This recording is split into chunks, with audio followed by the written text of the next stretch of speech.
The game's emblem appeared when someone noticed that one day, a new game had caught everyone's attention. The protagonist looked at the tower as the story continued about adventure and romance, various locations. Also about hidden dungeons and unknown secrets, monsters and battles, and monsters that become stronger each time. The game had a variety of fresh content. However, no matter how popular this game was, the lifespan inside it was fixed. The game, dominating the entire industry, could not keep up with the passage of time. Therefore, many players' interest in the game faded over time, only experts remained in the game. The protagonist said that he was one of them. Then he added, the worst of all. The guy turned his back, the monster bared his teeth, and the protagonist thought that this is why this very expert begins to boil. He looked up at the monster. The beam pierced the space and the protagonist thought that he was now returning to the time when the game had just captured everyone's attention. The guy sat on the ground and thought that this was all in order to start all over again as a newbie. The game's emblem appeared when the protagonist noted that he was a pro, a god machine. It was a virtual reality game that came out 15 years ago.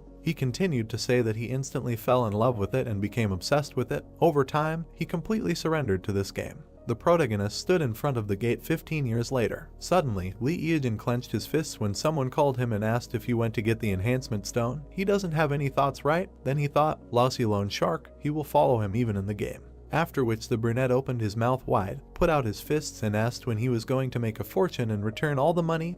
They only live once, right? As the protagonist headed for the door, someone told him to stand still, not to make hasty decisions, and to calm down. A split in space occurred when the voice added, please, just once. After which a sword appeared when the stranger said to show him hope. The protagonist noted that users who have been playing the same game for a long time without changes are called experts. He was a pro who had been playing this game for 15 years, then he opened his eyes wide and thought that all he needed was to become stronger. The guy narrated that initially, he liked everything and he did not even suspect that he had spent 15 years in the game. He fought with rivals and continued the story that he was the captain of the assault squad, the master of the guild and the lord of the castle. What he earned was enough to live. But now, the protagonist held a stone in his hands, looked at it and talked about a 7-fold increase. If everything works out, then the debts will be over. Then he closed his eyes and thought that he could end his life in debt. After which he threw the crystal into the urn. A notification came about the creation of the item, plus 1 executive sword. Then he frowned and thought that he had a good feeling from the very beginning. If he were a coward, he would not even be able to touch the enhancement stones. Notifications came one after another. Holding the stone in his hands, the guy opened his mouth and shouted, great, go, go. There were already plus 4 executive swords, but the enhancement was finished. After which the protagonist got angry and said that it was too early, a little more was needed. Another sword was created. The brunette smiled broadly and said good, today he is lucky. Suddenly a voice was heard asking Lee, is he on top today? To which he replied that he managed to enhance the stone 5-fold in one go. Excitement flared up in him. After which he thought that from this moment everything is for real and began to pray to all the gods, asking them to give him strength. He threw the crystal into the urn again and shouted, let's go. The sword lit up. The enhancement continued as the protagonist cheered and shouted, yes. He then opened his mouth wide, holding the stone in his hand, and said that he would succeed today. All that was left was to achieve a 7-fold enhancement. After which he threw the crystal again with a long cry, forward. The sword glowed even brighter. The 7th enhancement occurred as the guy loudly shouted hooray. Opening his eyes wide, he announced that he had managed to achieve a 7-fold enhancement in one go. The protagonist looked away questioningly, after which he smiled with fear in his eyes and thought that now he was not afraid of any borrowers. Considering how much he earned, he no longer needed to worry about debts, no. A tear rolled down his cheek as he said that this was a new beginning. He would start a new path. The guy could not believe it. Looking at the sword, he noted that the weapon he had received thanks to loans, the executive sword, with it he would be able to make a fortune by destroying high-ranking monsters. After which he asked himself if he should pay off his debts, because if he sold the sword, what would he have left? Looking into the void, he thought about what he could do with empty hands. Then he looked down and continued to think that he was already 35 years old, after which he looked up and added that he was nothing but a disaster in the game. Then he looked at the weapon and thought, one more time, maybe it was worth trying again. The protagonist smiled uncertainly and asked what if he could achieve an 8-fold increase. After that, he thought that in any case, his life was miserable. What was the point of starting all over again, having nothing? In his life there were no friends, no family, no loved one. The guy lowered his head and said that if everything worked out, then with the money he earned he would be able to buy an apartment. An inner voice told Lee to calm down. He was in his right mind. After listening to it, the brunette jumped up, threw a stone and shouted, great, let's go. Rays came out of the sword. Then they shone very brightly, after which a notification came about the completion of the 8th enhancement. The guy's eyes were bulging out of their sockets. The protagonist began to cry, spread his arms and thought, thank the gods, they really exist. The virtual voice was delighted and asked if today was really his lucky day, to which the guy, with tears in his eyes, replied that he, too, about what kind of day it was. Then he opened his eyes and looked at the notification and the burning sword. Then he narrowed his eyes. The protagonist exhaled in relief. Then he bared his teeth, grabbed a stone and shouted, "Go," to which the voice asked if he was crazy, and he replied that he told you, a man only lives once. The voice ordered him to stop and asked what he would do if everything went wrong. After which the protagonist thought that the enhancement +9 is an extreme probability. The probability is 12/100ths of a millionth. If everything works out, then he can get money that is not comparable to an 8-fold enhancement. He would be able to afford a luxury apartment in Gangnam, and he would be able to restore his old relationships as well as make new ones. The guy continued to think about absolute luxury, a life without worries, the legendary 9-fold enhancement. The brunette gritted his teeth, frowned and thought that he would create this with his own hands today. He would become the most special. Then he felt the power and realized that no matter what he did today, this was his day. But suddenly, darkness appeared around the guy and an error occurred. The sword disappeared and a notification about the enhancement failure came. The protagonist's eyes diverged in different directions. Sweat ran down his hand when he asked why the 9th enhancement did not occur. The guy was confused and thought that apparently today is not the day when everything is possible. A voice in his head called him and said that it was time for him to go. The protagonist fell into a stupor and asked himself where to go, into a barrel filled with cement or into a chicken feed grinder. He continued the thought that a new life would await him if he could stop at 7-fold amplification, and if he stopped at 8-fold, he could buy an apartment in an elite area, and then asked what happened to him. His thought continued with the fact that if he could stop, he would start living like a human. But suddenly he interrupted his thoughts and thought that everything was wrong. He should not have done amplification from the very beginning. He punished himself by having to use private loans. He should not have started this game at all. After which he cried bitterly and said that if he could go back 15 years, he would never have come to such a life, but it was too late. Everything was pointless. Although he was an expert, he screwed up at everything. Then he caught himself thinking that his head was spinning. He began to fall and asked, "Stress hypertension." The protagonist jumped out of bed in fear. There was confusion in his eyes. He saw an IV and a badge on the bed. Then he looked ahead and asked where is he? A voice was heard saying that he had woken up. The doctor looked at Mr. Iajin and said that he was worried. The red-eyed man asked what, to which the doctor answered him, he does not remember, he was in an experimental capsule of virtual reality. The man looked at the guy and continued to say that he later came to them at the hospital because he had a seizure while going through the beta version. The brunette opened his eyes wide and thought, experimental beta version, what is he talking about? The stranger in the suit and glasses laughed and said that their company would provide him with a new capsule and a small amount of money as an apology. The capsule he used was rejected, but in any case, the incident must remain a secret. The protagonist mentally asked if this was deja vu, then looked at his watch and thought that the realization of reality was slowly coming to him. Then he smiled and asked, so only 15 minutes had passed since his arrival in the capsule. The guy narrated that when he was conscious, he was a being rejected by society, without family and friends. After which he opened his eyes wide and thought, really, he got into the past. Then the main character realized that it turned out that all these 15 years were just a dream. The city stood against the backdrop of the sunset. There was no light in the windows. The guy looked up. He was lying on the floor. There was a mirror next to him. He looked at himself and thought, smooth skin without a single wrinkle. Looking at himself, he thought that this did not at all resemble the face of a 35-year-old man who was addicted to alcohol and cigarettes. After which he frowned, and his face aged when he thought that all this was just a fantasy, and that was just a nightmare. The game emblem appeared again when the guy noted that his whole life was turned upside down because of this damn game. His younger sister said that she would do BJ and borrowed an item from him, but everything did not go according to plan. The girl was threatened with a knife when the guy kept thinking that she went into the hunting area alone and caught the eye of an enemy guild. After which she was attacked by a PK, and dropped the item when the player who kills other players picked it up and disappeared. The guy said that after, in order to somehow recoup the loss of the item, they tried hard to catch a high-level monster and sell its item. Then he remembered how they even took out a personal loan later. The protagonist said that all he knows how to do is play games. He was going to break this wall between the game and reality. He said that more than 15 years have passed since the game was released, so each time it's online was lower and lower. The ratio of 10 to 1 turned into 100 to 1. It was becoming increasingly difficult to pay off the interest, not to mention the debts. But in the end, he still bought an executive sword. He thought that he would increase its power and resell it. Then he remembered all the events and added that in the end, The protagonist stood at the mirror. He frowned and thought it really was just a dream. Then he closed his eyes, after which he opened them, clenched his teeth and shouted that this could not be. The evil guy thought that the most promising game had become useless to anyone in 15 years. All that time spent together had become his whole life. Then he looked away and said, whatever. The protagonist looked at the capsule and said that he needed to play once, after which the game emblem appeared. The protagonist was falling into the portal. Suddenly a notification came from the machine god that she welcomed him. Dragons were flying in the multicolored sky. A bright beam appeared on it. The guy landed on a rock, looked at the tower and said that all this was not a dream, after which he thought that everything remained the same as it was 15 years ago. However, he walked up the stairs, looked at the columns and said that he didn't know how far he could see into the future. What if it was a completely different game? The protagonist frowned, thought about the inventory.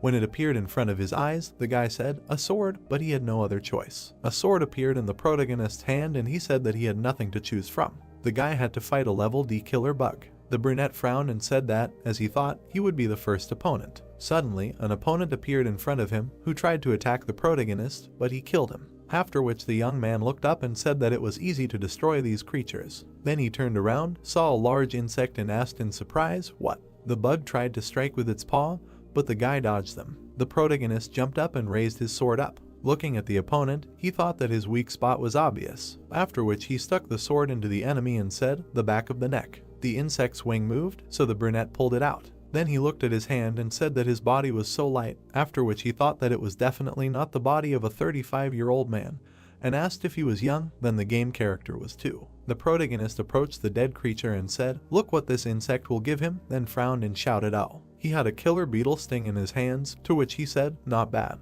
The guy stood up and said, good. Then he smiled and said that he would do everything from memory, after which he noted that he really went back 15 years. The brunette realized that he was given one last chance. At first he was going to have fun, but in the end everything went in the opposite direction. However, this time everything will be different. The main character smiled, extended his hand and said that he would take all the delights of the game, hidden places and objects, all this for himself, and only after that he would truly enjoy the game. The training tower includes 10 floors, with each rise to a new floor. The difficulty level and the number of monsters increases. Having passed all 10 levels, you can go out to the main world as a player of level 10. The monsters in this game were created strong enough and are given 5 minutes to survive this fight.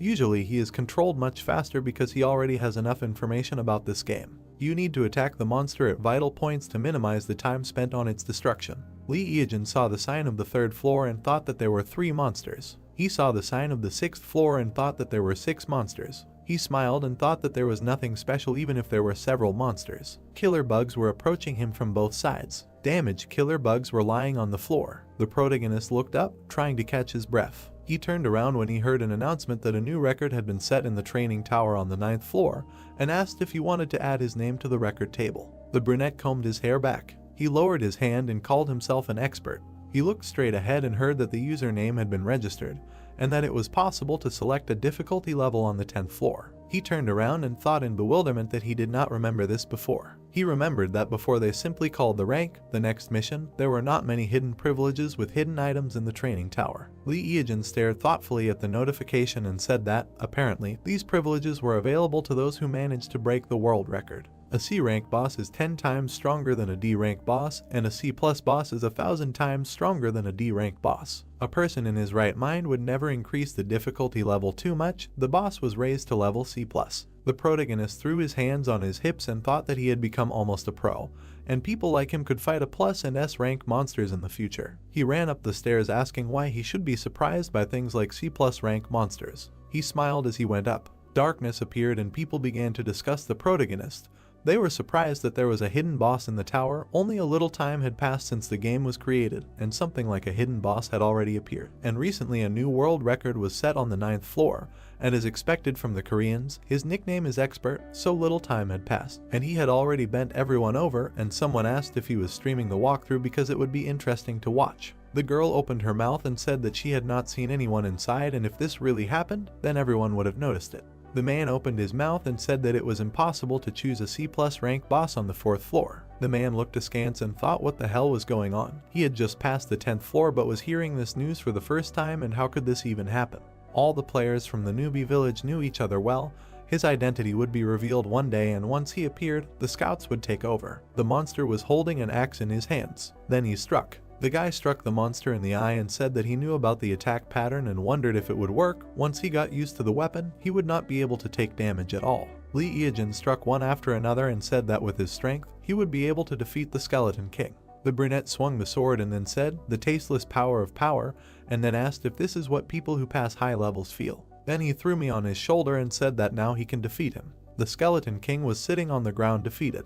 The guy got chest protection and he said that for an expert it was nothing. Protection appeared on his legs. He said that he could get excellent items. He put his hands in front of him and said that it was time to leave the training tower. The protagonist put his hands on his belt and said that in this game items are much more important than statistics, and now that he has C+ rank armor, maybe he should enjoy a tasty morsel. He ran away saying that before leaving this place he needed to check something. The guy started crawling on the floor trying to feel something with his hands. Then he ran over a tile with a picture and shouted that he found it. He clicked on this tile because he heard about this information in an interview with top-ranked players. If you successfully clear the 10th floor of the training tower in the shortest time, you can open another floor. The 11th floor opening notification sounded and a huge gate appeared in front of the guy. The protagonist looked at it and said that he hadn't gone through it himself, but he was curious. It was the highest difficulty level among all the hidden quests. He kicked and said, "Go ahead." Then he smiled slyly, but then something flew into his head. He lay on the ground in bewilderment. A huge fist hit him next to him. He tried to dodge. Lee Eejin started running and said that he had gone back 15 years and therefore all he could do was attack C+ rank monsters, and he didn't understand how this monster could just jump out. There was an explosion. The guy fell from the blast wave. He opened his eyes wide and said something like, "Making fun of me, and how could he possibly defeat him?" A huge monster stood in front of him. It was a dragon prison advisor. The protagonist looked at him in amazement and said that the monster in training was S rank, but did not finish and suggested that maybe it was created by mistake and that the world slapped him again. The advisor swung his fist. It flew over the protagonist's head. The monster hit the ground and the guy flew off. The executioner of the dragon prison, belonging to the dragon family, makes this monster one of the few dominant ones on the entire continent. It officially became part of the game only 10 years after its appearance. Then the players gathered in alliances and went on a campaign against dragon-like monsters, and unlike his obese physique, he was very fast and difficult to defeat, so the players were instantly defeated. The fist landed right next to Lee Eejin. He opened his mouth and furiously asked what mecha he should defeat him with. But the monster struck again, and the guy flew off. He curled upside down. But in flight, he turned over and landed on his feet. He looked at the bridges and noticed that something was wrong. The advisor growled loudly. The protagonist looked at him in confusion, and then he smiled and said that this is it. The guy saw the bracelets on his arms and thought that his strength was being restrained by these things, and he had them all over his body. Apparently that was why he couldn't move quickly. On his back there were the same spikes as the bracelets, and the guy thought that, in other words, this creature was not a tormentor, but just a low-ranking monster. The monster stretched out its hand to the guy. It took out a sword and shouted that the developers made the game really fun and there definitely had to be some kind of Easter egg in it. Lee Eejin swung the sword, and then he struck. The advisor looked at him in surprise. The guy was scared at first. Then he smiled. The monster struck, and the brunette thought that even though he had combined poison, a sword, and chainmail, this blow had only lowered his HP by 25 points, and the monster was much stronger than he thought. The monster's fist flew past the guy, and he thought that if he focused on its attacks, he could easily dodge them. In addition, his sword could not break, and at least he did not have to worry about that. Initially, he had the ability to regenerate, but now he was in an area where he could not use this skill. The protagonist lowered his sword and said that from now on, a long battle awaited him. The guy jumped on the monster and thought that this was how his battle to the death with this creature began. The ability to regenerate S-rank monsters is beyond dreams, but since this skill does not work in this zone, everything went differently and he will have to fight with it for several days. Now the regeneration ability does not work on him either, and if he touches him even once, he is dead. So the most important thing for him now is concentration and speed. If he stops concentrating, he will be thrown out of the game, and if his physical abilities fall, the same thing will happen, exit the game. He does not pay attention to anyone and does not expect anything. He rushed at the monster and thought that time was on his side. 3 months later, there were clouds around the tower. The monster was lying on the ground. A drop of sweat was dripping from Lee Eejin's face. His face was drawn, and he said that it was tough. He sat on the ground and was surprised by the notification that came. It said that his level had increased to 32. The maximum level he can have at the moment is 25. Anyone in such a time could not rise above level 26. The guy got up from the ground and said that strength, agility, and magic all grow proportionally to the level, but it is not so important. He held a cutting flurry in his hands and said that all this is because he now has a weapon that decides his gameplay. He squeezed it in his hand and said that the razor is the weapon of the god of calamity himself, a cutting flurry or razor weapon that strikes fear into anyone who dares to challenge you, the weapon of the god of calamity who held the whole world in fear. This sword is at the top of the dark ranking of the god of calamity. In terms of attack power, it did not fit the S rank, it pulls at rank B, because to get it, it was enough to collect 900 points to the attack power. The brunette looked at his hand and said that fear of the razor is not the only thing that guarantees victory. No one would believe that having a C+ rank weapon you can get an S rank weapon. Then he paid attention to the notification that came. It said that the guy was leaving the training tower and he was offered a choice of 2 camps to join, dragons and demons. He folded his arms across his chest and said that he was not going to go to any camp. A notification came asking if he wanted to stay with the human. The protagonist smiled and said, of course. He continued to smile and thought that in this way he would free himself from the control of demons and dragons, and said out loud that although he would not receive various privileges now, and besides, when would he be able to catch monsters from a friendly camp? He made a face and said that because of this, the pleasure of farming would decrease. The sun flew off in the village of newbies. All the people looked at the guy in surprise, and he thought that there was no need to complete the starting quests, and he did not have time to run from point A to point B. People looked at him with disgust, asking what was wrong with this pervert, and the main character thought that from that moment on he fought high-level monsters that no one could defeat, being at the same level as him. The woman covered the child's eyes, and the naked guy thought that if such creatures touch you even a little, then you are a corpse and no armor will help. In such situations, gloves, shoes, and various accessories would not hurt. He turned around when he was called out, calling him a pervert. The man looked at him and said that he saw him auction off a rather valuable item. The other man asked where he got it, because at this level it was impossible. Lee Eajin looked at them in confusion and did not understand what they were talking about.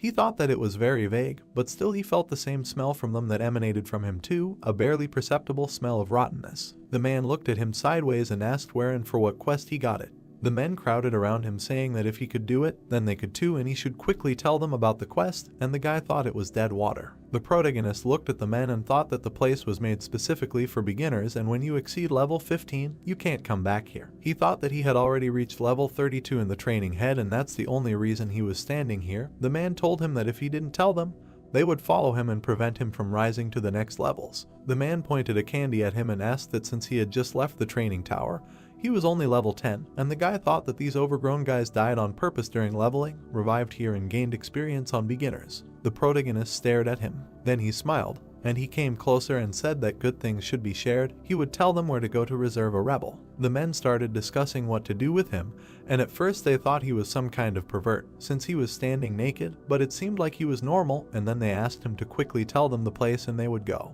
The protagonist smiled and said that he would tell them everything step by step, but first they needed to go to a quiet and secluded place. The sun was shining outside. One of the fat men looked at the protagonist and said to tell them he should tell them about the monsters that would be on the way, to which the second chubby man said that he and his brother were cool guys. The guy turned to the people and asked if they didn't think something like, "Hey, we need to kill this guy and take all his items." The men looked at each other, after which the protagonist, holding a weapon in his hands, said that he knows people like them well. They deliberately wait for newbies like rats. They have gained enough experience and are level 15, and then they attack and take everything from newbies. After his words, the strangers frowned when one of them asked what he just said, and the second added questioningly, he wants them to make him change his mind about entering this game. The guy opened his mouth and said how impudent. Then he clenched his teeth, frowned, put out his hand with a weapon and shouted that he liked their impudence. After which the man swung and shouted that then he should get ready to give up his things and forget about this game forever. The protagonist pierced the fat man with a sword. Snot came out of his nose. The second stranger, looking at this, was shocked. Then the protagonist began to fight off the man in the helmet. The chubby one coughed when his eyes almost fell out. The tall stranger angrily began to take out his weapon and shouted, "What a bastard." Then he opened his mouth wide when the opponent pierced his hand, after which he received a blow. Seeing what was happening, the man in the helmet began to run away. But the brunette caught up with the brat and said how cute it was, after which he screamed in fear. The man hid around the corner, holding his hand and writhing in pain. Then he looked at the protagonist and said, "He's a newbie, who the hell is he?" To which he turned around and replied that newbies are usually taught to treat everyone with love. Suddenly he poked the guy with a spear and added that however, not in this case. Screams were heard between the houses. The protagonist was surprised that they did not have any useful items, then shouted, "Oh," and a slime unit appeared in his hand. The protagonist said that slimes are monsters from which you can't get anything valuable. It seems that these guys raised their level only by killing slimes. He was able to get slime quintessence, so he does not have to farm 1,000 slimes. The young man held out his hand with the slime and said that he thought he wasted his time, but everything went well. This thing will come in handy when he attacks the dungeon. He then looked at the virtual tablet and said that it looks like his item was bought at the auction, then noted that the auction is held for 72 hours from the time of registration. But there are exceptions, in cases where the price increases at least 10 times the original price. The guy smiled and asked, "I wonder what kind of rich kid bought this?" His eyes grew bigger. In the tablet, he saw equipment that cost a lot of money. His mouth wide open, he shouted, "What? Then he looked ahead and thought that this is real business. He was able to sell only the C+ rank armor for that kind of money. The guy continued to say that the iron armor calling for rebellion is a great option. However, is it worth agreeing to this amount? He thinks that many will want to take the initiative into their own hands. Because these are the first days of the game, he is already looking forward to expensive buyers. They need to comb through the money. The brunette smiled and thought that before he was the one who earned money in real life for the sake of playing. Now everything is the opposite. He will be able to earn money in the game and use it in reality. The sky was clear. The head of the protagonist climbed out of the bushes. The guy was standing on a tree branch and looking at the maze of demons. Then he looked at the walkers made of fresh 100% slug extract, smiled, and said that this is a great thing. Between the toes there are pleasant sensations, soft moist skin. This is a very good ability for beginners. After which the brunette looked into the distance and said that it was time to go in search of the item used by the earth-shaking archer. The young man jumped. He then noted that archers were unclaimed before. No matter how strong the archer's attack was, the arrow could not penetrate armor, so no one became one. The protagonist continued to narrate that, however, there was a top archer back then who appeared out of nowhere like a comet. Oddly enough, he always fought and hunted with a special item. In one battle, the archer's opponents laughed at the fact that a bow and arrow were not weapons. However, that day, all of them had broken ankles. That is why that archer was nicknamed the Earth-Shaking Archer. The guy said that later he heard that he received a special item as a reward for passing a hidden dungeon in the labyrinth of evil spirits. Running into the cave, the brunette thought that although he was not an archer, he could move as fast as them. In front of him, he saw a monster. The demon turned its head and looked at the guy, after which the main character smiled and said that his finest hour had come, then asked if they would try to fight. The demon's eyes bulged. The red-eyed man made a dash. Suddenly, he was surprised when there were a lot of monsters. The guy opened his eyes wide and shouted that there were many more of them than he thought. But he still went into battle. One of the opponents began to attack. The young man swung the tip. Then he gritted his teeth, looking at the enemies. The brunette thought that, as expected, they were slow. If anything, he could escape from them. However, an item that accelerated movement was a priority. He saw a door in front of him and said that this was it. Then he jumped up and kicked it. Something was falling above him. A metal wall fell near him. Suddenly the floor broke and the main character began to fall. While he was flying, he said that this was great. He could find any way out of this labyrinth. It was not even more difficult than walking around his house. It was dark. The guy saw a monster in front of him. A danger notice came. It said that the dungeon boss was here. The protagonist was scared. The boss was preparing for a crushing attack. His footsteps were causing the floor to crumble. The monster was very big. Looking at its red eyes, the young man said that as he thought, if he was wearing armor, his speed would be reduced by more than 50%. The protagonist stood ready when he said that it would be the same even if he wore iron armor. That's why he doesn't wear it. The scarlet demon bared his teeth. The guy smiled and said that as soon as he came, he prepared a warm welcome for him, then asked if he was bored because no one had come to him yet. The brunette turned around, saw the demons and said that they were persistent guys. He looked at them sarcastically and added that they were not trying hard enough. Time was up. The monsters began to fall, yellow liquid pouring out of their mouths. One by one, they started dying when the guy said that when he looked at it, it was a terrible but powerful force. He then explained about the quick strike. It was a point damage technique that deals a certain amount of hits that cause bleeding, ignoring the shield, a cheating technique that made the Razor #1 in the rankings. The protagonist noted that the damage reduction for a second is 1/100th of the enemy's total HP. This effect lasts until the target is killed. He then looked at the demons and said that one by one, starting with the one who was injured first, it cannot be dispelled. Then he looked at the boss and said that now it remains to deal with him, and then asked, well, now only he is left. The demon took a deep breath. Fire burst out of his mouth as the guy began to run away and hid behind a stone. A notification came that the scarlet demon was caught. The floor crumbled under the monster's feet. The naked protagonist jumped. He jumped off the rocks and landed on his feet. The boy looked at his walking sticks in surprise. Then he raised his head, frowned and asked his opponent how long he thought he could last. The enemy stepped next to the young man as he swung the blade. 3 hours later, the brunette cleared the labyrinth for the first time. He spread his arms and asked if he could continue. In the beginner area there were 2 more C+ rank monsters besides the Akani, right? Then he looked away and thought. Lee looked into the distance at the nature and said, okay, he chooses it. The sky was brown. Insects were flying in the nightmare forest outside the beginner village. The protagonist quickly ran away from the C+ rank water spider. In motion, he turned to him and asked, since he had caught part of the prey in the net, why was he chasing him? Was even some insect an important prey for him? The rival was above the guy's head. Then the brunette turned around and saw an explosion. He jumped when a trap appeared under him. Then he smiled and said that this is exactly what he wanted. The spider was terrifying. The ground was shaking. Sounds were heard. The protagonist jumped off the cliff. Then he looked down in fear. An insect appeared behind him. It made strange sounds. The guy looked at it from under his brows. They stood opposite each other. The enemy made a dash, after which there was an explosion. Then the brunette laughed and asked. The intruder entered his territory, and he personally came to settle accounts with him. A scaly king cobra appeared, sitting on a rock. The young man said that this was a great chance to deal with 2 bosses at the same time and also increase his agility. Looking at the spider, he continued to say that the water spider, which never lets go of the prey, even if others are already looking at it, then turned his gaze to the cobra and added that the king cobra with scales, which will never let go of intruders in its territory. Continuing to look at them, he said that many players would have their legs buckled from seeing this. This is a funny sight for a person like him.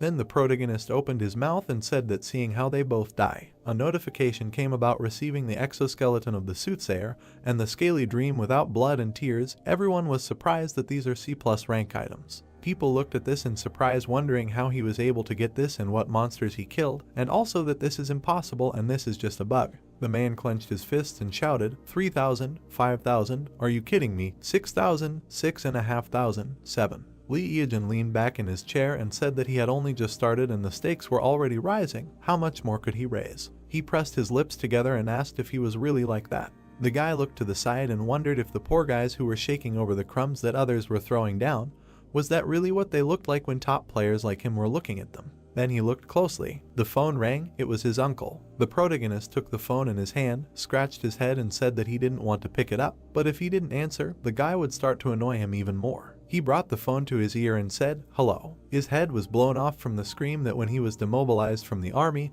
he should have stopped by to see him. The guy awkwardly looked away and said that he was just busy here and there. The uncle started yelling at him, asking what he was busy with. The uncle, sitting on the floor, started yelling that after demobilization, he probably did nothing but play with toys. The guy closed his eyes and thought that the uncle was right, and he said that there was a memorial service soon and he should come the day before it. The man continued yelling into the phone that Lee Eajin was already a man and it was time for him to grow up. The guy took the phone away from his ear, and the uncle continued yelling that it was time for him to start earning a living and he should look at his cousins. They all went to prestigious universities. The brunette said that it was as if he himself earned his living, and did not raise him on his parents' inheritance, which he eventually took for himself. He sighed with relief. The protagonist laughed and said that he was a top player and raised the bar. The light on the stream was blinking and he said that he had a long way to go. The protagonist leaned back in his chair. Then he looked seriously and said that there was nothing more to do in the beginner's area and it was time for a real game. He looked at the capsule and his uncle was indignant that he was not listening to him at all. Merciless desert, Zone B, abandoned ruins of an ancient civilization.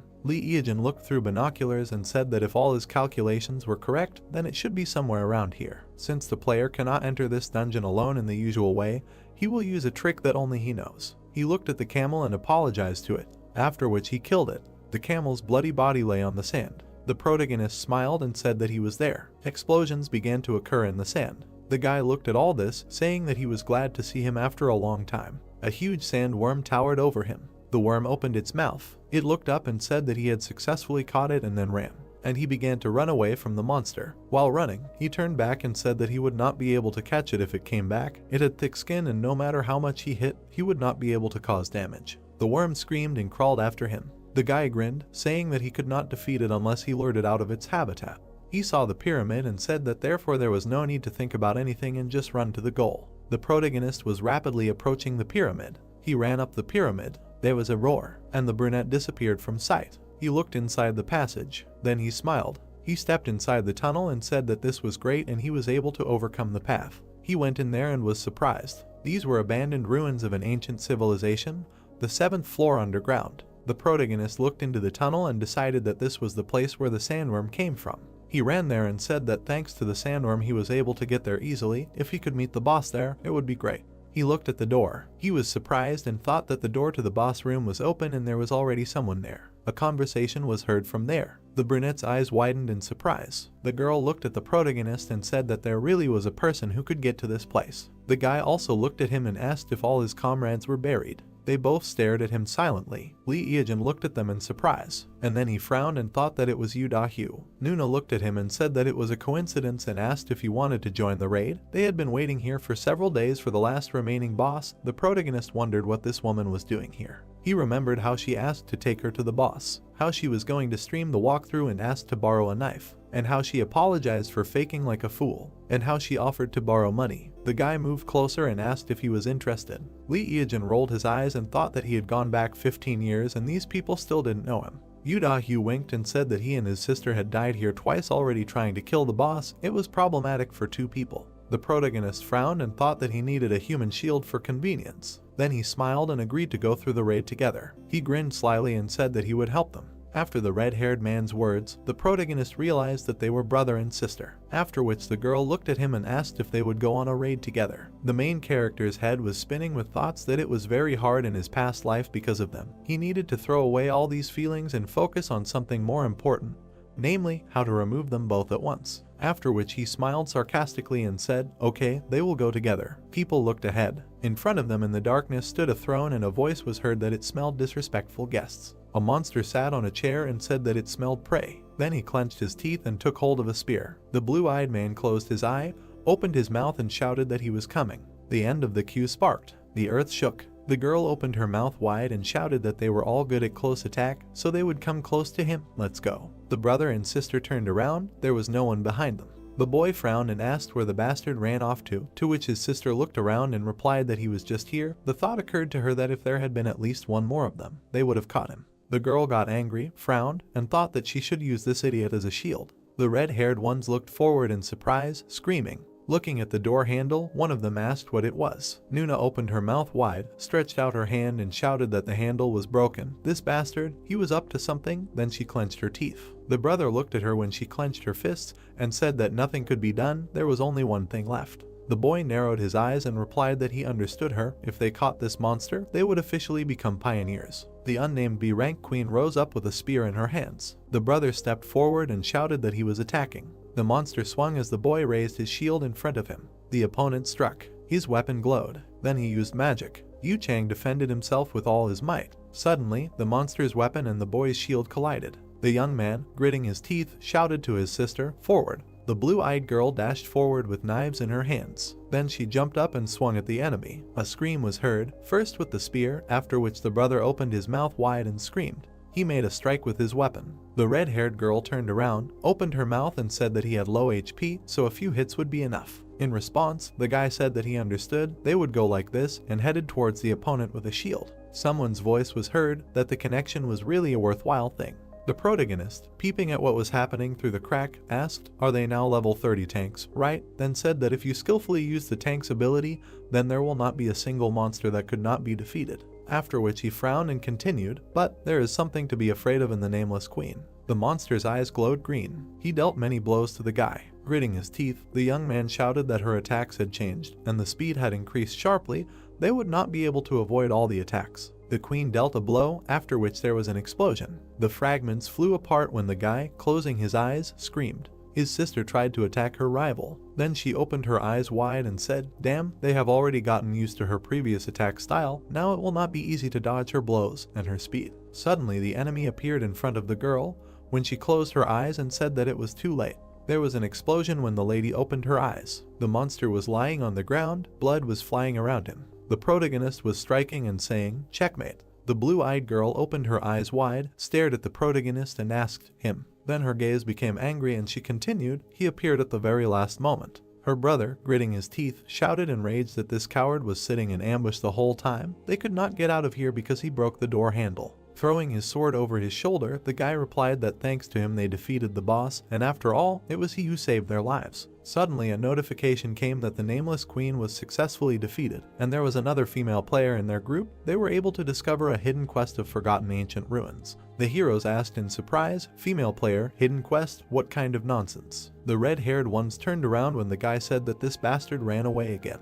The guy frowned and asked, "Doesn't she think it's weird? Why didn't their level go up? And why didn't anything drop? They weren't done yet." A voice was heard calling the girl. She grabbed her head when the voice said, "Her body." The monster, lying on the ground, whispered that she must give it to him. The heroine, holding her head, screamed loudly. Suddenly, her face turned black. Smoke swirled around her. Then her eyes turned yellow and she laughed. Standing with the monster's spear in her hands, she shouted, "Scum!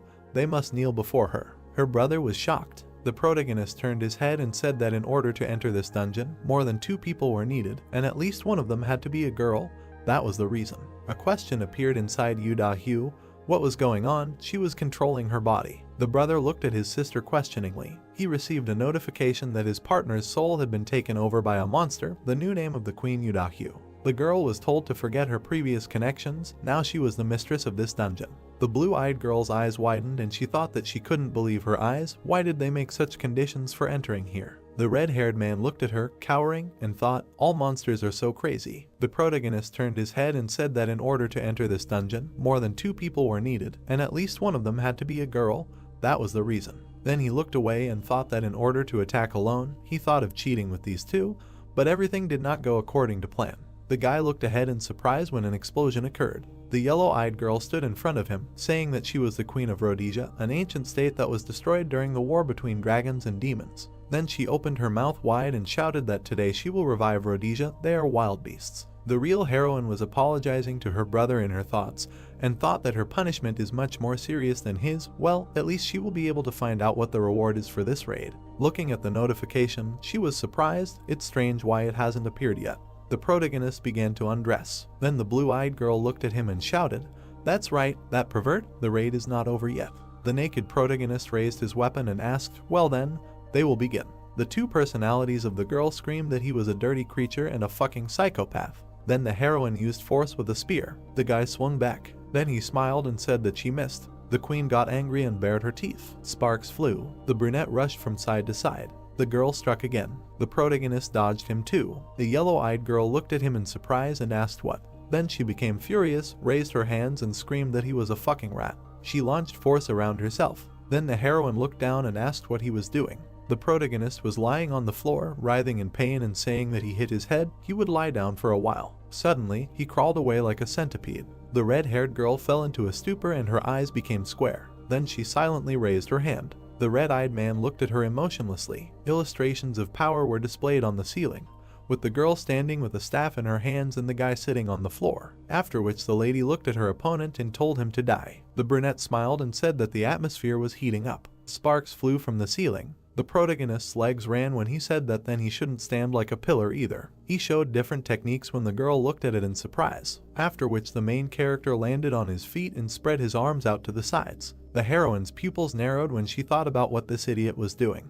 Suddenly the guy approached her when her thought continued with the fact that he seemed to have been on such raids more than a dozen times. Then power flew at her. She told her to stop. The brunette delivered multiple blows when the girl rioted and screamed, "Stop, enough." The protagonist smiled wickedly and thought that since the previous battle her HP was almost at 0, then they would end it, the end. Then he raised the tip up when the lady extended her hand, defending herself. Suddenly she quietly said that she had freed herself. Tears appeared in her blue eyes when she asked him not to kill her. Swinging, the guy replied that he didn't care that she had freed herself, he was going to kill her anyway. Her eyes shrank when she thought that. Suddenly blood splashed and a notification came that the raid on the queen was completed. He had cleared the forgotten ancient ruins. He was awarded a reward. A shiny ancient bronze sword appeared in the protagonist's hands when he said, "Cool." Then he looked away and said that he had collected everything now. Then the guy turned his head, looked at the floor and said that it was the idiots who left so much behind. He started picking up the stones, saying it was a shame, but he would do it anyway when a voice called him a fucking moron.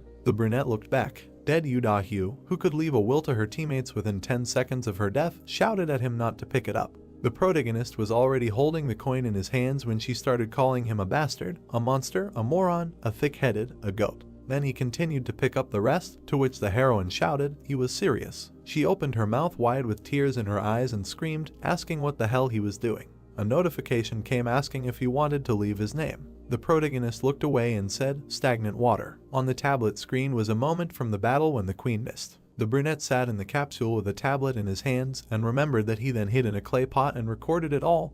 The recording continued all this time. Looking at the screen, he continued to say that the girl had such a face, he could not help but film it, did not think that he filmed the entire raid. Then he looked up and said that this is a video from his first raid. After which the guy sat down at the computer and said that it was somehow boring, maybe he could edit it and post it to the group. The protagonist was fast asleep when his phone was blowing up with notifications. The building stood in the evening city, one of its windows was open. The trash can flew off when an enraged Yu Chang walked around the office and shouted that the more he thought about this pervert, the more he pissed him off, to which his sister answered him that his rage would not change anything.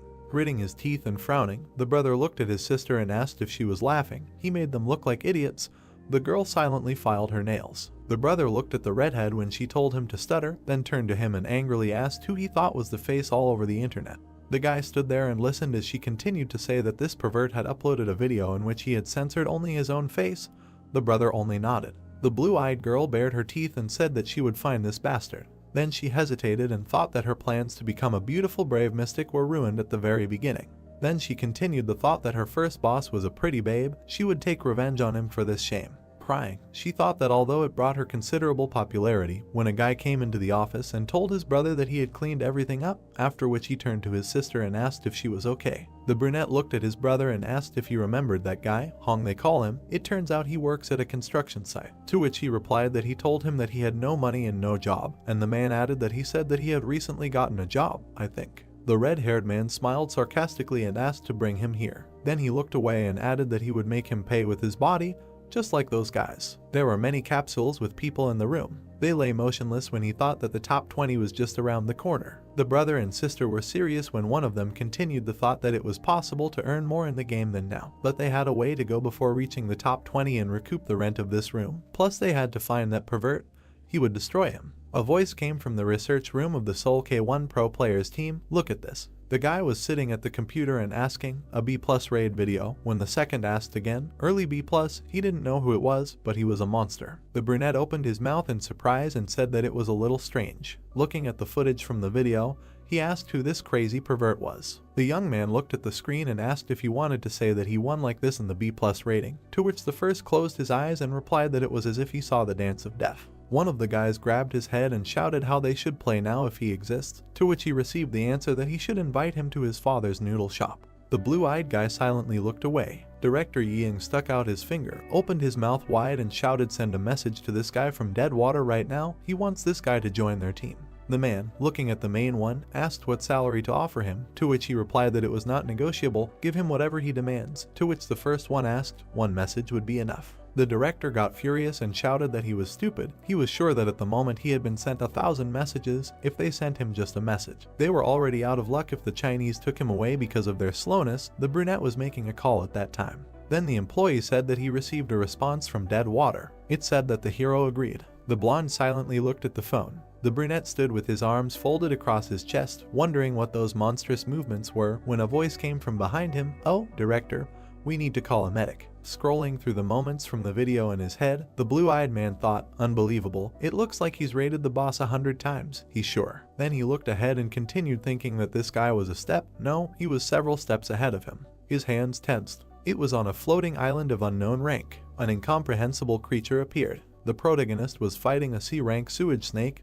He cut it in half. Suddenly a notification came that he had found a secret dungeon, a rotting underground canal. When the guy plugged his nose and said, "What a terrible smell," the name of the pioneer was added to the Akasha records. The protagonist narrated, recalling his reaction, that to be honest, he was shocked. He got more views than he planned. But if you think about it, you could have ended up on the main page of the site, but he, fortunately, ended up in the top best gamers. Then he opened his mouth and asked, with this, after which he scratched his temple and said, amazing. Remembering the fight, he said that if you look at it from another point of view, only because of 15 years of training, it looks easier than drinking water. He thought too highly of high-level players, the one who breaks mountains with one blow and makes cuts with surgical precision. He continued to say that he only thought about high ranks for so long that he unconsciously underestimated himself, but this could not last forever. The protagonist stood on his walkers and said that pro player, this is not so bad. Then he frowned and said that it was not in vain that he spent so much time, no one will defeat him again, right?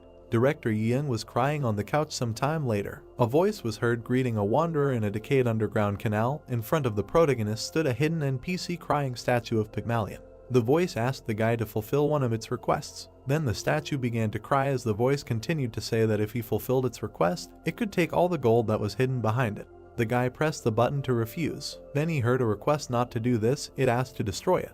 The voice pitifully asked to end his suffering. The brunette looked away in surprise and thought, destroying the statue is a simple quest, but if he accepts it, Pygmalion will simply disappear and the reward will be small. This will not work. Then the crying statue lowered its head and said that if he does not want to destroy it, then let him take revenge on the one who brought him such suffering.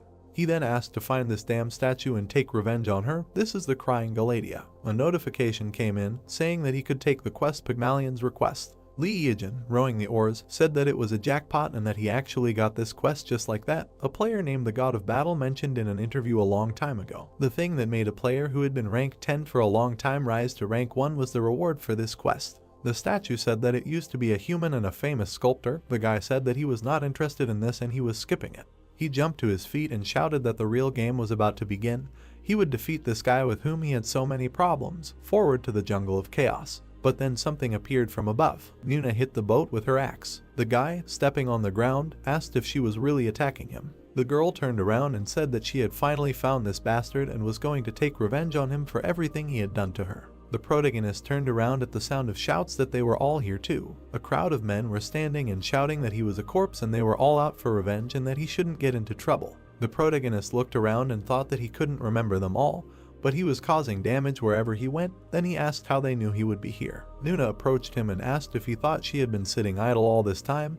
Did he think he could stand up to such a crowd? Lee Eugene looked around and thought that he had completely memorized her attack patterns when she was a boss, but killing players might be a bit difficult. The people around him started preparing to attack, and the guy thought that he was sure of one thing: they weren't just here for revenge. He licked his hands and thought that maybe he could use them. There was a pop. Only clothes were left on the ground and everyone wondered where he went. The girl looked back when she heard the question about where they were aiming. Lee Eugene stood naked on the pole and looked at everyone arrogantly. Then he smirked and spread his arms and asked if they would accompany him on a secret raid. The man asked in surprise what the hell he was talking about, and the other said that he was trying to trick them again. He raised one hand and said that he knew what they really wanted, and that was information. He threw his head back and said, bosses, hidden dungeons, information about quests, and the first run, because that was why they were chasing him. Everyone looked at him in confusion. Then the protagonist scratched the back of his head and said that he thought his outfit was also quite unique. He spread his arms and said that in any case, as they expected, he could provide them with all this special class information. The girl pressed her lips and thought, the first run. Lee Eugene extended his hand and asked what they were going to do now if they wanted to go with them. And thus, their team was formed. Yu Da-hyu, Nuna, the Lone Shark Twins, Li Dongbai, Li Yunbai, Li Jianbai, the Three Beautiful Musketeers, the mobs, the rest he sent in case of trouble, and the professional player of the Soul branch of K1, Ma T-Gang. The protagonist looked at T-Gang and abruptly turned away, thinking that this was amazing. It really was T-Gang. The #1 god of battle in the national rankings, the ace of the national team, the best in the hero category, he was standing right in front of his eyes. The protagonist smiled. Then he looked into the void and thought that he didn't seem to have done anything to him that could anger him. Someone cut up an insect. The girl grimaced and said that it was disgusting and there were too many parasites here. They were in the jungle of chaos. Nuna said that only lowly D-rank monsters appeared here, and asked if there really was a hidden dungeon in such a place. The protagonist turned to her and said that they were almost there. The man opened his mouth and said that it was so hot and humid here, his panties were already wet, and where was there water or at least fruit? Nuna turned to the protagonist and asked who he really was and how he knew that there was a hidden dungeon here. The guy looked up and said that he just found it while walking. The girl, walking past the bushes, told him not to lie, because the dungeons in the beam are created by monsters or NPCs, so even the game masters do not know the exact location. They walked deeper into the bushes, and the girl asked if he was sure about the correct direction.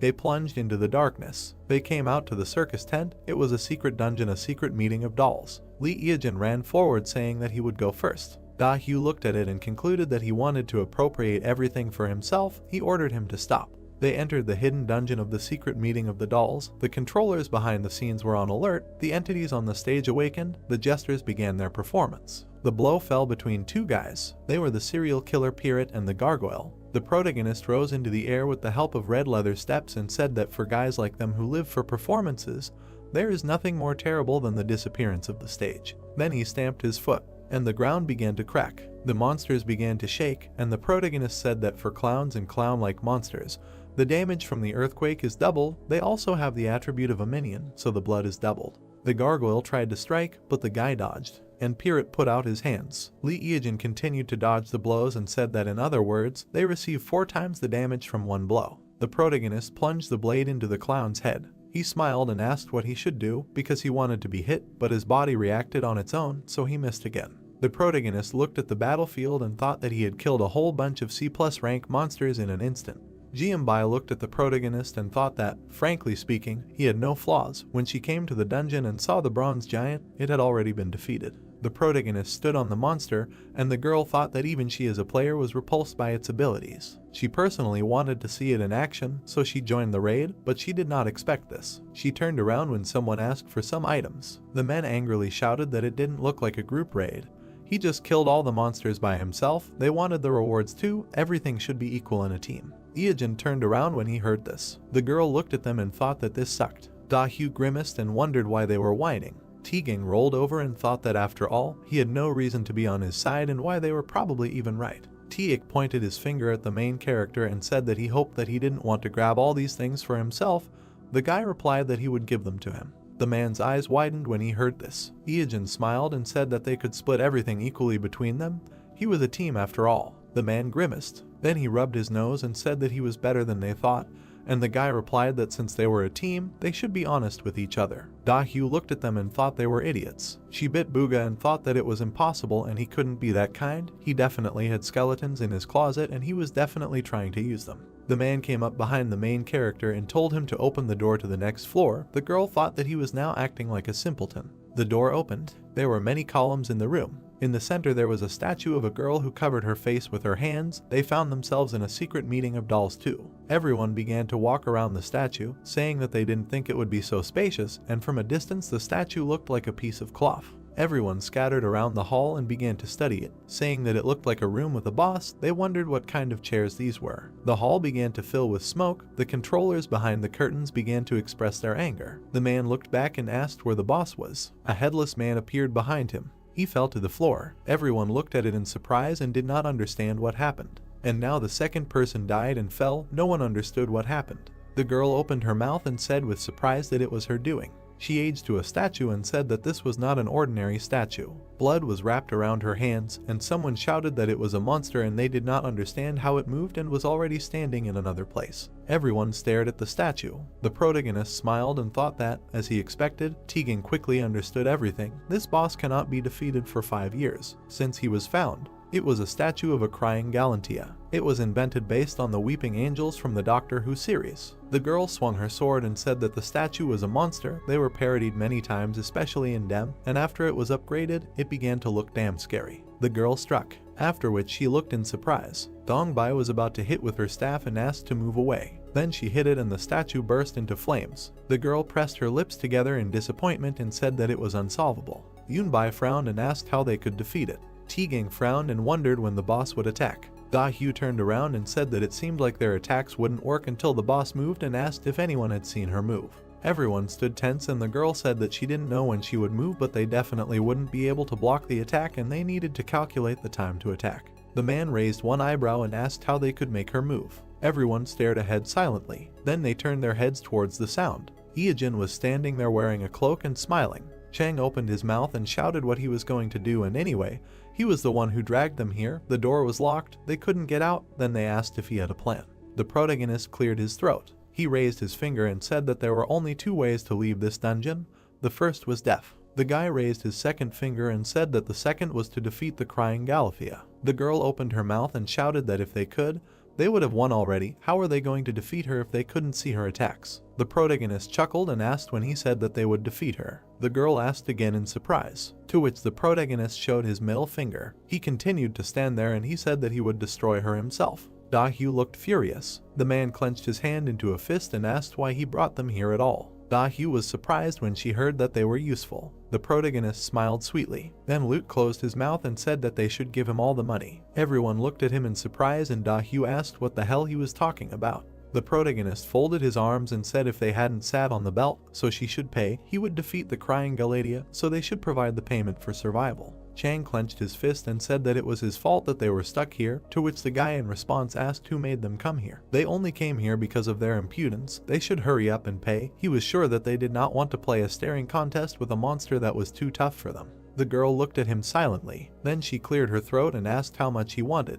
The protagonist smiled evilly and said 100 million gold. Da-Hyu looked at him furiously. Chang rushed to the guy and said that he was completely out of his mind, he thought that he could do whatever he wanted. The brunette cowered in fear and said that he was very scared. But then Chang's head was torn off. Da-Hyu closed her eyes and thought that this idiot should have calculated the situation, and the guy told her that now she had to pay double. Then she opened her eyes and wondered why she had to pay for her brother, to which she replied that they were one family. A dagger appeared near the protagonist's face. The girl looked at him intently and said that he shouldn't play with her, she could just share the punishment with the others and finish him off here. How could she even believe that he would keep his promise? Then he grinned and said that if she didn't believe him, she could make a deposit. The DEM deposit system allows you to deposit the promised amount into a third-party account until the transaction is completed satisfactorily. In other words, it is a security deposit. If the payer is not satisfied with the recipient of the payment, the money is returned to him. The third-party account to which the deposit is received does not belong to anyone, it is protected by an absolute rule. The girl remained silent. The SU stared at them in surprise. The boy glanced at everything and continued to say that she could take the reward for defeating crying Galadia. He moved his hand to the side and said that he did not claim it. Everyone stared at him and thought that crying Galadia seemed to be a B+ rank boss. Also due to the advantage of being the first in the world to defeat her, the reward should not be less than B+ rank. Tegang stared at him. Everyone stood silently. Out of all the items in the market, the current highest rank is C+. This is crazy. If they can get it, they will be one step ahead of everyone else. The girl gritted her teeth and put it that she can't fall for this. Why would he refuse a B+ rank item? It means he has something better. Iojin stared silently. When a player is in a team, he has the right to distribute the reward from defeating the boss. Also, if you upload a raid video, you can expect to get views or even ad revenue. If you leave the raid halfway, the video is automatically deleted. You cannot refuse it. The girl began to slowly put away the dagger. Then the protagonist raised his finger and said that this is the right choice.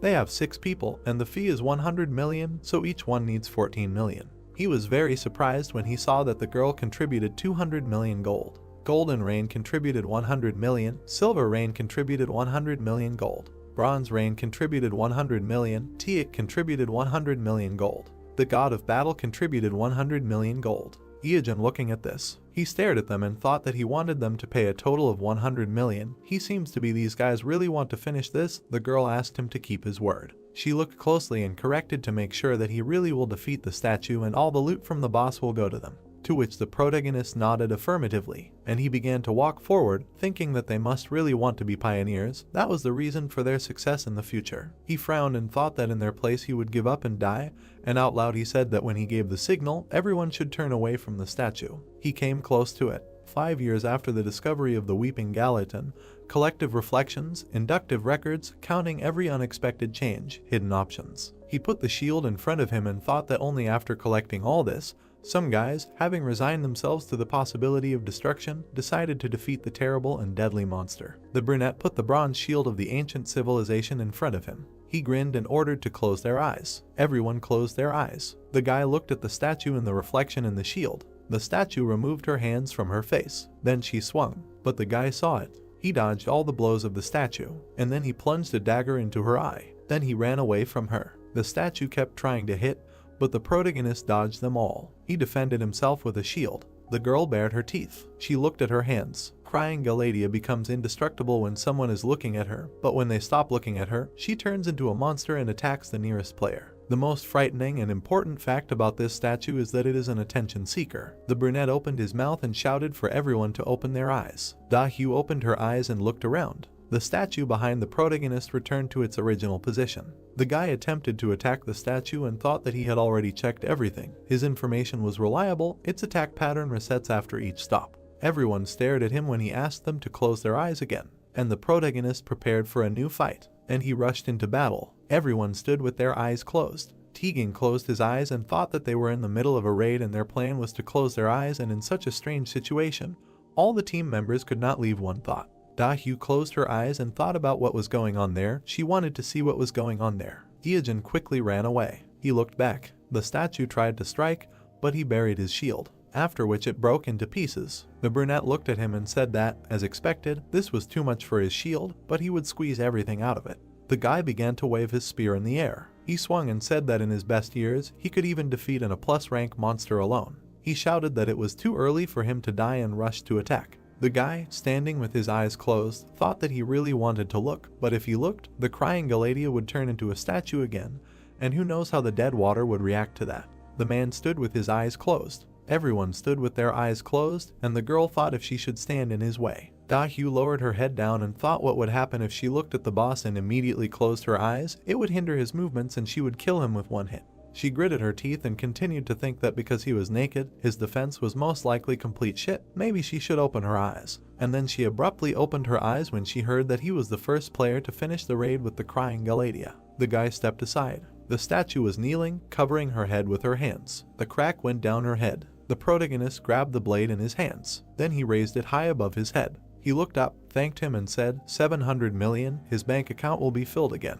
Everyone around him rejoiced, and Dahu rolled her eyes and said that she felt terrible, but she couldn't do anything and it was still better than being killed halfway. She turned around and asked what was going on. She opened her mouth and screamed loudly that the boss had already been defeated and they still didn't have any reward. They had received a notification that they were the first. Why wasn't there any reward? Everyone started looking at each other. The girl turned towards the protagonist, and then it dawned on her, she remembered everything that had happened. The statue began to fall apart in two, and the crying Galatea cried out, and the body sealed in the statue awakened. There was an explosion, and the real boss of the upside-down world opened his eyes. Everyone looked at all this in surprise. A huge woman stood up from the statue. Tiak looked at her and thought that she couldn't do anything while they were looking at her. If they could immobilize her, they could come up with a plan. The monster opened its eyes. It was a Medusa of A+ rank. This monster, whose legend was passed down from mouth to mouth, and the dream existence was hidden by the Devil's Tower, just acknowledging its existence crosses out the ideals of magic passed down from generation to reign for thousands of years. Dahu began to turn to stone. She looked at her body and did not understand what was happening. Jianbai opened her mouth and shouted that her body was turning to stone. Yunbai looked at her hands that had already turned to stone and asked, didn't he tell her to look at her? She was indignant. Why did the scheme turn around so suddenly? Dahu turned around and looked at the protagonist with confusion. He stood there and smiled, after which he closed his eyes. The girl's eyes widened and she started screaming that the bastard knew what was going to happen and asked why he didn't tell them. The girl sighed and said that she was shocked and she shouldn't have interfered in other people's affairs out of curiosity. She frowned and said that she remembered his face. The protagonist looked at them in surprise and didn't understand what they were talking about, and then asked if they wanted to kill him. Absolutely all of the bodies completely turned to stone, and the guy said that in this day and age, information and experience are as important as money. The information and experience gained during these days are well worth the money, so for them it was a good deal. They even learned the location of a hidden dungeon. The guy narrowed his eyes and said that knowing the location wouldn't help them get through it. A jellyfish appeared behind him, and the guy wondered if he should play with it. Iogen smirked and thought that after awakening, Medusa does not move for about 30 seconds. Since her specialty is burning mana, you cannot look her in the eyes. He clenched the blade in his hands and thought that even knowing all the patterns of her attacks, now he has a great chance while he has a bronze shield. He clenched the shield in his hand. After that, he looked forward. At that moment, a roar was heard. One of the columns cracked. The protagonist jumped to the side. He looked at it in surprise. Then he opened his mouth and said in surprise that this was simply impossible. The man hit his knee. Tegan rose from under the rubble and hung in the air. He stared at the protagonist. He looked at him and did not understand how he could stay alive. Then he smirked and assumed that this guy realized what was happening and also closed his eyes. Tegan opened his mouth and said about dead water. Then he put his hand in front of him and offered to fight. The guy stood in a confident pose. The hero thought, Tegan, how did he stay alive? The brown-haired man's gaze was determined. With a surprised look, Iogen thought that this guy realized what was happening and also closed his eyes. In the haze, he thought about what it meant. The guy's cheeks turned red as he recalled the images of what had happened, thinking that while everyone was absorbed in greed, surprise, or fear because of the new boss, he was the only one who was openly watching him. The brown-haired man pursed his lips. A swift movement. A fist flew past the brunette's face. A mark from the blow remained on his cheek. Iogen managed to dodge a new attack. His gaze was surprised. Tegan hit with his knee. Iogen held the shield. The opponents stopped opposite each other. The hero grinned, thinking that he needed to calm down. He just needed to use the increase in movement speed. The brown-haired man stood with his arms bent, and then he quickly rushed into the attack. He repeatedly hit the shield. cracks appeared on it. Looking at the shield in surprise, the brunette thought that it was about to collapse. He had to dodge the kick. The guy in the cloak jumped back. He thought with a frown that he relied on one of the red leather feet options. How could he become so cool after playing for such a short time? Standing nearby, Iajin thought that he could easily go solo raid a C+ mob now, and he really was a monster. Clenching his fist, Teaging said that as he thought, he was not that strong in a one-on-one fight. He could not withstand his attacks with such bad equipment. He would finish him off. The brunette held a knife in his hand, and then he smiled. In the haze, his words appeared that he thought so. Smiling, the hero said that he was wearing top-notch loot. His eyes widened in amazement. He saw a glove with a round stone and thought it was a wanderer's glove. The boy stood in a confident pose, while the hero thought that he was wearing smooth stone armor, a victory helmet and cheater's shoes. He had expensive loot, but lacked experience. His gloved hand was clenched into a fist. Iajin thought that he was a big fan of the god of battle Teaging. The brown-haired man raised his hand. The hero thought that when he defeated countless strong opponents, rose to number 1 in Korea, he was even more excited than others. Iajin remembered how he cried in front of the monitor, and thought about how much he cheered for him and called him his mentor. Although he was even older, the attack style of the god of battle was firmly stuck in his head. He chuckled, thinking that a series of strikes that he repeated over and over again. With a wide smile, the boy asked, how can he forget this? The hero dodged the bright attacks of the enemy. Teaging frowned, thinking that it was impossible. He was avoiding his attack as if they had fought 100 times before. It felt like he was fighting a huge fly. The guy with red eyes was getting closer. Iajin smiled slyly, and the opponent thought, what kind of unnerving smile? Was he enjoying the fight? He gritted his teeth. Striking with his fist, he asked, who is he? A knife approached Teaging's throat. He waved his hands, closing himself. The brunette thought with a smile that he had a fragile chin. Squeezing the weapon, he thought that the fatal flaw that made Teaging, a former boxer, retire. Because of this, he is very sensitive when he attacks him in the chin. The brown-haired man's gaze became amazed. He sweated, realizing that his HP was falling. Touching his stomach, Teaging asked, what is he doing? Approaching, the guy with the knife said that they will see each other. He looked ahead attentively. Teaging smiled. His fist collided with the shield. Glancing at it, Iajin thought that he knew that he needed this bronze shield to fight the crying Galatea. The shield shattered into pieces, and the brown-haired man said that he would not die. There was no more shield. He lost. He would get this bronze shield faster and kill Medusa himself. With a slight smile, he said that no one could defeat the monsters that he had not defeated. The hero looked at him silently. The guy confidently clenched his fist, and Iajin thought that it resembled the spirit of the mountain, as expected of a hero from another era. Continuing to watch, he thought that it was admirable, and said what to do now. He knows that he can defeat her with his eyes closed, right? The brown-haired man standing opposite asked in surprise. He saw the boy turn around indignantly and asked what nonsense. How could he defeat a rank monster with his eyes closed? The brunette held up 2 fingers and said that there was no time to explain, just watch the video later when it came out. He imagined the figure of a woman with red eyes. Teaging frowned, thinking that he must be joking. It was impossible. He was really going to defeat her. Iajin walked forward in a cloak, thinking that he would return to Medusa's attack pattern. Cloaking his eyes, he recalled that Medusa's subjugation difficulty was still 5 stars, 3 active skills and 1 passive. She attacks at random. There is a 33% chance of one of the attacks appearing. Remembering the woman with snakes for hair, he thought that in addition, he should anticipate and avoid an attack with his eyes closed. Concentrating on the noises, he can hear more than the sounds of his body. The boy stood with his eyes closed. A sound was heard in the darkness. The brunette waved his hand and said that he was stagnant water and he was a streamer. Iajin smirked and said that he was continuing the quest weeping Galatea.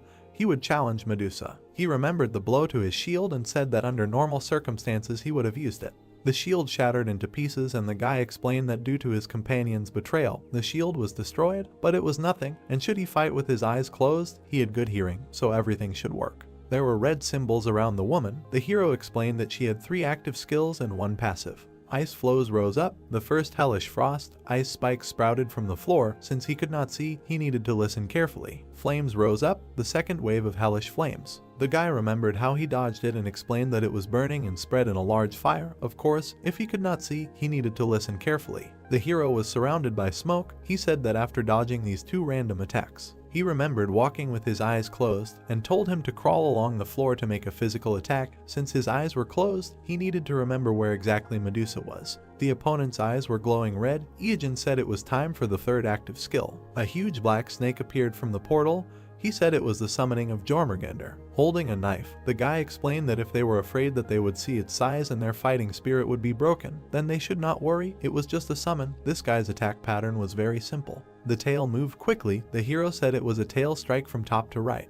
The snake moved along the ground. The guy continued, writhing his body from bottom to right. The cloak flew up from the attack. The hero continued, a headbutt and again repeat, until they can't see, let them dodge. Poking the snake with his weapon, Iijin explained that since it can resist magic, physical attacks are its weak point. To defeat it, one must be focused and attack continuously. Sparks flew. The snake's head fell to the ground. Medusa appeared next to the boy who had his eyes closed, who said that after avoiding the endless hellfire and frost, an enraged woman would approach him. He imagined her waving her arms, turning him into stone, and explained that she would try to use her passive skill, mana burning. Raising his thumb, Iijin said that this meant that her HP was almost depleted. Now should he fight her? He remembered holding the shield, and said that he was originally going to use the bronze shield to finish her off, but it was not the one. Also okay, as always, there is an alternative. The hero clutched a shiny weapon, a bronze sword of an ancient civilization, made by an ancient method. It is too old, the attack power is almost gone, very shiny and perfectly reflects the owner's face. Introducing a figure with a staff, the hero said that they must be thinking, why this? Let me explain something. The bronze blade obtained after defeating the nameless queen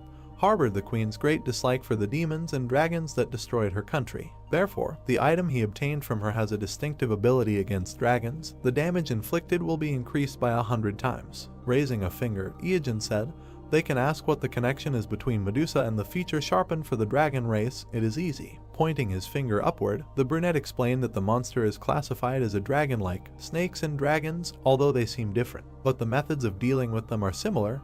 To be honest, he thinks that there is some kind of error in the settings of Medusa. He presented the sword, saying that the bronze sword's basic attack power is 80, adding the one-time boost that applies to the dragon flame. He presented the shining sword, saying that it would increase to 8,000 in one hit.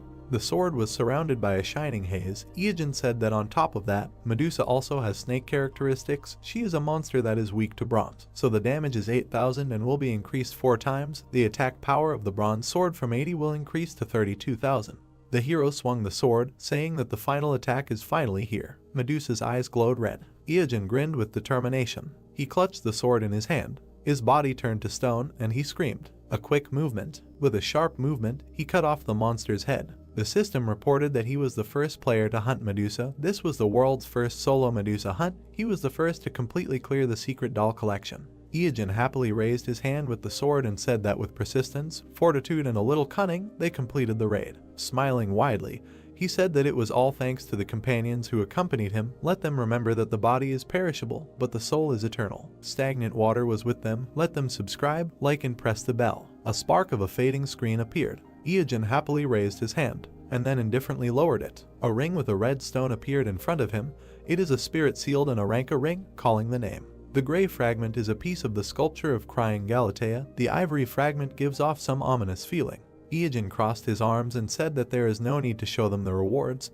There are already quite a few ways to deal with the dungeon. He is not sure what to publish, so later. The guy looked in another direction, saying that now. He sat down on the ground. Opposite him was Medusa's head. The guy looked at it carefully. 3 hours later, he was still sitting opposite the head. He grinned and asked if he thought this was the end. He was waiting. Let her show him what she has. Medusa's eyes were closed. They glowed slightly red. The head said that he was still here. Why didn't he leave? Showing his fingers, Iijin said that didn't she have something to tell him? He waited 3 hours to hear it.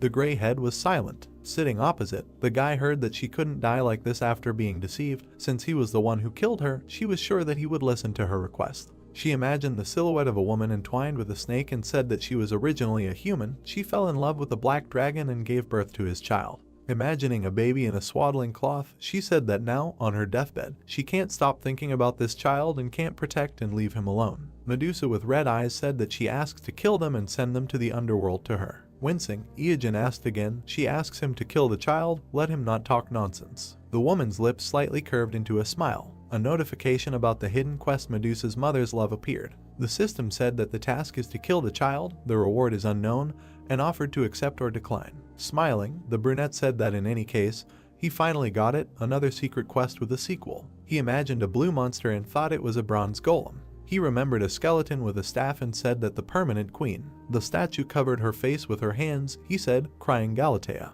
Introducing a woman with snakes on her head, he continued, and Medusa. In the system window there was an inscription, accept. Iijin looked ahead in surprise. A beam appeared above his palm. He asked, another drop. Looking at the key in his palm, he said that it seemed that after accepting the quest they give an additional item. Looking at the small key, he asked what it was. The system said that it was a dark key. Nothing good would happen if he touched this thing. There were many houses in the city. The guy was sleeping, his hand hanging down, and suddenly he opened his eyes. In front of him was an insect. The cockroach greeted him with a smile and said good morning.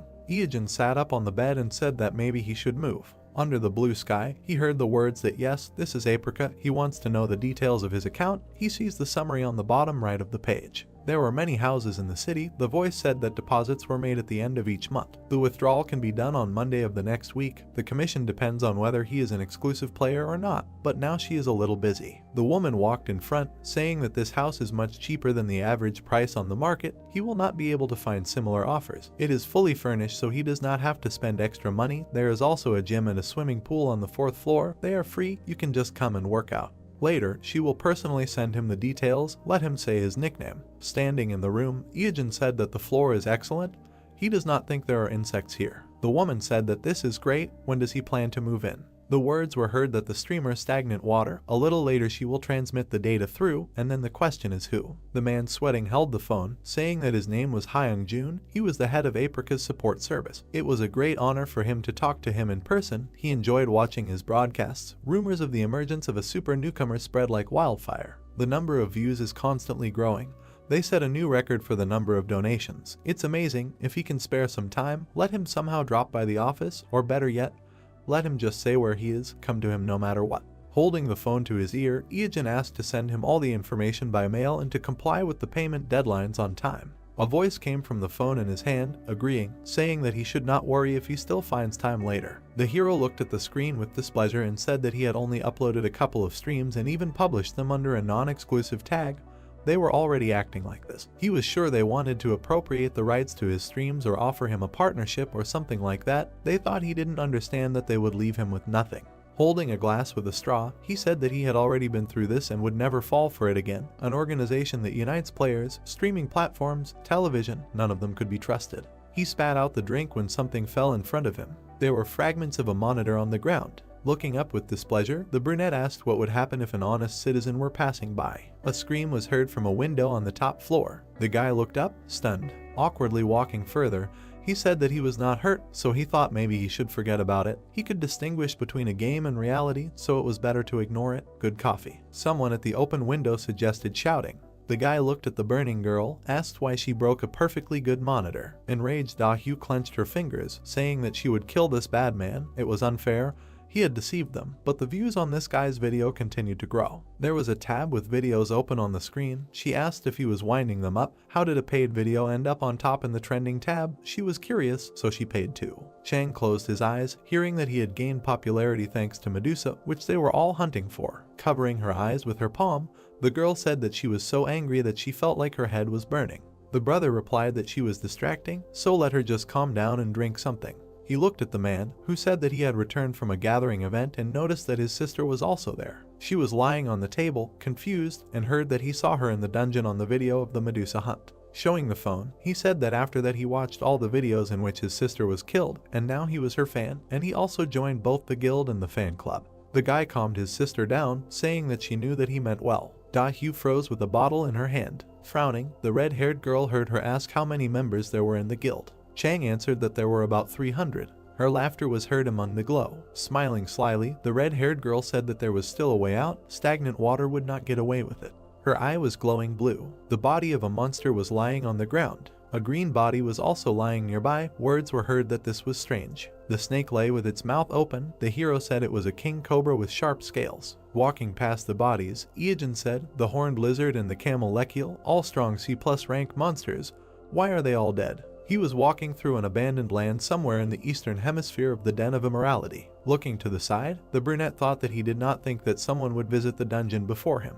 Jumping down, he thought, who came here first? Iijin landed near the blue monster. The blue Oni turned to him. Grinning, Iijin said, what a surprise, he is so huge, I bet no one will get close to him. The hero was surprised when the monster attacked. Dust rose around. Looking at the monster, the hero said that he was lucky, he has business with him. The blue giant swung his leg. With a smile, Iijin said about the earthquake. Raising his foot in a red boot, he said that he would see how it goes. A bright flash rose. Clouds of smoke flew away. The guy in the cloak attacked. About 3 hours later, the monster's head fell to the ground. Looking ahead, Iajin thought a squad was here. No, it looks like one person worked. Besides, arrows were stuck in the monster's body. In the legs as well, the hero realized that he was an archer. In the rapid movement, the guy thought that some archer was trying to make a solo raid. It can't be. The guy in the cloak stood among the rubble. A blinding flash appeared ahead. The hero covered himself with his hand, and then looked away in shock. Hiding, he drank a potion, saying that all he had was this pair of stone slabs and potions. He was naked and completely unprotected. He almost died in the stupidest way. The monster lowered his huge hand.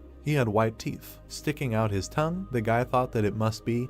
He had never fought him before, but this is Gorgon. Ahead was a horned one-eyed monster. The hero thought that this monster had everything balanced. Strength, speed, endurance. He also had special abilities. He can even use mana burning. Looking from behind cover, he said that in general, he is not an ordinary guy. This is a top-level opponent at the moment. A long-haired guy appeared ahead. The hero thought, who is this? There was a blue scarf around the guy's neck. He held a crossbow in his hand. The brunette's eyes became surprised. Sparks appeared near the stones. A trace remained from a quick jump. Iajin looked ahead in surprise. Having jumped, the player shot at the monster. It raised its head up. The long-haired guy confidently held the crossbow, and then, looking to the side, he exhaled. Iajin smiled, thinking that this was Drake, a professional player who is at the top of not only the official rating.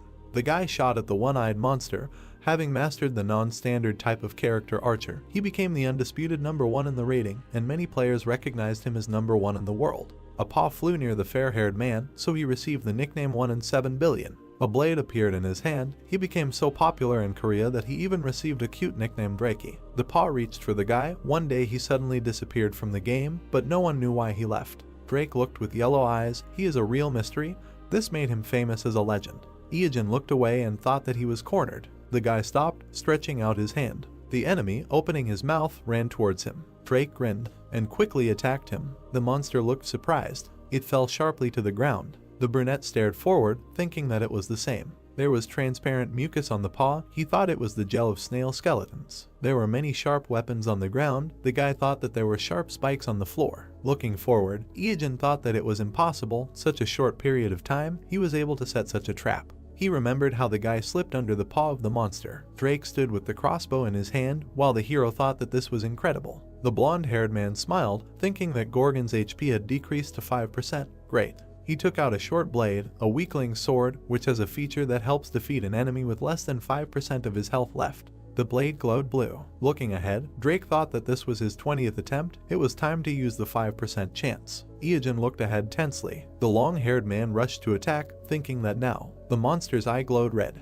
Drake grinned, asking from the mana burn. The stone on his sword was shining. He said what it was. The impact left a mark. He said that it was bad. The blade pierced the monster's eye. Lightning began to emanate from it. Gorgon fell back. He fell next to the hero. Looking ahead, Drake exclaimed that he did it. He finally defeated this monster. Iajin opened his mouth and shouted at him not to move. The boy turned around, hearing that it was not over yet. A snake appeared in front, the tail of Gorgon. The yellow eyes widened in surprise. He saw the huge Jormungandr chewing on the tail. After all, it is immune to poison and magic. On his finger, a ring with a spirit sealed in it glittered. Standing behind, Iajin said that he did not mean to interrupt. Turning, the blonde asked, did he summon this? The brunette nodded with a slight smile and thought that Drake's meta was originally supposed to be an archer who caused an earthquake that occurred when he fired a barrage of arrows from a long distance, an excellent fighting style. He imagined a red boot and thought that the red leather feet were the item he used. Imagining the blue monster, he thought that if he had defeated the red Oni first and got the earthquake meta,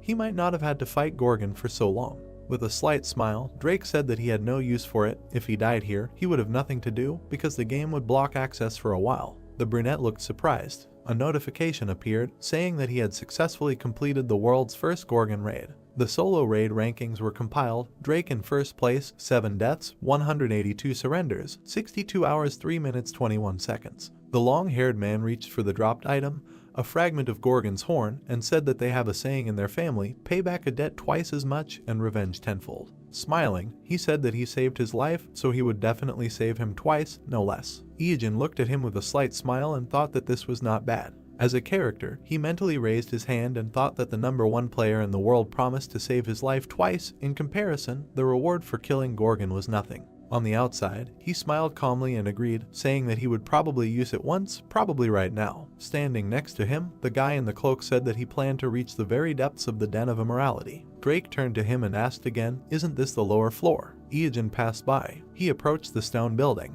Looking at it carefully, he thought that if the information he had was reliable, the way there lies behind this altar. A flash appeared in the darkness. It was a small keyhole. Smiling, Iogen said that he found it. A dark key hovered above his palm. He inserted the key into the keyhole. Drake watched this in surprise. There were cracks in the ground, and suddenly the floor under the guys collapsed into rubble, causing the blonde to scream. The system reported that they had descended to the hidden location of the Den of Immorality, the 8th floor. The first characters' names were entered into the Akashic Chronicles. The real boss appears. Looking down, Drake said that there really was a hidden floor. Smiling, the cloaked hero said that yes, the final monster he had been walking towards for so long. In front of them was a huge black monster with a long tail and wings, Medusa's son, Basilisk. Light was pouring out of the rift. The black dragon had imprisoned his son in an underground prison before he could rebel.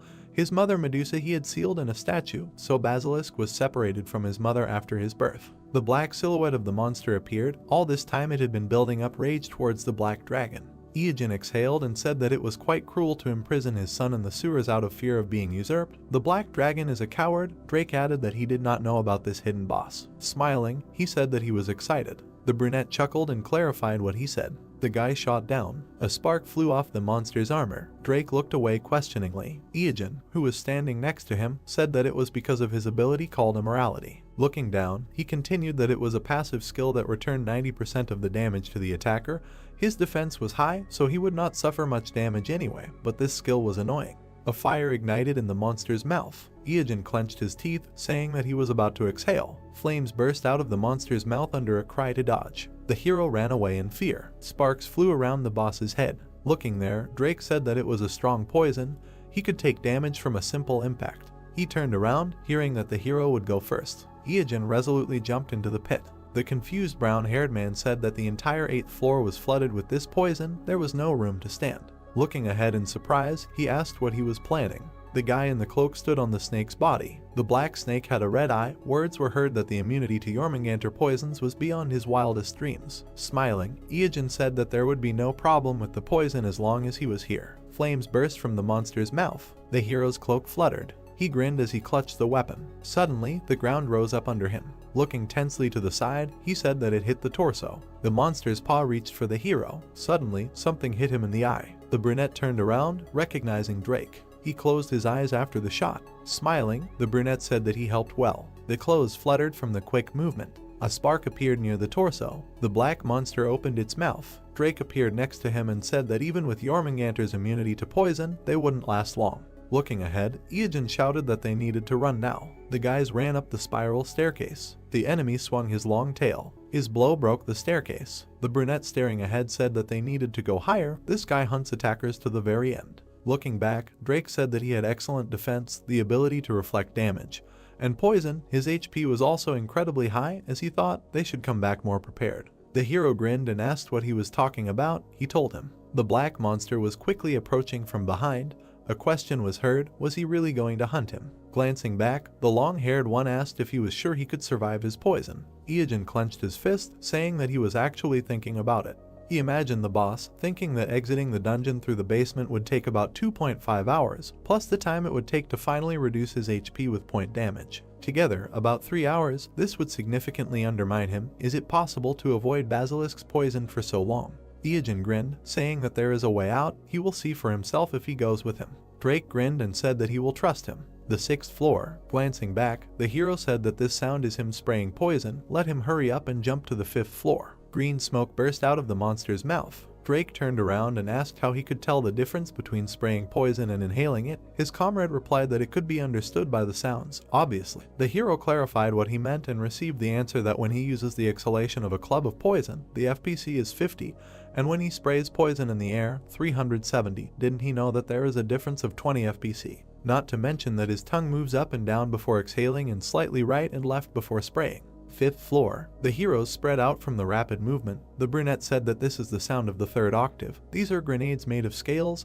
All the scales fly at an angle of 45 degrees, so it is enough to just lie down. 4th floor. Flames flew above the guys. Drake said that every monster on this level could destroy enemies just with a breath of poison. The item said that they were all so strong that he could not kill a single one.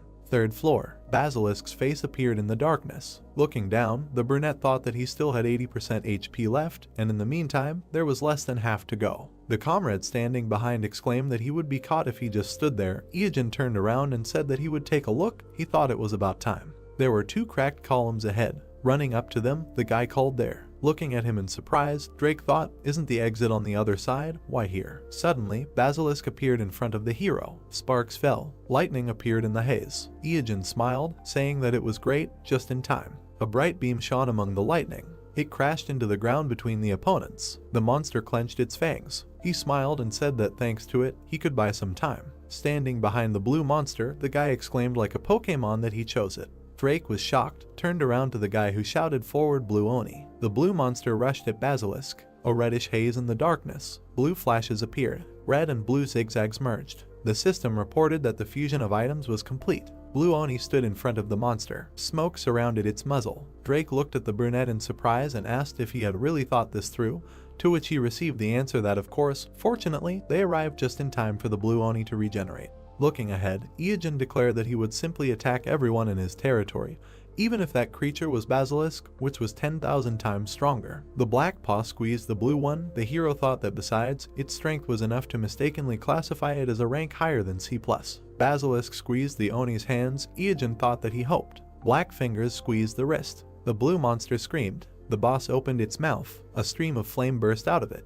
It surrounded the head of the screaming monster, and then everything disappeared into the haze. Basilisk was standing next to the remains of the skeleton. Iajin quickly ran forward, saying that great, he bought them 10 seconds. The heroes ran up the stairs. The guy thought that Basilisk's HP was now 50%. They had fallen significantly. Turning back, he thought it was worth a try. The monster was smashing the steps. The 1st floor. The guys stopped in front of the huge boss. Drake said that Basilisk was still alive and kicking. It was a shame that they did everything they could. His comrade giggled and asked what he was talking about. They had exhausted themselves so much to get here, could they give up now? He imagined the image of the red monster and thought about his secret item he had patiently prepared all this time. A blue monster appeared in his memory. Imagining the fusion of blue and red, the hero thought that his finest hour had come. In front of him was a boot. The system reported that it was the skin of the legs of Jormungandr, rank B+, attack plus 500, movement speed plus 50, and the ability to use the earthquake skill. These shoes were created by fusing the skin of the legs of red and blue Oni. The boot was put on the hero's foot. With a determined look, looking forward, Iajin said that his preparation for a full-scale dungeon raid was finally finished. Everything was going according to plan. He raised his foot, shouting for him to taste the most devastating area of effect attack that monster's capabilities could offer. The eye on the boot glowed. A scream was heard. It was showtime. Rock debris flew up. There was blue smoke in front of Basilisk. Then he fell into the abyss. The monster fell along with the debris. Looking down, Drake made a surprised sound. Standing next to the rift, he said that this was a terrifying force. The monster's body disappeared into a bright haze. The hero explained that the Den of Immorality is essentially a deep hole between each floor. A lot of space. Basilisk fell from the 1st floor to the 2nd. Wouldn't that cause a huge decrease in HP? The impact caused many cracks. The guy continued that during the fall, his immorality feature would reflect damage to everything around him. Looking down, the brunette continued that the floors were already weakened due to Basilisk's rampage, and his poison was everywhere. Now all this still affects the attack, so while the floor under him will collapse, this is behind the floor. The puzzle monster fell among the rubble. The guy continued, falling lower and lower. He continued to fall into the darkness. Looking down, Iajin said that with each floor he would lose a lot of HP. A crack appeared from the impact. Stones flew up. The monster lay among the rubble. The rubble quickly fell down. The hero continued that the floor would collapse up to the 8th floor. Flying among bright flashes, the monster fell to the ground. The hero explained that in the end there, where it all began. And up was raised a black hand. Looking at the cliff, the brunette said that it will take this guy a long time to get back up again and thought that by then the point damage from the chisel should finish him off. Hearing he continued that from now on it is a battle with time. The guys looked down carefully. Pointing a finger forward, the hero suggested throwing down rocks just in case while they wait. Stroking the snake on the muzzle, Iajin said that he was quite a useful ally. Drake looked ahead. He was absolutely useless and thought that it was necessary to grab popcorn. A notification appeared that they were the first players to complete the Basilisk raid, they were the first to clear the Den of Immorality, completed the hidden quest Mother's Love Medusa and killed the child. Here is the reward. An image of a black armor appeared, which was called the Heart of Immorality. It is in a plus rated armor with plus 500 defense and the ability to use the unique skill Immorality. It is made from a perfectly tailored and perfectly dried basilisk heart skin. Ijin chuckled, thinking that this is a great drop. He never thought he would get something so unexpected. Now he has to go down to the 8th floor again. Drake looked at him with a smile, saying that he did nothing, so he feels awkward about his name being written in the raid clear. He got the title thanks to hunting basilisk, but not a single item due to his low contribution to the hunt. The brunette retorted that no, it was great for an impromptu team, but that's later. Since he doesn't know the layout of this dungeon, will he help collect the dropped items? Looking at him with a smile, the guy said that there was no need to ask. If anything, there was something else he wanted to do. He should not be shy and say it. The hero looked at him with a slight smile, thinking that he was quite polite. A question was heard, that earlier, when he entered his name in the rating, he said stagnant water. Without turning around, the brunette answered that yes, what? The fair-haired touched his chin. Shifting his gaze, he said that recently many large guilds ordered his murder. Ijin raised his eyebrows in bewilderment and thought, an order to kill. Staring at the guy in shock, he asked what he meant. He did nothing like that. Waving his hand, his comrade replied that he also received everything simply with a reward. A notification appeared that they were looking for any player with the name Stagnant Water who behaved unusually and rudely. The list of crimes: trolling, stealing monsters, stealing items, killing players, showing off their naked body, stalking, and so on. They are waiting for players who can deal with this problem in cold blood, and then there is the amount of the reward. The hero stares at the system window in bewilderment, saying that this is ridiculous, and there is not a single accusation that he agrees with, except, perhaps, showing off his naked body. Looking to the side, Drake said that it seemed like a lot of people would come for him. How about hiding for a while? He stared forward with a completely gloomy expression, and then he chuckled. A shadow fell on his face and laughter could be heard. Ijin smiled slyly, saying that they wanted to catch him. It was so cute. He imagined an image and many birds, thinking that imagining the faces of all these newbies who would surround him like chickens, wouldn't it be exciting? Drake was surprised to hear the guy say that before these chickens grew into fighting roosters. The brunette stretched out his palm and asked that getting rid of them early wouldn't be such a bad thing. Among the sands of the harsh B-rank desert, there were black thorns. Sparks flew around the monster. The man clenched his fist, shouting that he was the one who caught it. Let him give it to him. The man with the sword replied that he should take his hands away, or he would cut them off. Pointing his finger, the man asked if he shouldn't apologize if he bumped into someone. Replied, why would he? He bumped into him, wanted to fight. The crowd cursed and pointed their weapons at each other. A quick movement and a shout to everyone. The people turned around in surprise, hearing that they hadn't forgotten why they came here, right? The guy holding the mace, hearing how they were told not to waste their strength. The silhouette of the platform appeared ahead. The girl with the microphone raised her hand, shouting that today they had a common task and only one goal: to kill stagnant water. The red-haired man exclaimed in surprise that it was the leader of the UD Guild. The second exclaimed that it was the beautiful boss. Dahu held the microphone, shouting that they would not lose precious HP by fighting against each other. Who should they point their blades at? The men resolutely shouted stagnant water. The air echoed with a shout in response to the question, who should feel them together? The red-haired girl shouted, who is the bad person they are going to kill? The men raised their hands and shouted. Clenching their fists, the people cheered, shouting the hero's name. The man with the sword asked how she found so many people. He knew that the squad they hired, the secret fan club, was here, but there were no more than 100 people. Here there were more than 500. Dahu put her hand on her hip, saying that it was not only them. Many Chinese tops came too and heard the question, why? She introduced the man on the throne in front of the information window and said that recently a Chinese rich man named Yungxi personally announced a large reward for this bad guy's head. She thought the Chinese players were unhappy with the Koreans taking the initiative. There were sparks in the pink smoke, and words were heard that there were three major forces here: the UD Guild, the Incheon Alliance Guild, and Yungxi's bounty hunters. The girl chuckled, thinking that all these people gathered here to catch stagnant water, even embarrassed by how much stronger they are, but they will get rid of him with confidence. Stepping forward, she said that thanks to him, they will be able to find him. As the guild leader, she is grateful and turned to Drake. The blonde looked at her determinedly, saying that they had to team up for a while, so he knows a little about him. Looking at the guy, the redhead said that she understood what he was getting at. Speaking of which, how did he know his current location? The guy with the blue scarf replied that he was stalking him. He got the information from the player league. Crossing her arms, Dahu asked what he wanted in return and received the answer: money, to which she asked if she planned to kill him and get a reward from both them and the Chinese. Shifting her gaze, Drake said that due to some circumstances, he could not receive a reward from the Chinese.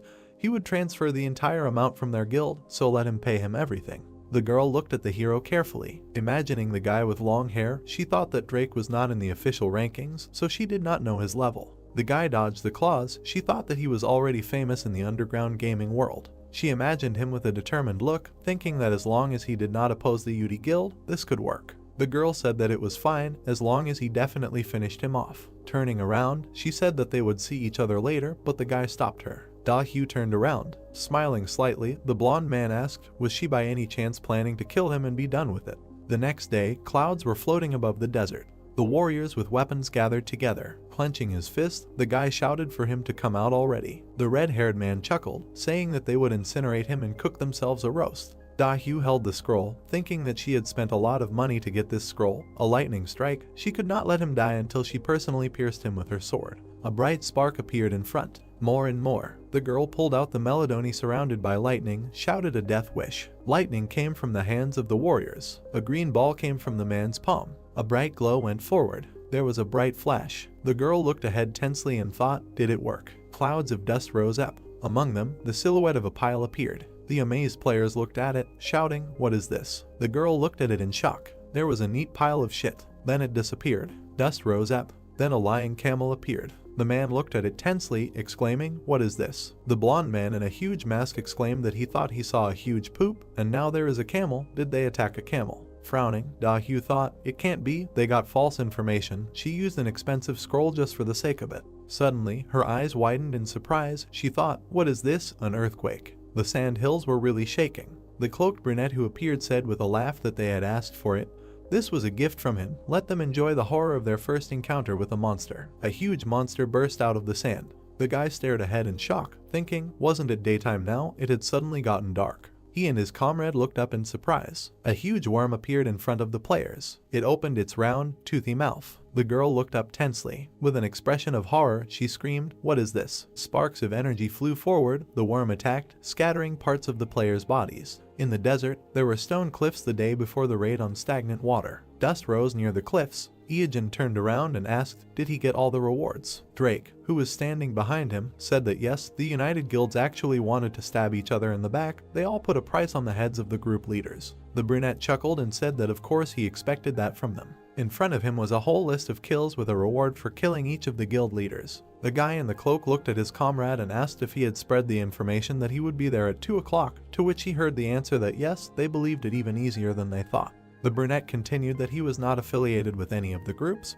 so they should believe that he had no reason to lie to them. As long as he was fighting these 3 guilds, tomorrow he could remove the targets from the list and get the reward. A question was heard in the sandy desert, is this what he planned? Drake looked at the guy, saying that there were already hundreds of people gathered there. Tomorrow there would be even more. Each of them an experienced player, and they all gathered to kill him. Yungshi from the Chinese player base only made things worse. Yellow eyes widened in shock. Iogen closed his eyes with a smile, saying that the name is made up of a part that means snort and a part that means won't tell. Sticking out his tongue, he slyly said that therefore, if someone wanted to know his name, he would have to say that he wouldn't tell. Drake looked at him dumbfounded, and then opened his eyes wide, that it was him, wondering what he was going to do with the crowd that had gathered. The hero replied that he would understand tomorrow. A bloody camel was lying on the ground. A swift movement. A 50-meter-long plus-rank sandworm was scattering the players' body parts. The red-haired man exclaimed in shock, where did it come from? The players clutched their heads in fear, screaming. Chang frowned, ordering everyone to attack. In front of him was the round mouth of a monster. The people felt an earthquake, and they fell sharply into the abyss. A huge worm towered over the desert. A cry was heard that the monster was causing an earthquake.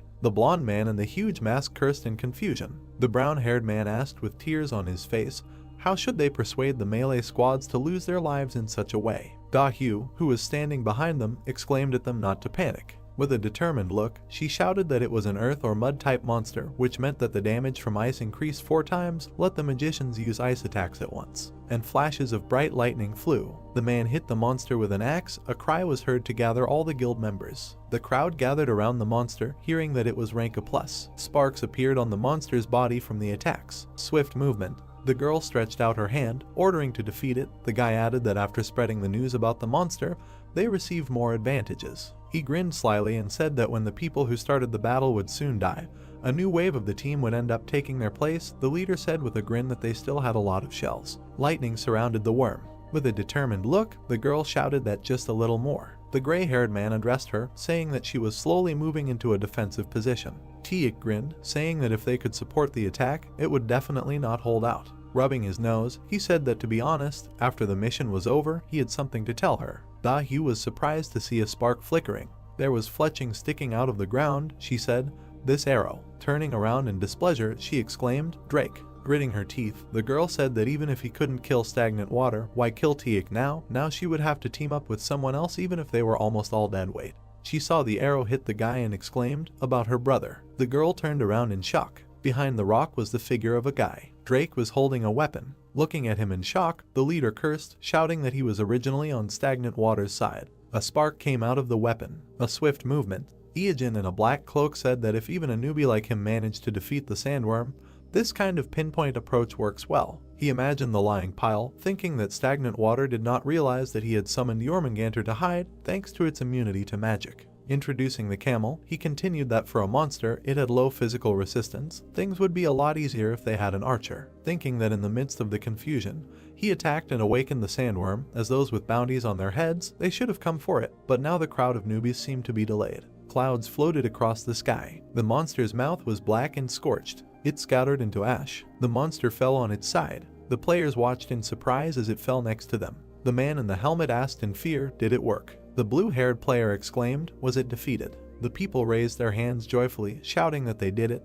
They defeated an A+ rank monster, they won, but suddenly the answer was no. The ground beneath their feet shook again, and they exclaimed again. The armored men looked at each other, asking, is it still alive? A leg in a blue and red boot appeared. The hero said that they did not win. The guy in the cloak grinned. Surrounded by sparks, Iajin said with a smile that he won. The armored men asked with displeasure, what is he talking about? Standing in front of the hero, they exclaimed, does he want to take their loot? The brunette grinned, thinking that he could not do this if they did not help him complete the task. His eyes widened. He thought that he could not believe that he actually defeated the sandworm. In his past life, he was defeated for the first time 5 years after the release of the game. He thought with a smile that now only 6 months have passed since the launch, that's 10 times faster. The hero turned around when he heard his name being called. A figure with a sword was approaching him. Surrounded by lightning, Da-hyu shouted that he had lowered his defense. The girl hit the hero in the chest. Da-hyu opened her mouth, screaming that he had weakened his defense. She hit the guy with her sword, wishing stagnant water death. Smiling evilly, the girl said that his defense was poor. She was surprised, barely managing to finish, that he would not survive with such a thing. The sword surrounded by lightning touched the armor. She thought that his skin was covered with something black. Sparks flew, a calling sound was heard. Looking down, Iajin asked if she was not looking at someone's body too openly, so shameless. Red rays threw the girl back. Throwing her head back, she screamed. Looking up in shock, Da-hyu thought why she was taking damage. Could it be that this was a reflection of the damage? The black spikes glowed red, and then they began to dissolve. Looking down, the brunette exhaled. Information about the armor of the Heart of Immorality appeared. Looking at the black palm, Iajin said that it was a bit of a worry, but this relic was amazing. The trait of immorality reflects over 90% of the damage dealt to the attacker. The guy in the cloak heard someone excitedly exclaim that he was alive. Drake looked at him, asking if he hadn't been critically hit. How did he even survive? Iajin replied with a smile that it was nothing, you could say that he was fully armed. The edge of the cloak fluttered. The hero said that since all the guys who attacked the sandworm were killed. The wind fluttered the cloak. The hero continued that the pinpoint damage he dealt finished off the monster, making him the only player to defeat it. Standing next to the monster's body, the guy said that thanks to this, he received another amazing item. The information said that this was a sandworm skin of rank A+, can use the unique traits of foul play and tenacity. The boy imagined himself standing in front of a flaming ball and thought that the sandworm's passive skill known as Fortitude would activate if the user of the shroud had full HP before taking damage and would always leave 1 HP if the user took damage exceeding 10,000 HP. In other words, even if a meteorite destroyed the entire planet, he would survive with 1 HP left. Iajin drank the red potion, saying that with 3 items like this, he wouldn't even need any more regeneration potions. The empty container flew away. The brunette clenched his fist in joy, mentally rejoicing that he got 2 of the top 3 items he was aiming for. He twirled around happily, telling Drake that he was in good shape. Let him watch carefully. Isn't this cool? He replied that all he saw was a pervert in a black leather suit and cloak. The guy crossed his arms and said that he would definitely not be boring, so he would continue to follow him. Iajin smiled. The guy introduced Ah Hugh and asked if he had noticed that she was very skilled. She was able to dodge all of his arrows, escaped, and even tried to deliver the finishing blow. Ijin turned around when he heard a demand from behind him to stay put. The figures standing behind the monster's body were indignant that this was their sandworm, first dressed as a pervert, and now wanted to carry off their prey. He could not steal their reward right in front of them. Ijin looked back with displeasure, saying that they were hiding from this monster, but showed up to complain. Throwing a cloak over his comrade, the brunette said that they were leaving. The player stepped on the monster's body. His face became surprised. He asked where they went. There was only desert sand ahead. The guy said that they dissolved. The wind drove the dust. There was a brown cloth on the sand. The boys hid under the sandworm skin, which reduces the chance of being noticed by the player or monster by 50%. Ijin said that he was sure that they were newbies with 6 months of experience, so this disguise was enough. Now they could go to a safe place to log out. The heroes looked ahead carefully. Lying under the skin, they both thought it was awkward. Under the sky, the hero thought that because he was technically naked, his stomach was growling too loudly. White clouds were floating in the sky. There was a sign on the brick building. From the video on the screen, words were heard that this was the end of their review of the Red Oni, one of the 3 main bosses in the newbie area. Next time he will talk about the long sword of the Needle King Cobra. Let them not forget to like, share the video and subscribe. It was stagnant water, disconnecting.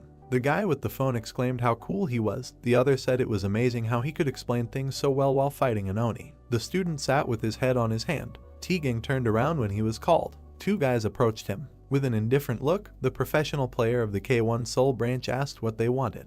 The blonde looked at him awkwardly. Standing next to him, he hesitantly said that it was nothing, just what they talked about last time. He wanted to know if he got them. His hand squeezed the handle of his backpack. As he walked away, Tegang said that if he meant the hunter's bandana and the bold armor, he already had them. He interrupted the thanks, saying that there was nothing to thank him for, just to get the money ready. The blonde standing behind him asked displeasedly why he was leaving. The class hour had not even started yet. Looking after him, he sadly thought that he had hoped they could play together. White clouds floated across the sky. Tegang looked ahead with dissatisfaction, saying that he couldn't continue to earn so little. Professional gamer groups forbid their members from participating in other commercial projects. He walked with his hand in his pocket, thinking that the regulations monopolized the players. Because he dropped out of school, he had nowhere to go. He walked down the city street, thinking that when he tried to stay in the dorm, it was annoying because everything the older ones did was gather all the younger ones and make them do everything for them. The house is empty because his parents work day and night to pay for his younger sister's treatment.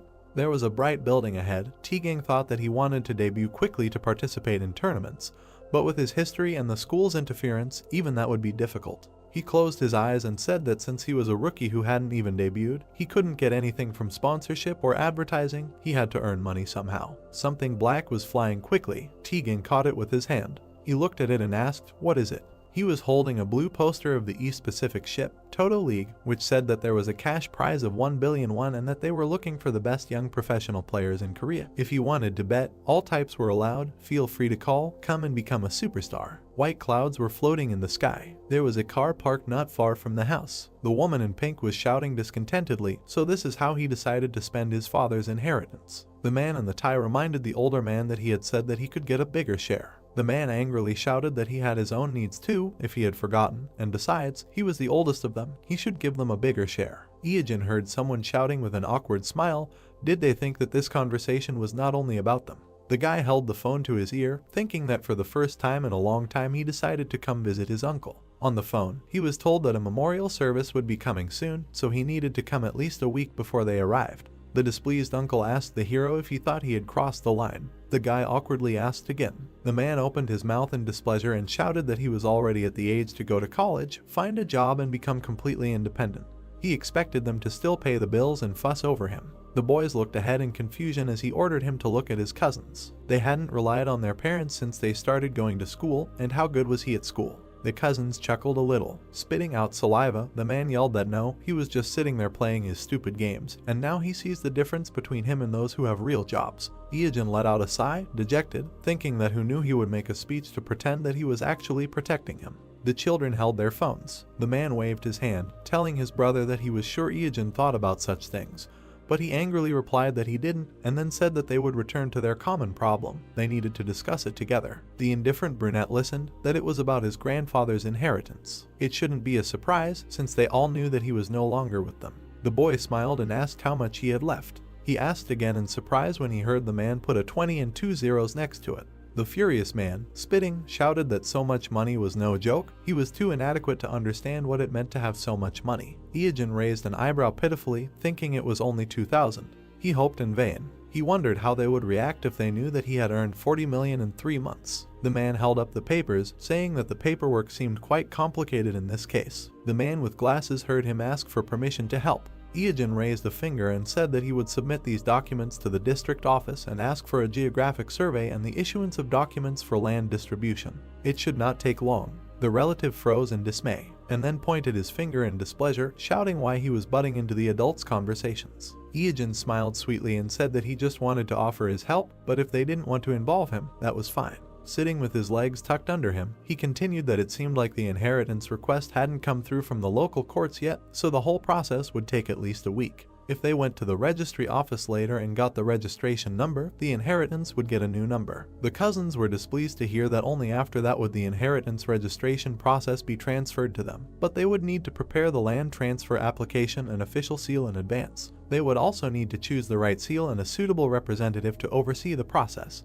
The bespectacled man smiled, saying that if they thought about it, they could really use his help. The brunette said with a smile that they would leave the inheritance worries to him. Ijin smiled. His uncle grinned darkly. The guy thought that he had learned all this in his past life after he had set him up. In the bluish space, words were heard that by the way about this. The guys surrounded the hero and asked what he was doing these days, since he should not go to college. The cousin with glasses smiled, saying that he was 21, so it was a little late, but perhaps if he started studying now, he could still take a place at a lower level. The second brunette said that he was older than him, he could tutor him if he did not know how to study. Ijin looked at them with displeasure, hearing that he should go to college at any cost. Then he turned his gaze. The children continued to look at their phones. The uncle shouted at them with displeasure that they were sitting in their phones all this time, as if glued to the screens. He smiled nastily, saying that perhaps they wanted to end up like their elder Ijin. Arching his eyebrows, the brunette thought that he had already started on the children. He knew how much pressure they would be under from their parents. He imagined a boy studying, being told that his brothers had become doctors and lawyers. Do they think it's enough for them to work all night? A girl wiped away tears, hearing that they should be doctors or lawyers like their brothers. Their parents, spitting, said that it was for their own good. The brother with glasses smiled. The hero thought that 15 years later, the older brother, a paid medical practitioner, caused a major medical scandal and became an alcoholic after leaving the hospital. Remembering the brunette looking down, the hero thought that the younger brother, who became a lawyer, saw his business fail and got divorced thanks to his trademark arrogance. In the end, they used up all of his uncle's severance pay and pension fund and tried to encroach on his property as well. Clenching his fist, Ijin thought resolutely that he would not return to his old life and would not allow this to happen. The uncle turned around with displeasure, asking who was there. Hadn't everyone arrived? Throwing open the door, he yelled, "Who is this guy who parks so loudly in front of someone else's house? If they want to park, can they do it somewhere else?" Opening his mouth, he saw the truck, asking which house did they even come to. Ijin, who appeared behind him, smiled and apologized for that. With a sweet smile, he said that in fact, it was to him. A shout was heard to the dear customer that his order had arrived. The headlights of a car appeared. In the cabin of the truck was a luxury car. The cousins' mouths opened in shock, exclaiming that it was a Morse Crocodile L3021. The children stared ahead in admiration, saying how cool it was. Ijin signed for the delivery man, saying that this was an inimitable service. The delivery man said that delivery was a service that was included in the order. The door of the blue car opened. Holding his jacket in his hand, the boy said that they had discussed the main things about the inheritance, so if there were any other problems, they should contact him. He had important things to do, so he left. His relatives watched him get into the car with their mouths open. The uncle looked extremely surprised. The sky was clear. Opening his mouth in displeasure, he shouted that they were looking at their phones again. How many times had he told them to study? Frowning, he continued, unless they wanted to become like Ijin. Then his eyes widened in shock. Holding the phone, the boy said that they wanted to be cool like him. A video was open on the phone screen, and words about likes, subscriptions, and that stagnant water was with them could be heard. Rapid movement. The car moved forward quickly. The boy said that it was really a waste of time. He tried to give them a chance. With a smile, sitting behind the wheel, he continued that in any case, the moment had come, the big event that everyone had been waiting for. On the seat was a crumpled poster. In South Atlantic, the Amazon, a red beam was rising from the device. Words were heard that the Asian Toto League was finally starting. The man spread his arms, saying that he thanked everyone for joining them today, whose decisive victory would bring the player a huge prize of 1 billion won. The girls had masks with ears on their faces. Words were heard that today's match had already begun. This was the first duel in honor of the opening of the event. A long-haired man in armor stood in a confident pose. Words were heard that their first player was a private league participant with impressive skills and past experience defeating opponents in this tournament, number 48 PK Joe. The man smiled widely. The guy was warming up his hand. Words were heard that on the other side was a newcomer to the event, number 9 Machios. The guy looked forward with determination. The words were heard that this was the first duel in honor of the opening of the event. The brunette grinned predatory. The host continued, number 9 Machios against number 48 PK Joe. The participants stood opposite each other. The audience chanted PK Joe's name. Someone asked, who is the second? In the stands there were blue figures of temporary avatars to hide the identity of the participant. A question was heard, didn't they hear that he had a Korean accent when he spoke earlier? Another exclaimed that there was no way he would bet on Korea. Japan would definitely not lose. This was probably a child with a fake avatar created to bypass the law on the closure. In the orange glow, the order was heard to get ready and begin. PK Joe with a predatory smile pulled out a sword, saying that everything will be over in an instant. A quick move, a quick draw. A powerful energy crumpled his face. The guy standing opposite attacked. The fingers were clenched into a fist. The man thought he couldn't even react. T-Gang looked forward resolutely. The brunette frowned, saying that he was an impudent child. A bright flash came from the attack. The brown-haired man hit him in the side. A glow appeared next to PK Joe's face. The blow threw his head back. The screen showed the intro that number 9 Machios had won. A scream was heard that it was incredible. Against all expectations, the fan favorite PK Joe had been defeated. Number 9 Machios had won. The guy was standing next to his prostrate opponent. The spectators in the stands were discussing where he came from. Someone was betting on him. The chances that he would lose were 8-1. The brown-haired man frowned, thinking that this was to be expected. In tournaments like this you have to hide your identity. So the standard attack patterns of fake avatars are used. A bunch of nameless ones who awkwardly adapt to unfamiliar equipment. No problem, the victory will be his. A red beam emanated from the device. The host said that it was unpleasant to lose money, but they should not be so sad. Now he had better try to win the next fight. Who will be next? The guy smiled, thinking that out of a total of 50 participants, 25 survived, another 12 people were eliminated, then only 7 remained. Being part of 3 participants who are claiming the prize money, he needs to win 3 more times. The host with a mustache exclaimed that the atmosphere is heating up. The next confrontation will begin soon. The bet number 9 Machios appeared on the screen against number 21 Stagnant Water in Korean writing. The guy's eyes widened. He said not to tell him that this guy is also here. A man in a black cloak appeared. There was a black mask on his face. He heard the words, stagnant water, is it really him? Blue Eyes looked forward. Frowning slightly, T-Gang thought it was an imposter. Standing in front of the guy in the mask, he thought that this shorty was clearly not 2 meters tall compared to their last meeting in the dungeon. His height had changed by at least 20 centimeters. It was impossible to grow like that, even if he ate well. The man in the white mask told him to start. A cry of the beginning was heard against the orange background. The player was clutching a spear in his hand. An eye flashed in the slit of the mask. The guy said, come closer. None of his blows would reach the target. The brown-haired man continued to stand. And then he grinned. Stagnant Water was surprised by the rapid movement. Machios was quickly approaching him. Flashes appeared from the blows. The guy clenched his fists. Then he attacked under the knee. The brunette in the mask made a dissatisfied sound. A red beam appeared from the attack. The hand was clutching the blade of the hedgehog needle from the dungeon. Looking at this, the blue-eyed guy thought that he was a melee player, but chose the style of this. Probably he has low HP. The masked guy's cloak was fluttering. The hero thought that he had an advantage in a large reserve of HP. That's why he should develop melee skills. Not to mention that this guy's speed is much lower than the real one. He dared to pretend to be naked in front of him. Clenching his fist, T-Gang thought that he asked for it himself. Resolutely knitting his eyebrows, he offered to dance. The stone on his forged glove of rank C+ glowed. An orange haze surrounded the enemy. The masked guy cursed that he had become even faster. The fist was surrounded by bright swirls. The glow was getting brighter. Clenching his fists, the guy appeared on fire. The avatars in the stands were discussing that this guy was a professional player. These were fire fists, amazing. The round stone on the glove was shining. The guy thought about a full charge. Flames were coming from his fingers. Gritting his teeth, T-Gang thought that this was the attack he was waiting for. Let him receive it. A vein bulged on the brunette's neck.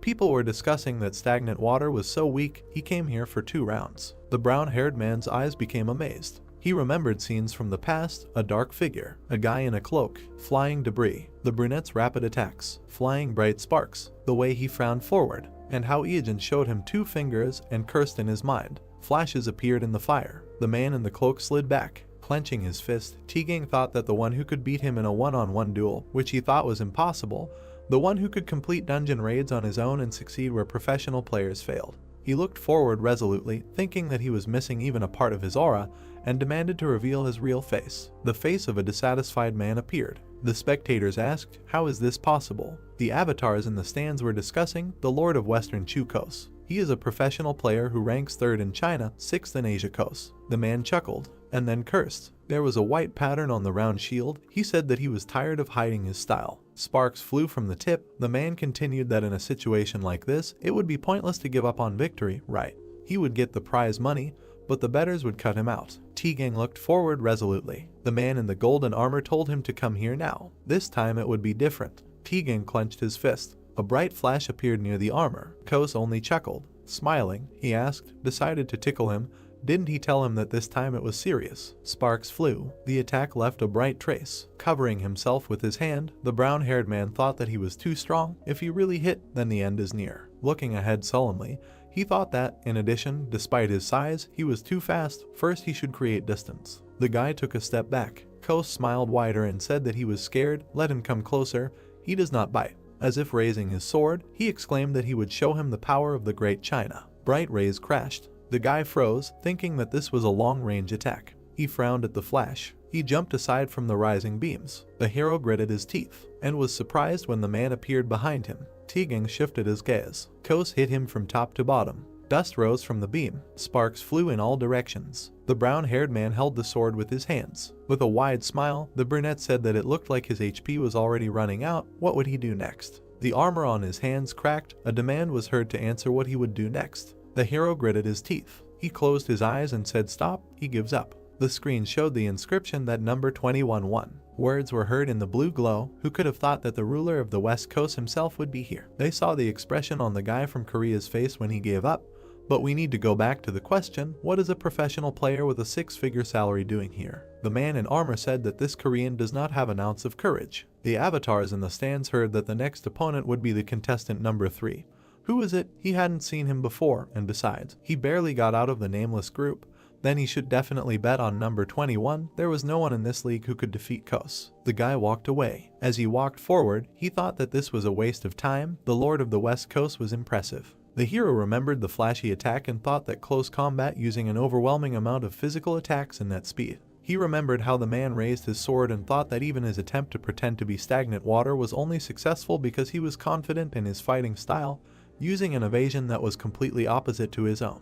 I wonder who would win if he faced the real stagnant water. Closing his eyes, T-Gang thought that he couldn't earn a penny this time. It was a shame. He thought he should take this as a learning experience. The guy opened his eyes when he heard someone greet him. There was a powerful armor on his arm. A man in red armor stood in front. There was a red mask on his face. Frowning, T-Gang thought, who is this? Does he know him? As he passed by, the man said that he was curious about something. The guy turned around, looking at him, and heard what was said before. Stopping behind, the player continued that it would have been the end for him if he had hit him in the stomach. But why did he continue to attack him in the chin?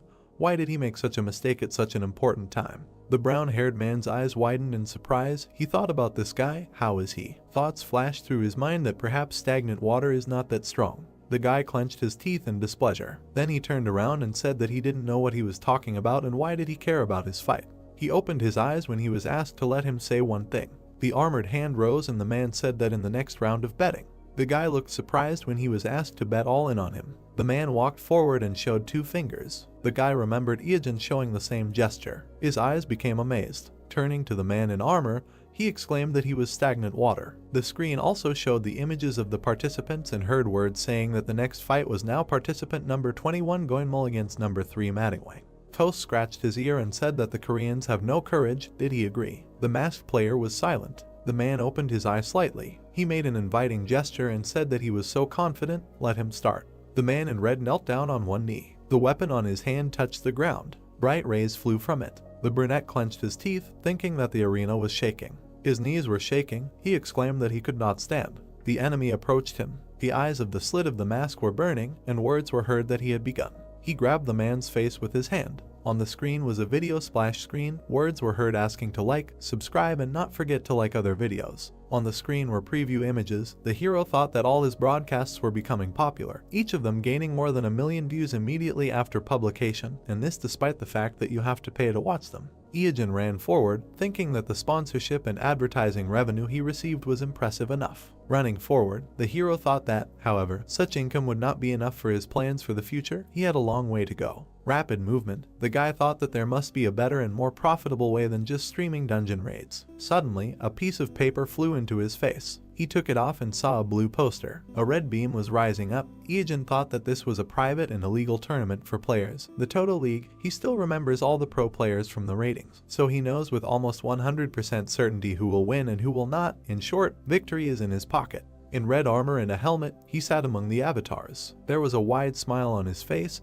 The guy thought that he joined the league to bet on the winners and losers of each fight. The brown-haired man stood in the ring. The hero thought, isn't this T-gang? Sitting in the stands, Ijin thought that he registered in an illegal league of players. He did not think that this could happen, although he is not very familiar with his personal life. The brunette had a mask on his face. He thought that judging by the incredible height and nationality of his opponent, it was probably the overlord of Western Chu. No wonder such rumors spread. After all, he really participated in an illegal league. Crossing his arms, the hero thought that he was undoubtedly still #1 in Asia, but at this moment, the overlord was the one who, he may be a fan of T-gang, but the money he bet was on the line. The hero's eyes widened. He raised his hand, encouraging Machios, although he himself bet everything on Kos. 10 minutes later, flashes erupted from the blows. Ijin swung his fist, shouting, why is he going on the defensive? What is his problem? He can't stay so quickly. The guy's fist was engulfed in flames. He hit his opponent in the chin. The armored guy froze, thinking why he suddenly changed the trajectory of this blow. No matter what, he would be able to keep his 3 million thanks to T-gang's mistake. Moreover,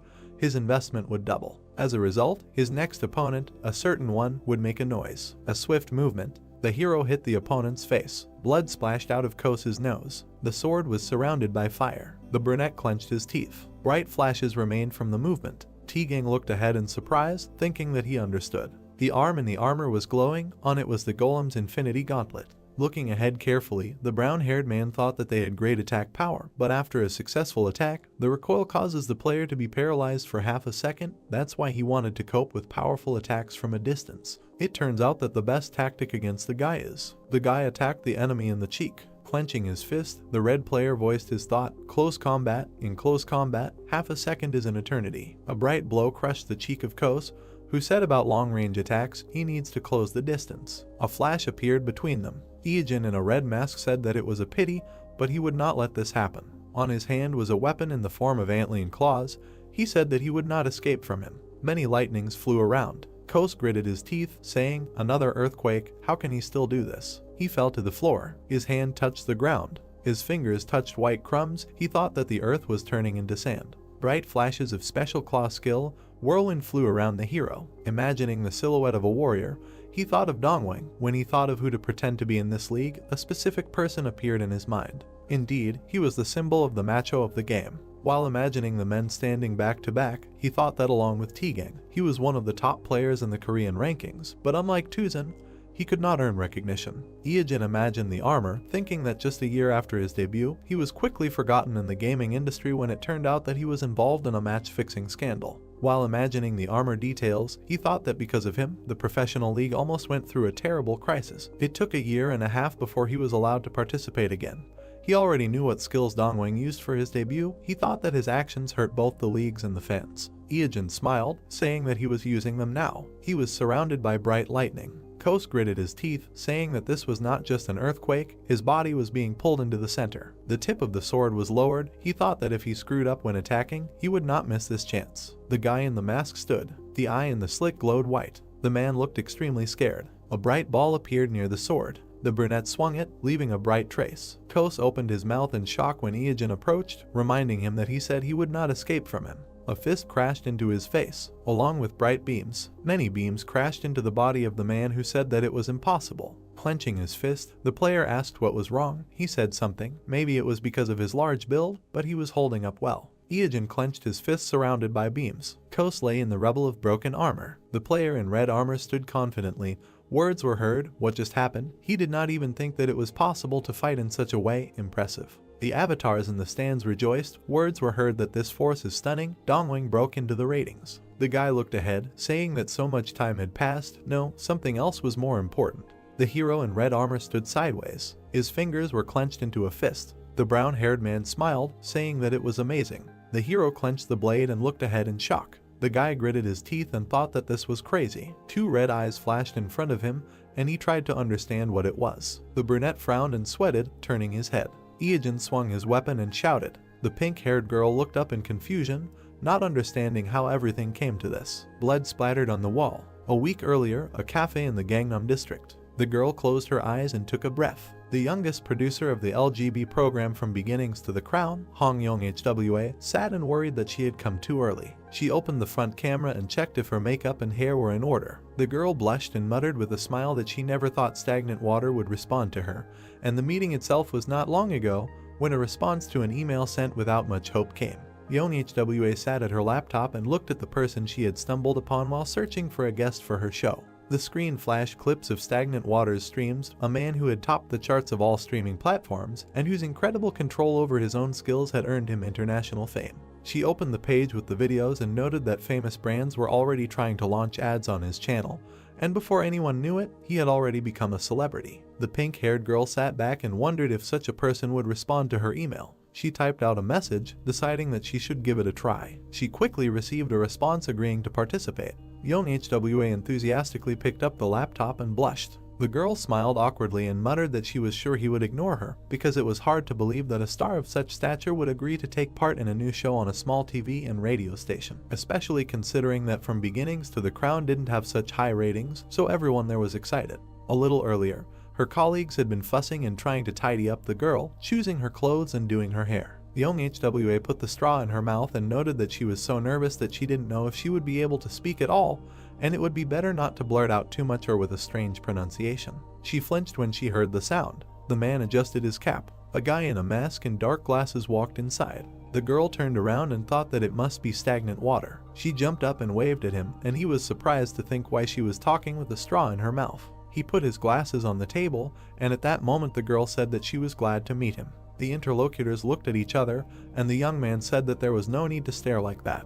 Yong HWA flinched and smiled awkwardly. The girl scratched the back of her head and muttered that she was uncomfortable seeing him in clothes, because he was always naked, and the brunette reminded them that they were in reality now, not in a game. The hero narrowed his eyes and wondered if she had arrived 2 hours earlier or if he had messed something up and misunderstood her letter. The pink-haired girl looked at the interlocutor with confusion, and Iijin mentally greeted the girl from the LGB poster, remembering that From Beginnings to the Crown was a program that would turn their small TV and radio station into the #1 gaming broadcasting service in Korea. He pictured the office building and noted that it was a station that had perfected the art of VR broadcasting since its launch, something the guy was attached to. The hero looked at the interlocutor and said that he had already thought about the content for the broadcasts, but thought it would be difficult to broadcast it in HD quality with his current equipment, so he wanted to get help from experts. The girl nodded when the brunette added that it was a project that he wanted to show his viewers in a good quality video. The guy presented the document on the table and remembered that unfortunately, in 5 years, LGB would face management difficulties and would be forced to merge with Chinese investors, after which From Beginnings to the Crown would grow in popularity, but without being able to capitalize on its potential, the company would disband. Yong HWA looked at the man with a smile and said that their CEO was a big fan of his and he wanted to meet him, but the guy retorted that the boss would have come by then, to which the girl said that she was not exaggerating. It was just that the man had a heart attack when he heard about Stagnant Water's response and was taken to the hospital. Iijin sighed as he looked at her and mentally asked him not to screw up this time. The pink-haired girl leaned over and asked what type of content he was planning on making, and the boy noted that she was impatient and asked what if they were disappointed. The woman smiled and exclaimed that what Stagnant Water had brought would not disappoint her, because it would top the charts anyway. The guy closed his eyes and wondered if she would have spoken like that if he had been standing there picking his nose. The brunette pulled back his mask and noted that he had come here thinking about how to convince them, but it seemed there was no need for that. He leaned his elbows on the table and declared that he was going to go through the Tomb of the Brave. The girl stared at him in admiration, her eyes shining, after which her surprised exclamation was heard throughout the cafe. The protagonist imagined a tall building and remembered that the Tomb of the Brave was a tower that had 108 floors and an event dungeon, a place where players competed to see who could climb the highest in the least amount of time, and it was currently the most popular event in DEM, so there was fierce competition between players from several world rankings. The other visitors turned around questioningly when the girl exclaimed that Stagnant Water would challenge the Tomb of the Brave. She jumped up and said that the current first place in the rankings was held by a raid conducted by an alliance of France, the United States, and Korea, but they had only reached the 45th floor, and the record was set 6 months after DEM opened, but no one had been able to beat it even after another 4 months. Eugene stared at her in surprise and mentally noted that she was very talkative when it came to the game. Young HWA smiled with anticipation and said that it would definitely be great content, and if it was him, he would be able to reach the 46th floor of hell, and no matter what others said, he was the unofficial #1 in Korea. The brunette smiled and thought that if this broadcast was successful, LGB would have a chance to go viral, but wasn't she being too confident? The guy smirked and remembered that he had another reason, and the girl kept shouting that stagnant water would definitely be able to do it, and the hero and the waiter asked her to calm down. 1 week later, the sky was covered with clouds. The hero was standing in front of the Tomb of the Brave. The guy looked ahead and asked if the broadcast was going on now. He turned to the blue light, the camera in support mode, and Young HWA replied that she couldn't go on air right away. The girl was sitting at her laptop with headphones on and was saying that after recording the video in HD format, she needed to do the timing and write subtitles, and also edit the frames, so there was a lot of work. The tower was hidden behind the clouds. It was an event dungeon created in the likeness of the 108 earthly filths, and the participants needed to defeat the monsters that multiply on each floor. The hero mentally divided the tower into several levels of difficulty and thought that the ranks of the monsters increased depending on the floor. His body began to be covered with black energy, and the guy noted that even after 15 years, this place had not been completely cleared. He smiled and thought that the last thing he remembered from the future was the news that the 106th floor had been cleared, and 10 months had already passed since the launch of the game. At the moment, the record is still the 45th floor. Eugene frowned and decided that it would be nice to break records, but he was not interested in advancing in ranks. The brunette smiled and reminded himself that his real goal was to find a clue to obtain the last of the 3 artifacts. The hero grinned and exclaimed that he hated standing still and asked the girl to watch and enjoy how he would break all the records, and Young HWA happily supported his mood.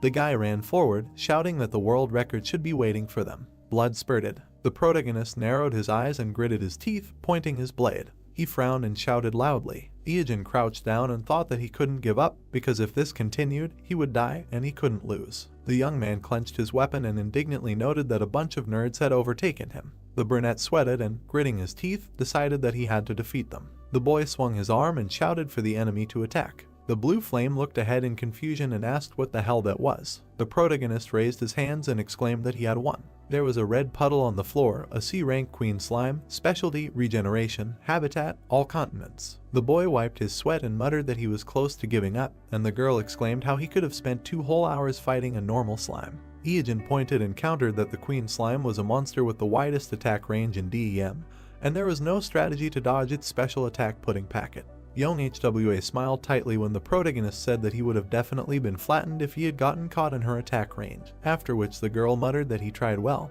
but the protagonist thought that he had wasted too much time on the first floor. The brunette moved forward, saying that it should be easier from now on since they defeated a relatively cunning monster. Then the monsters followed one after another, but the hero won until he received a notification that he had ascended to the 46th floor of the Tomb of the Brave. The guy stood in front of a huge creature. Young HWA looked at her companion in shock and exclaimed that he had passed from the 2nd to the 46th floor without damage. The black monster opened its mouth. It was a B+ rank Kaidamaru, with the features of giant, demon, stealthy, earthquake, hybrid. Its habitat is the burning rotting lands in the kingdom of giants, and its size is 45 meters. The hero grinned and muttered that he hadn't seen him for a long time. The guy looked at the enemy and noted that he did not expect this guy to appear here, which was an unexpected bonus, and offered him a dance. The monster broke 2 columns in front of him. The brunette bit his finger until it bled and frowned. The young man waved his hand, brushing away the blood, because one of the basilisk's features is poison, and it poisons the blood of the one you aim at.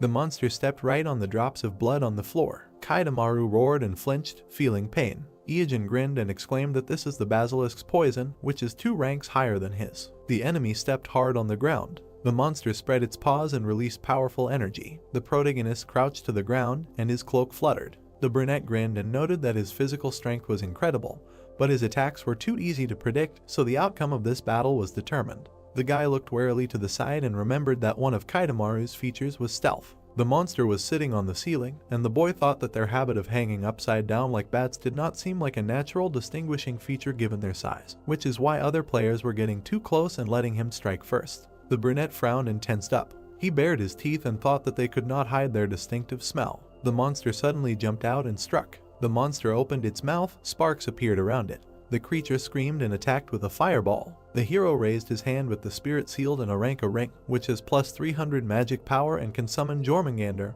and shouted, "Not so fast." He frowned, and the attack passed him by. The boy took out his blade and swung. Eogen began to run around the enemy, delivering slashes. With a sharp movement, the boy cut off several limbs of the monster. He jumped up and plunged the blade into the monster's head. The brunette bared his teeth and declared that his surprise attack had failed before it even started, so he had no chance. All that was left was to die in the shadows. Sparks flew to the side and the ringing of the blade was heard. System windows appeared in front of the young man, stating that for the first time among all servers, the boss of the 46th floor of the Tomb of the Brave, the lone Kaitamaru, had been defeated. The protagonist stood in front of the defeated enemy, and the system asked if he wanted to receive a reward. The young man furrowed his brows and exhaled. He wiped the sweat from his forehead and muttered that it took a little longer than he thought. The brunette turned to young HWA, who was frozen with a shocked expression on her face. She opened her mouth and shouted that this was simply amazing.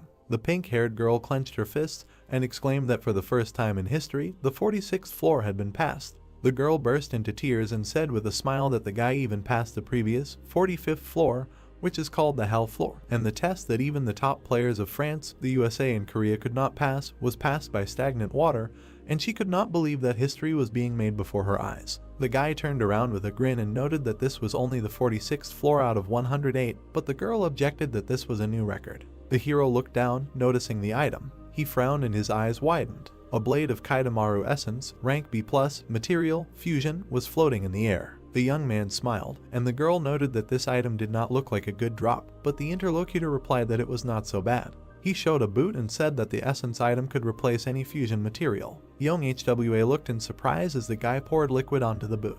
The shoes began to vibrate and emit energy, and the system notified that the fusion of items had begun. The guy looked at the shining thing in his hands with a smile, while the notification said that the fusion was ongoing and the process could not be interrupted. The blue light smiled, and the girl exclaimed that she did not know such a possibility existed, and this was the first time she saw the fusion of items. Eogen grinned and clarified that with this, the stream ratings are guaranteed to be high. Young HWA happily raised her hands and shouted that the world's first clearing of the 46th floor and fusion of items went to them.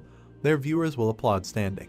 The brunette smiled and thought that it was time for him to show himself, because he should be enough. That is the key to the last of the 3 artifacts, and it was worth going this far. Notification: you have ascended to the 47th floor of the Tomb of the Brave. A dark figure sat ahead, and the hero thought of the slutty succubus. A blue light shone on one of the floors of the tower. Eogen walked along a dark corridor decorated with statues. The guy shuddered and looked ahead.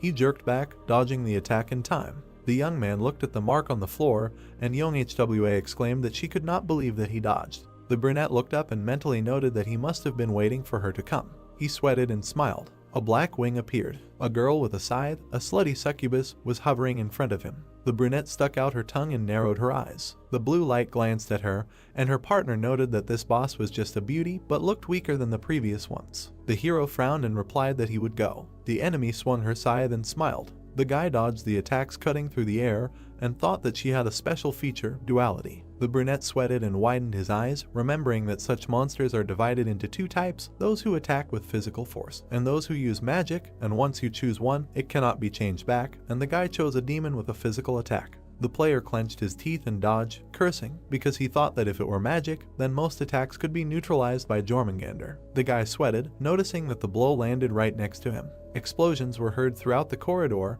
and the young man noted that this was not bad. The columns and ceiling were covered in cuts. Eogen frowned and noted that the speed was high, and it was difficult to avoid due to shock waves, but the longer you delay, the worse. The brunette grinned, and the guy thought that there was one dangerous way, but either all or nothing. He turned around and clenched his fists, realizing that even if everything went smoothly, he didn't know if he would win.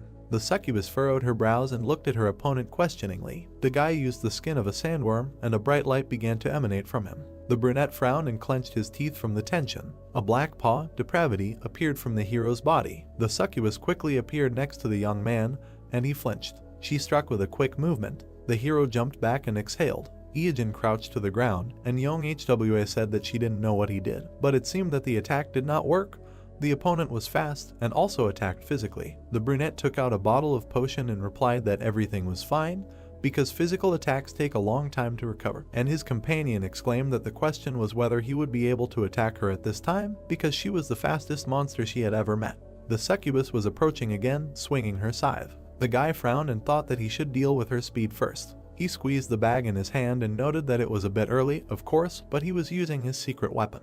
The hero clenched his teeth and poured the contents into the air. The succubus frowned, looking at him. The contents flew to the enemy. The brunette looked in surprise at the pink liquid on her body, and it was slime essence of level D, which allowed her to block the enemy's main forces. The blue light widened his eyes, and the producer asked if the guy really wanted a warning from the Korean Communications Commission. She flew up to the hero and exclaimed how he could do something like that, to which the guy replied with displeasure that the enemy was too fast. The succubus frowned darkly, while the interlocutors discussed the fact that young HWA was a pervert, since she saw something more in this than a sticky substance. The opponent frowned and widened her eyes. The hero turned around, noticing the approaching attack. He gritted his teeth and dodged. An explosion sounded near them at the sight of the blow. The guy jumped back, and young HWA noted that her attack power only increased, and the hero assumed that it was due to one of her features, increased sexual desire, which increases strength when getting into an abnormal situation, and the interlocutor noted that the enemy was simply angry because some suspicious liquid was poured on him.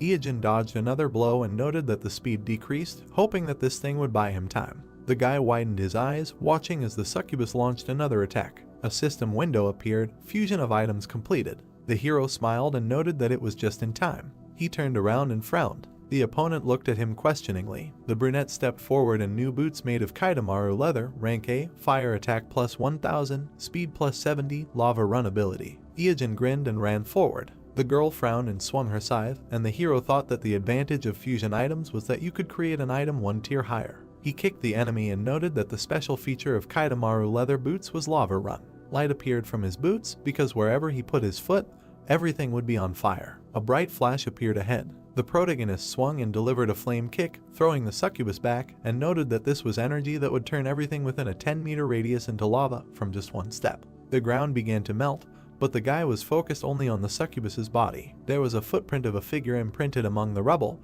and the hero remembered that this was used during the golden years of King Madon, with earthquakes and floods. The boy looked at the shoes in shock and muttered that it was quite impressive, so he should be careful not to adopt King Madon's style. Young HWA jumped up with her fists clenched and exclaimed that they caught it, and the audience would be shocked too. The hero smiled awkwardly as the girl shouted that for the first time, the 47th floor was cleared and a B+ rank monster that could not be caught one-on-one was defeated. A B+ rank sword was floating in the air. The brunette smirked when the producer noted that the weapon would attract a lot of attention if it was put up for auction, and now she was facing the very first player climbing to the 48th floor of the Tomb of the Brave. The young man scratched the back of his head and smiled when the interlocutor asked how he felt and how high he planned to climb. Ieojin put his hand on his belt and said that he was going. The corridor of the dungeon, a female voice thanked the viewers for already collecting 100 stars. Da-hyu winked and said that she was ending the broadcast, welcoming new subscribers and happy for those who have been with her for a long time. The girl made a heart gesture and reminded that the next broadcast would be a fight with a B-rank monster, so she was waiting for everyone.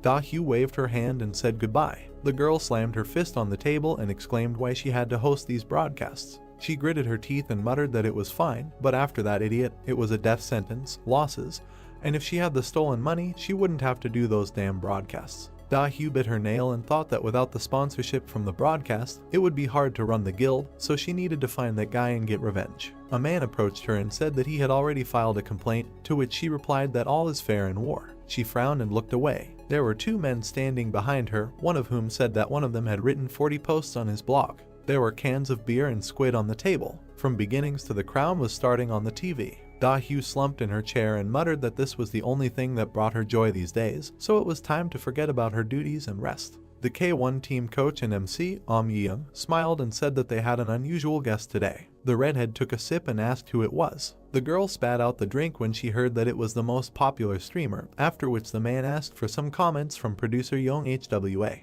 Her house shook from the indignant scream. Cafe Hall, Gangnam District. The protagonist sat at the table in a mask and cap, asking how the reaction was. The interlocutor turned pale and replied that she received a warning from the organization, saying that this was too much, because she sent the protagonist of the ball, but they turned a blind eye to it thanks to him, and the guy thought that it felt like everything was getting worse. The girl smiled and leaned forward. Young HWA grinned and said that the ratings were fantastic. Even if the broadcast was a little unusual, people still watched until the end. The pink-haired girl smiled awkwardly and added that the ending was shocking. The interlocutor looked away and remembered what she was talking about. A week ago. The blue flame glanced at the young man with displeasure and asked why they needed to go back since they were already on the 108th floor. The brunette looked at her and said that the girl already had enough material for one episode, so he needed to get a reward. The guy smiled and thought that it would be a bit of a pity to lose this valuable material, since every time the record was updated, you just go and set a new one after 1-2 floors, so it's good that you can create content alone. They stood in front of the sword hovering in the air, and young HWA asked why he came to the ascended room. The blade was glowing, and the girl remembered that it was the sword he received after the B-rank battle. The flame smiled, and the producer guessed that the guy wanted to strengthen it, and then the price for it would be simply cosmic. The hero grinned and muttered that this was, of course, true. He threw the crystal into the compartment. They watched the light coming from the weapon, after which a notification appeared stating that the enhancement was successful and a +1 sword was created. There was another flash in the air, and a new notification, the enhancement was successful, a +2 sword was created, and then a +3 sword. The blade sparkled, radiating energy, and young HWA enthusiastically noted that this was already the 3rd level. The blue light turned to the young man and asked if the stats had become even cooler. She froze when she heard that the enhancement was successful, and a +4 sword was created, and then a +5 sword. When the system notified about the 6th level, the producer silently widened her eyes. Young HWA flew to the hero after the sword reached the 7th level and asked if that was not enough. The brunette silently threw another crystal into the compartment. The weapon glowed brightly, a new notification, the enhancement was successful, a +8 sword was created. The pink-haired girl questioningly looked at the monitor, not understanding what was happening. The blade was emitting red energy, and its level had increased to 9th. The girl was sweating, trying to understand how this was even possible, because the situation was changing so quickly that she did not know how to react. The protagonist looked at another crystal, and the interlocutor exclaimed that maybe it was time to put the stone back in place because it was too dangerous. The brunette stared intently ahead. Memories from the past flashed through his head, full of disappointment and tears. He grinned. Young HWA looked at the guy who was squeezing the stone in his hand and asked if he had calmed down and was glad that he had strengthened 9 times in a row. The girl raised her hands and congratulated him with a smile on his B-rank weapon with a level 9 strengthening. The hero silently threw the crystal into the compartment, and a glow appeared. The producer's eyes widened and loudly protested. The blade became invisible behind a bright flash. A notification appeared, error, strengthening failed. The weapon fragment fell at the player's feet, and the system notified about the destruction of the sword +9. Steam was coming from the blade. Iogen silently turned around and looked at the blue light. The guy made a face and shrugged. Young HWA collapsed on the floor, exhausted, and her colleagues ran up to her, asking if everything was okay, ready to call an ambulance. The pink-haired girl sighed tiredly and muttered that there were a lot of comments, and it was a shame for the sword, although it was not hers. The hero crossed his arms and replied that nothing could be done, and someday it would be more interesting. The young man grinned and thought that he did not regret it, because this was an item that was destined to be destroyed. He imagined the weapon and remembered that it would be clear when, compared with the real level of the sword, this blade had weak characteristics, and under the bullshit there was truth, a hidden item. The girl smiled and asked the hero to help her with the next broadcast, and the brunette agreed, on condition of good payment, to which she immediately agreed to give more than he wanted. Iogen looked questioningly at the phone, hearing the call. He glanced at the screen and saw a letter about joining. The hero put the gadget in his pocket and noted that it was the same sender again. The brunette froze and widened his eyes. The guy abruptly took out his smartphone and stared at it again under the puzzled look of the interlocutor. The young man looked at the screen, not believing that this was so. The protagonist sweated and realized that this was a Madamwing account. The director was talking on the phone and asking, "He is not a professional player registered to someone else, right? They cannot allow others to take him away?" Then ordered to immediately send him an invitation letter, to which he received a response from the interlocutor that it is impossible to contact him. There is no email, no phone number, they can only leave a comment under his video. The blonde guy, sitting at the table, continued to say, "No, if he gets picked up by some foreign team, it will be a loss for the whole country," to which the guy asked, so he should continue posting comments. The director said, "Okay, let him continue in the same spirit, write a whole wall of text, but do not try to cheat and just copy-paste the text. All the messages need to be formulated differently, not repeat themselves." The man looked aggressively at the monitor and thought that Madamwing. This guy meets all the requirements of a professional player. The macho and berserker styles are different in that they crush the enemy with the onslaught of pure force. Then he continued the thought that for someone seasoned in the Shadow League, he has crazy skills and control, not to mention his unique sense of combat. Fans will have no choice but to bite. This is the perfect formula for box office success. The brunette stood behind the main guy and asked that this Madong Wang, judging by the rumors, is very good. Yes. Gray-eyed turned around and asked back if he hadn't watched the video he sent him. Lim Joseph smiled and replied that he didn't watch the videos from the illegal Toto League. He then spread his arms when the director looked at him in surprise and continued to say that he heard that he had defeated the Western Chu Lord. But anyway, this loser's skills had only gotten worse after participating in illegal leagues for so long, even he could have won hundreds of times. He then looked at the man who was staring at the computer and asked if anyone who had a taste of the underground's prize money would also want to come out and play by their rules. Even the salary they offer to professional teams is just a pittance compared to what he can get competing illegally. To which he replied that all the illegal leagues are now being shut down, the country is putting pressure on them as they speak, so all the players have no choice but to say goodbye to these shady deals. Ying turned his head and continued to say that this is the best time to get Madong Wang. The brunette silently closed his eyes and then said, "Director." Suddenly, he opened his mouth in anger and screamed, "Why did he never pay so much attention to him?" To which he replied, "Go to hell, what complaints could he even have?" The guy replied that he had a lot of complaints about his salary. The blonde responded by looking at the monitor when a notification came. Then he asked in surprise, "What is this? Spam again?" To which the guy frowned and said that this needs to stop, really. Suddenly, he fell silent and looked questioningly at the computer. The gray-eyed man approached the director and called out to him. He was unconscious when the guy shouted that he fainted. Trying to bring the man to his senses, he asked what happened and told the director to come to his senses. On the screen hung a message from Madong Wang. In it he was asking about his salary. The protagonist narrated that after participating in the illegal league, he created a backup account named Madong Wang to upload video material from his PC.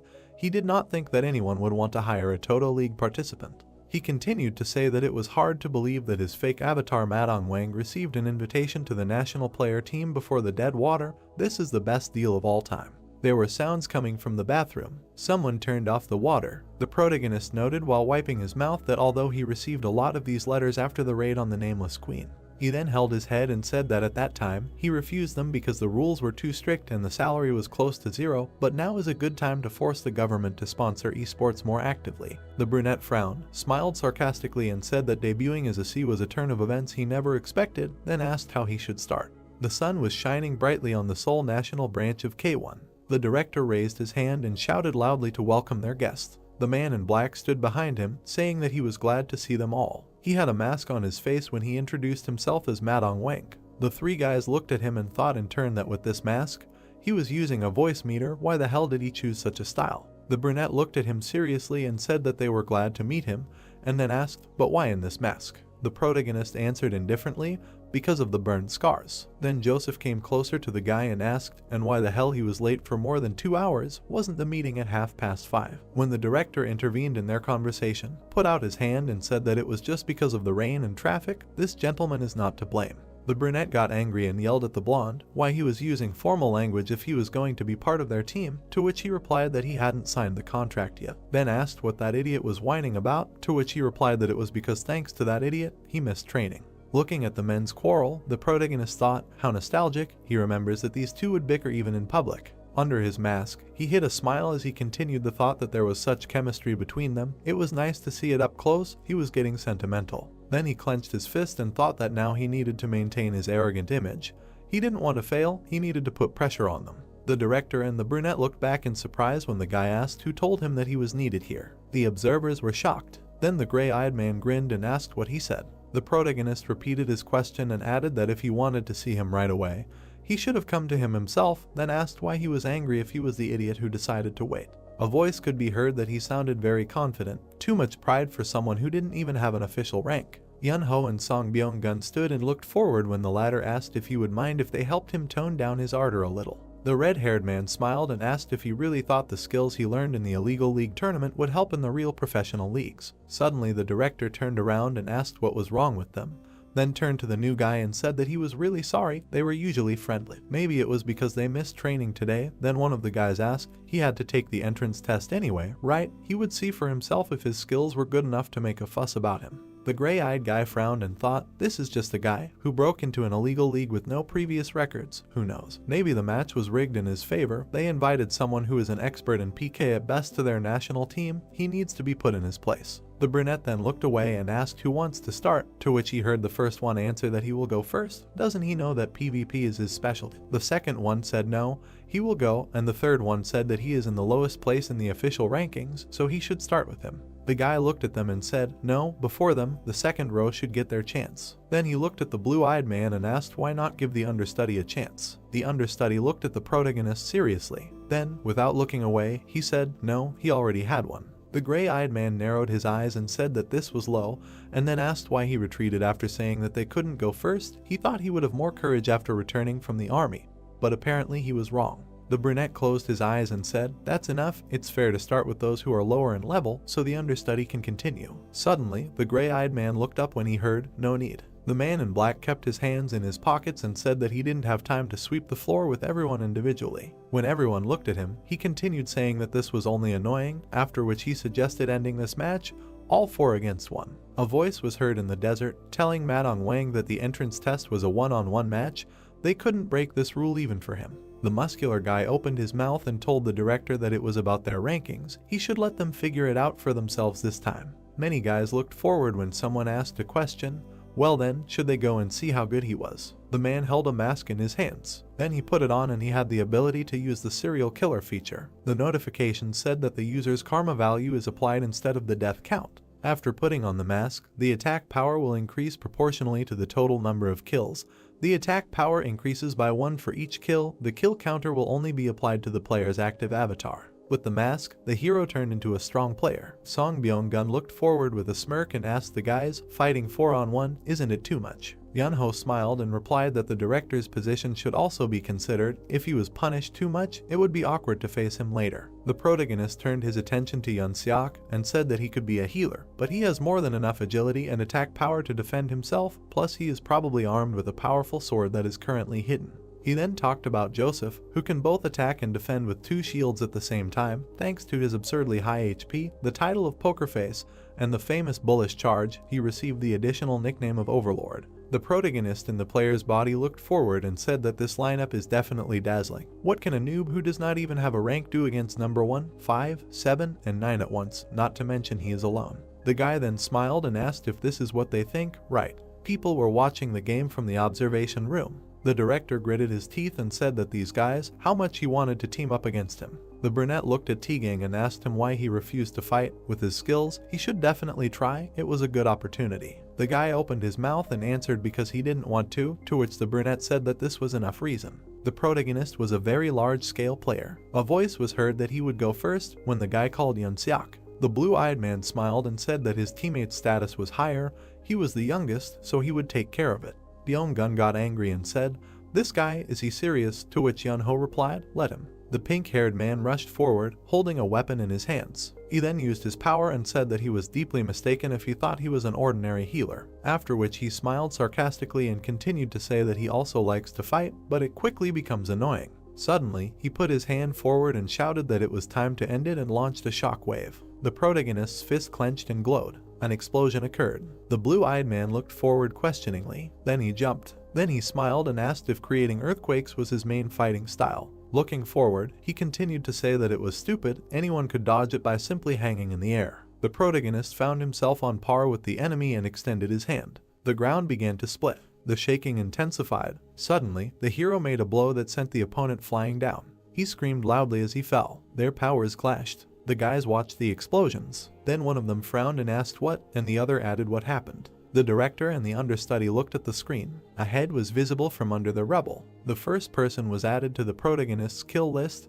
The basic attack was increased by 1. Then the giant took a step forward. The red-eyed man smiled wickedly and asked, so, it's already been reduced to 3-1, huh? The blue-eyed man opened his mouth and said that he channeled the power of fire into the ground right under his feet, thus lifting himself into the air. The protagonist extended his hand. Then he made a magic strike. The second opponent dodged and defended. Suddenly, the hero stopped and thought, a rapier, this is Byung-gun. The opponent frowned and thought, how can he dodge every strike? He won't be able to see it thanks to the camouflage effect. There was a flash. Sparks flew around. The opponents confronted each other. The brunette gritted his teeth and shouted, madness. Their battle continued. Suddenly, the protagonist smashed the ground. Then he carefully extended his hand. He stopped and thought that he seemed to be paralyzed.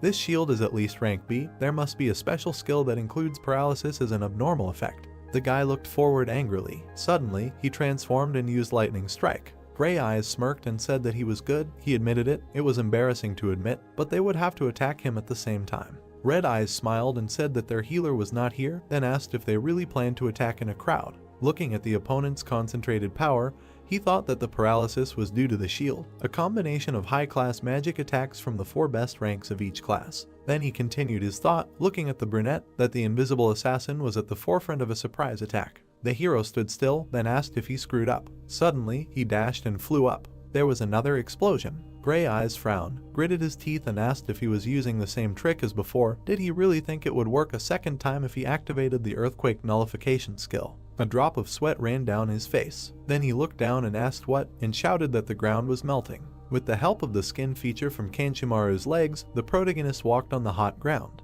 The brunette opened his mouth wide and shouted that everything was turning into lava. The protagonist, smiling, said that his skill melted all the ground around him within a radius of 10 meters, and then asked how long the guys could dance on the lava ground. Suddenly, he began to climb with his hands. Rocks were flying around the guy. Then he concentrated his power and said, damn, he didn't cast the defense spell completely. Suddenly, the opponent fired magic towards him. A fist appeared in front of the brunette's face. There was a commotion. A metal claw grabbed his face and he started screaming. The protagonist defeated him. The 2 guys looked at what was happening, when one of them shouted that he easily dealt with Yahello, and the second said to stay close to him. The 2 of them are not as strong in defense as he is, so they need to double their attack. They just need to get out of here. The hero took a step forward. The 50-50 skill reduces the damage of the environment by 50%. Suddenly, the protagonist smiled and asked, so this is how they are trying to hide. Then he, in the body of the Iron Hero, said that it was not his shift, and launched the alien skill Whirlwind. A hurricane spread across the entire area. The brunette gritted his teeth and ordered Byung-gun to quickly cancel the stealth mode. He opened his mouth and shouted that it was too late. The hero stood there and said that now he felt that victory would be too easy. Just think, this is all they can do, they will die like flies. Suddenly, a transformed man headed towards him. He realized that it was Joseph. Their forces collided. Sparks flew. The brunette held swords in his hands. Looking at him seriously, the protagonist said that in the end, he deigned to show both his shields. The number 1 in Korea is going fully armed against him. Incredible. The red-eyed man smiled sarcastically and asked, isn't it exciting? After these words, the opponent began to attack. Suddenly, he ran towards the opponent. Then he swung his sword. The giant dodged his blow, and then he left. The brunette continued to strike. The hero stopped and looked forward. The opponent pulled his hand back. Then he used a force that made the earth collapse. The opponents continued to fight when one of them said that the rankings, the total league, none of that mattered. Then he smiled widely and said that in a match where 4 go against 1 and end up on the losing side, it is a complete collapse. From now on it is a matter of his stubbornness. The guy ran at the opponent shouting that he will not fall without defeating him. The protagonist with the hero's body smiled and replied that it was good, the true determination of number 1.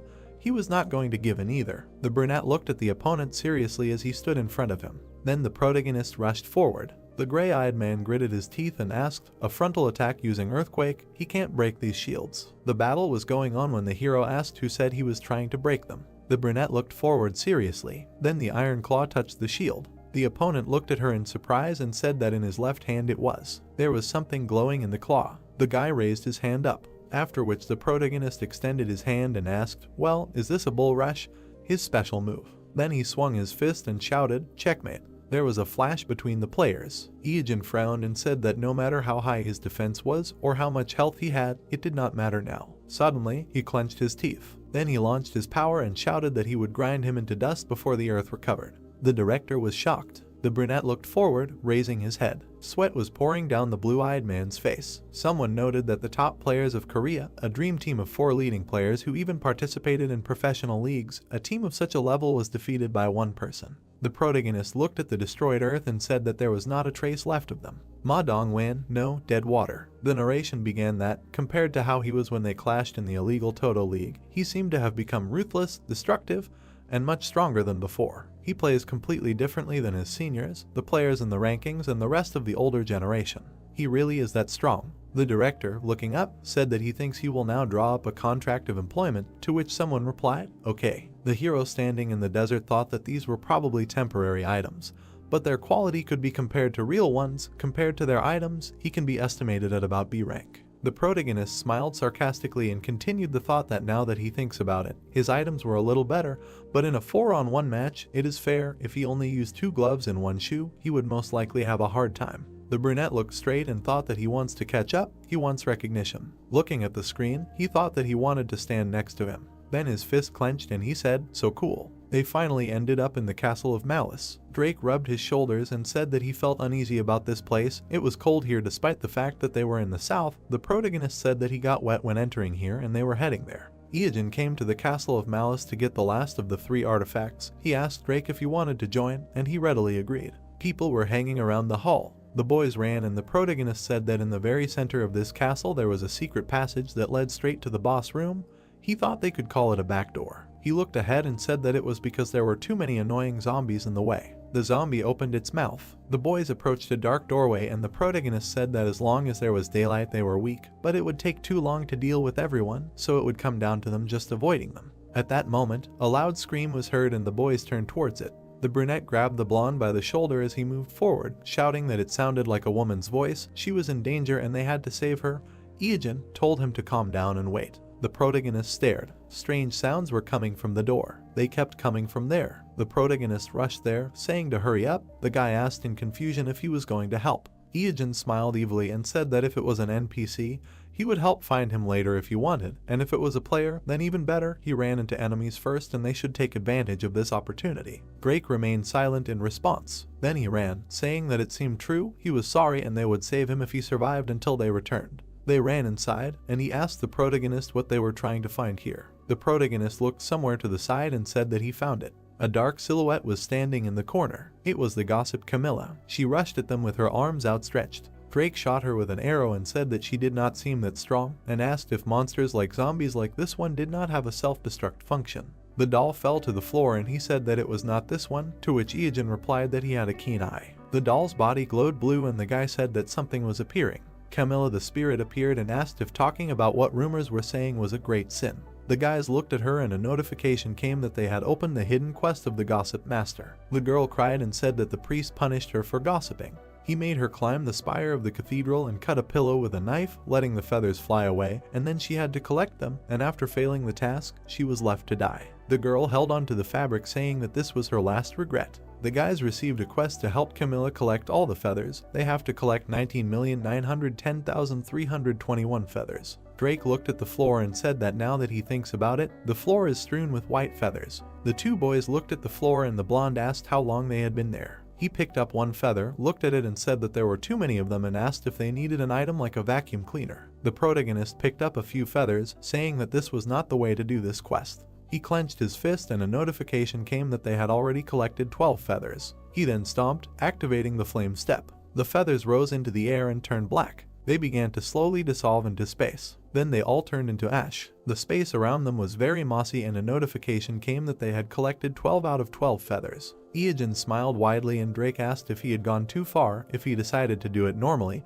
this quest would be cheating, because it was impossible to collect almost 20 million feathers. A notification came that the quest was completed. The girl hugged the pillow and thanked him and said that thanks to them she was able to collect all the feathers. She was so glad that the cut was on the white pillow. Then she rose into the air and said that if it was a black pillow, it would be bad. The guys looked up, and the blonde asked what she was talking about. The girl disappeared from their sight. The protagonist silently watched her. A black feather fell from the sky. Then the black bag of the gossip Camilla fell from his feet. The guy grinned and said that this was the key to the boss's room. He ripped the bag open, and shook out the feathers from there. They scattered all over the space. The feathers flew up. Then they began to dissolve in the air. Drake raised his head up and said, "Wow, this is an item that can change day to night in a certain radius." Night fell, the dead raised their heads. The protagonist threw his head back and shouted that he knew that the Castle of Malice must be passed at night. The gates should open, the dead are looking at the surroundings. The protagonist smiled and said that the secret door to the boss room only opens at night, so he came to Camilla's secret quest to activate it. Drake turned to the protagonist and asked why they couldn't just come at night, to which the brunette replied that the zombies they met on the way here are much more active at night. He just wanted to make things as convenient as possible. A hole appeared in the wall. Drake clenched his fist and said that he didn't remember her being here before. Isn't she hard to notice unless you're deliberately looking for her? The ladies turned around when they heard someone calling out. The girl tried to answer, then she straightened up. The protagonist looked at her with displeasure and thought, what the hell? So it was Dahyu's scream. The girl gave up her fist and said that she was glad to run into him and ordered him to wait for her in place and not move. The guy looked at her and didn't understand what she was talking about. The boys started crawling through the tunnel and the main character suggested leaving before they got caught up in something.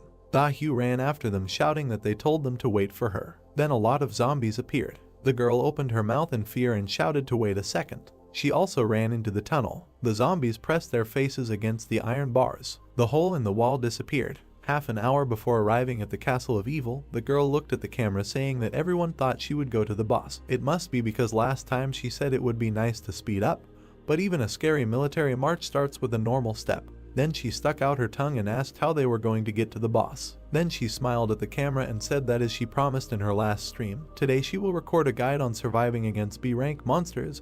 She will call it Survive the Castle of Evil. The girl smiled at the camera and said that their mission today is a full review of this dungeon filled with zombies. Most of them are from C+ to B rank, so you need to be careful otherwise they can fatally injure. Da-hyu showed a heart at the camera, winked and asked to pray for her. Strange sounds were heard. A zombie appeared behind the girl, and she screamed that she was scared. She ran away from the zombie and screamed. The zombie looked at her in confusion. The zombie extended his hand to the girl. The girl looked at the camera with fear. Then the camera fell and the girl screamed loudly. The camera turned off. Da-hyu leaned her hands on the door. She sighed heavily and said that screaming over and over again was really exhausting. She slid down the wall and asked if it was so necessary. The overall message of the survival broadcast was to save a beautiful girl with her hair swinging. She looked sadly to the side and said that she needed the money and she had no choice. Then she straightened up and opened the door. Zombies were moving towards her. The girl cut down several zombies with one blow and said that it was time to teach these bastards a lesson. She stepped forward.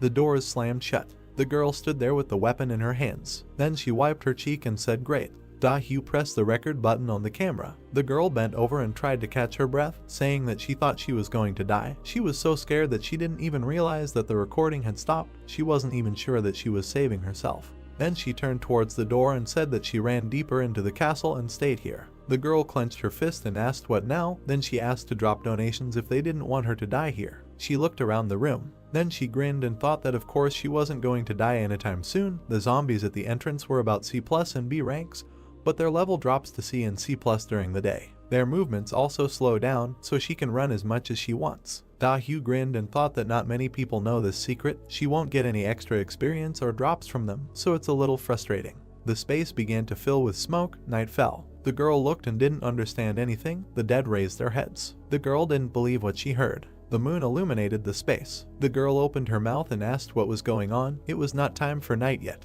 Zombies crawled out of all the cracks. They began to move towards the girl. The dead began to look around. The girl screamed loudly as the zombie reached out to her. She slashed at him with her axe. The zombie was fallen. The girl looked at him in confusion. The dead man reached out his hands to her face. The girl ran away screaming. While running, she turned around and didn't understand what was happening here. She was really surrounded by C+ and B rank monsters. The girl heard a familiar voice. She gritted her teeth and said, "Just don't tell her that it was dead water." The zombie raised his hands. The girl kicked him in the face. Then she continued to run away from them. She ran deeper into the room. The guys turned towards the sound. The girl fished from behind at the bottom of the hole in the wall and thought about what it was and what they were doing opposite her. She looked at the wall and thought that they had found a corridor leading into the depths of the castle. The zombies ran after her. The girl gritted her teeth and said that now was not the time to think. She rushed after the guys. She slid into the hole. She fell, hit herself and asked what this place was and realized that she was sitting in blood. Then she looked at the protagonist and asked what he had done and that the night had come too early, to which the guy asked Miss Boss Beauty to calm down,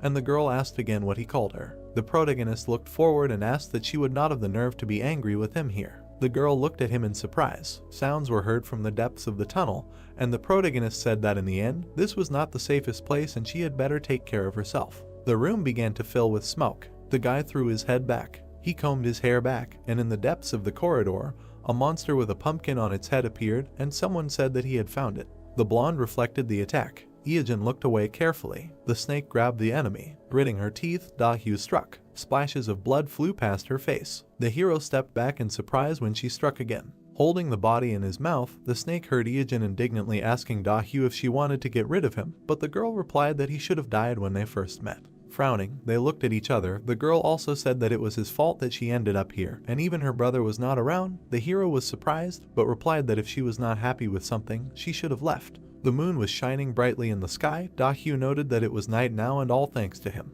Looking at the monsters walking, the hero asked if she was the one filming the survival stream and suggested trying to film something like an escape for the sake of views, to which she noted that he was really hopeless. Frowning and clenching her fist, the girl thought about killing him right now, but the situation was not the best. Even if she took care of him, the whole area outside was teeming with zombies. A thought appeared in the haze. If it was only him, everything could have turned out fine, but Drake. Imagining the blonde behind Iijin, she decided that she would have to deal with 2 players from the unofficial ratings at once. She closed her eyes and took a deep breath. Then, putting her hands on her hips, she said that she could do little alone and would go with them, because in the end they could become a team and she was useful for the tank. A message appeared stating that the guild had sent a request to create a team. Her hand touched the reject button. Indignant, Da-hyu opened her mouth wide, asking why he did not accept. Iijin replied that he did not want to. While striking, Drake listened with a smile as the hero said that creating teams was not his style, to which the girl objected that he was a liar. Because he had archers, Iijin replied that they were not in a team, but just walked together, to which the blonde agreed.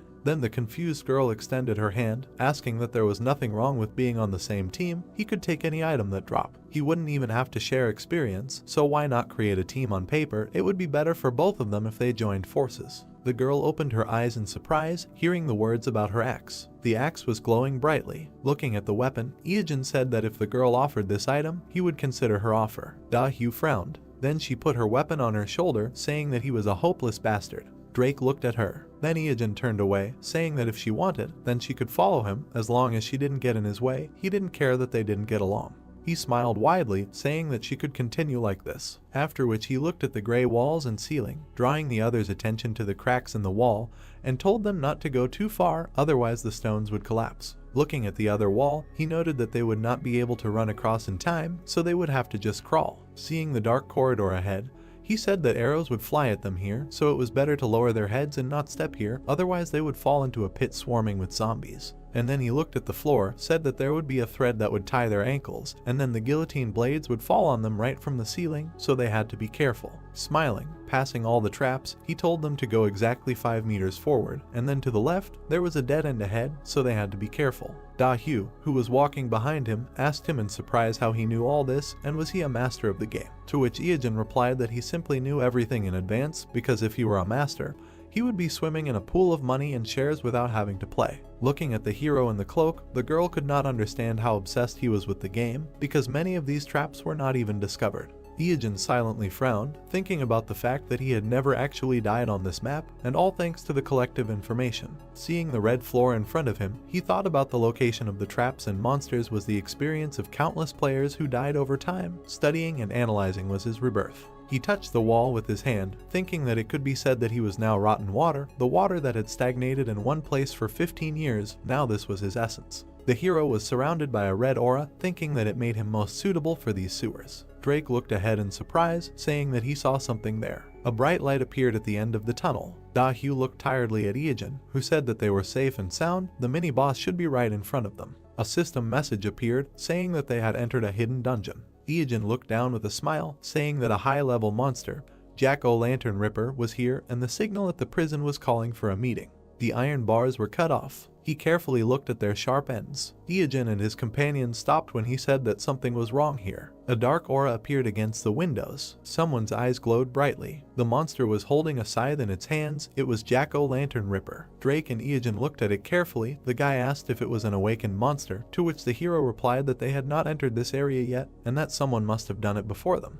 Our hero frowned, wondering who it was. Could it be that the player who had previously planned to attack this monster existed so early? A certain sound was heard. The monster swung its scythe. Someone blocked its attack. Then the monster attacked again. The guy, opening his mouth, noticed that it was acting quite quietly. Its blades and scythe crossed. The man with a scar on his face smiled, saying that it was not that easy. He dodged Jack again. The monster swung again. This time, it managed to injure its opponent. Looking at this, Drake replied that it was a great blow. The wound on the man's body was recovering. Drake and the others watched the scene. The boy said that he was impressed that there was a player here who got here before them, not to mention that he was a good fighter. Iijin took out his blade, calling it theft. Da-hyu pointed at him, surprised that he was actually going to take credit for the one who defeated the monsters for him, since it was so shameless, to which Iijin replied that it was especially sad to hear it coming from her. Frowning, he also said that he believed the girl had misunderstood. He was not here for Jack. Confused, she continued to point her finger at him. The blonde asked him what he meant.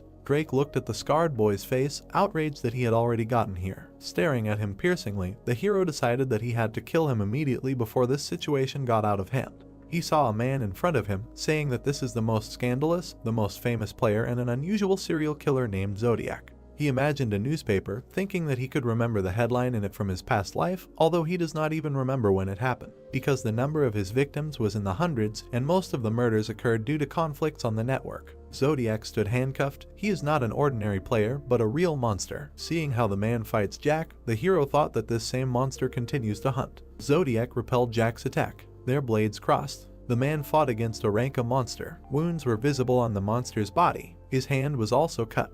The monster held his scythe. This monster has 1.5 million health points. He is standing here in a critical condition. The man lowered his hand with his blades. Then he brought it to his face, noting that Ranka is not a joke at all, and they are both exhausted. It took longer than he expected, but it seems he is almost done. Taking his hand behind his back, Zodiac said that it is the end. Suddenly, arrows hit him. The man looked at the arrows in his hand. Drake held the crossbow in front of him, saying that this is a strange reaction. Zodiac looked at him. Then he rushed forward. The blonde was able to block his attack. Zodiac frowned slightly, surprised that there is a player who got here. The blade left a bright trace. Drake fired again, but missed. Meanwhile, the man attacked the blonde. Bright sparks remained from the impact of the blades. Drake smiled, thinking that this is true. He remembered his words about how if it was PvP, he wanted to try it first. Then Ijin stood in front of him and gave him advice about how the man was known for being a pervert. With a smile on his face, he warned him to avoid close combat. Normal people often get scared when something goes wrong, and even in a game with automatic pain suppression,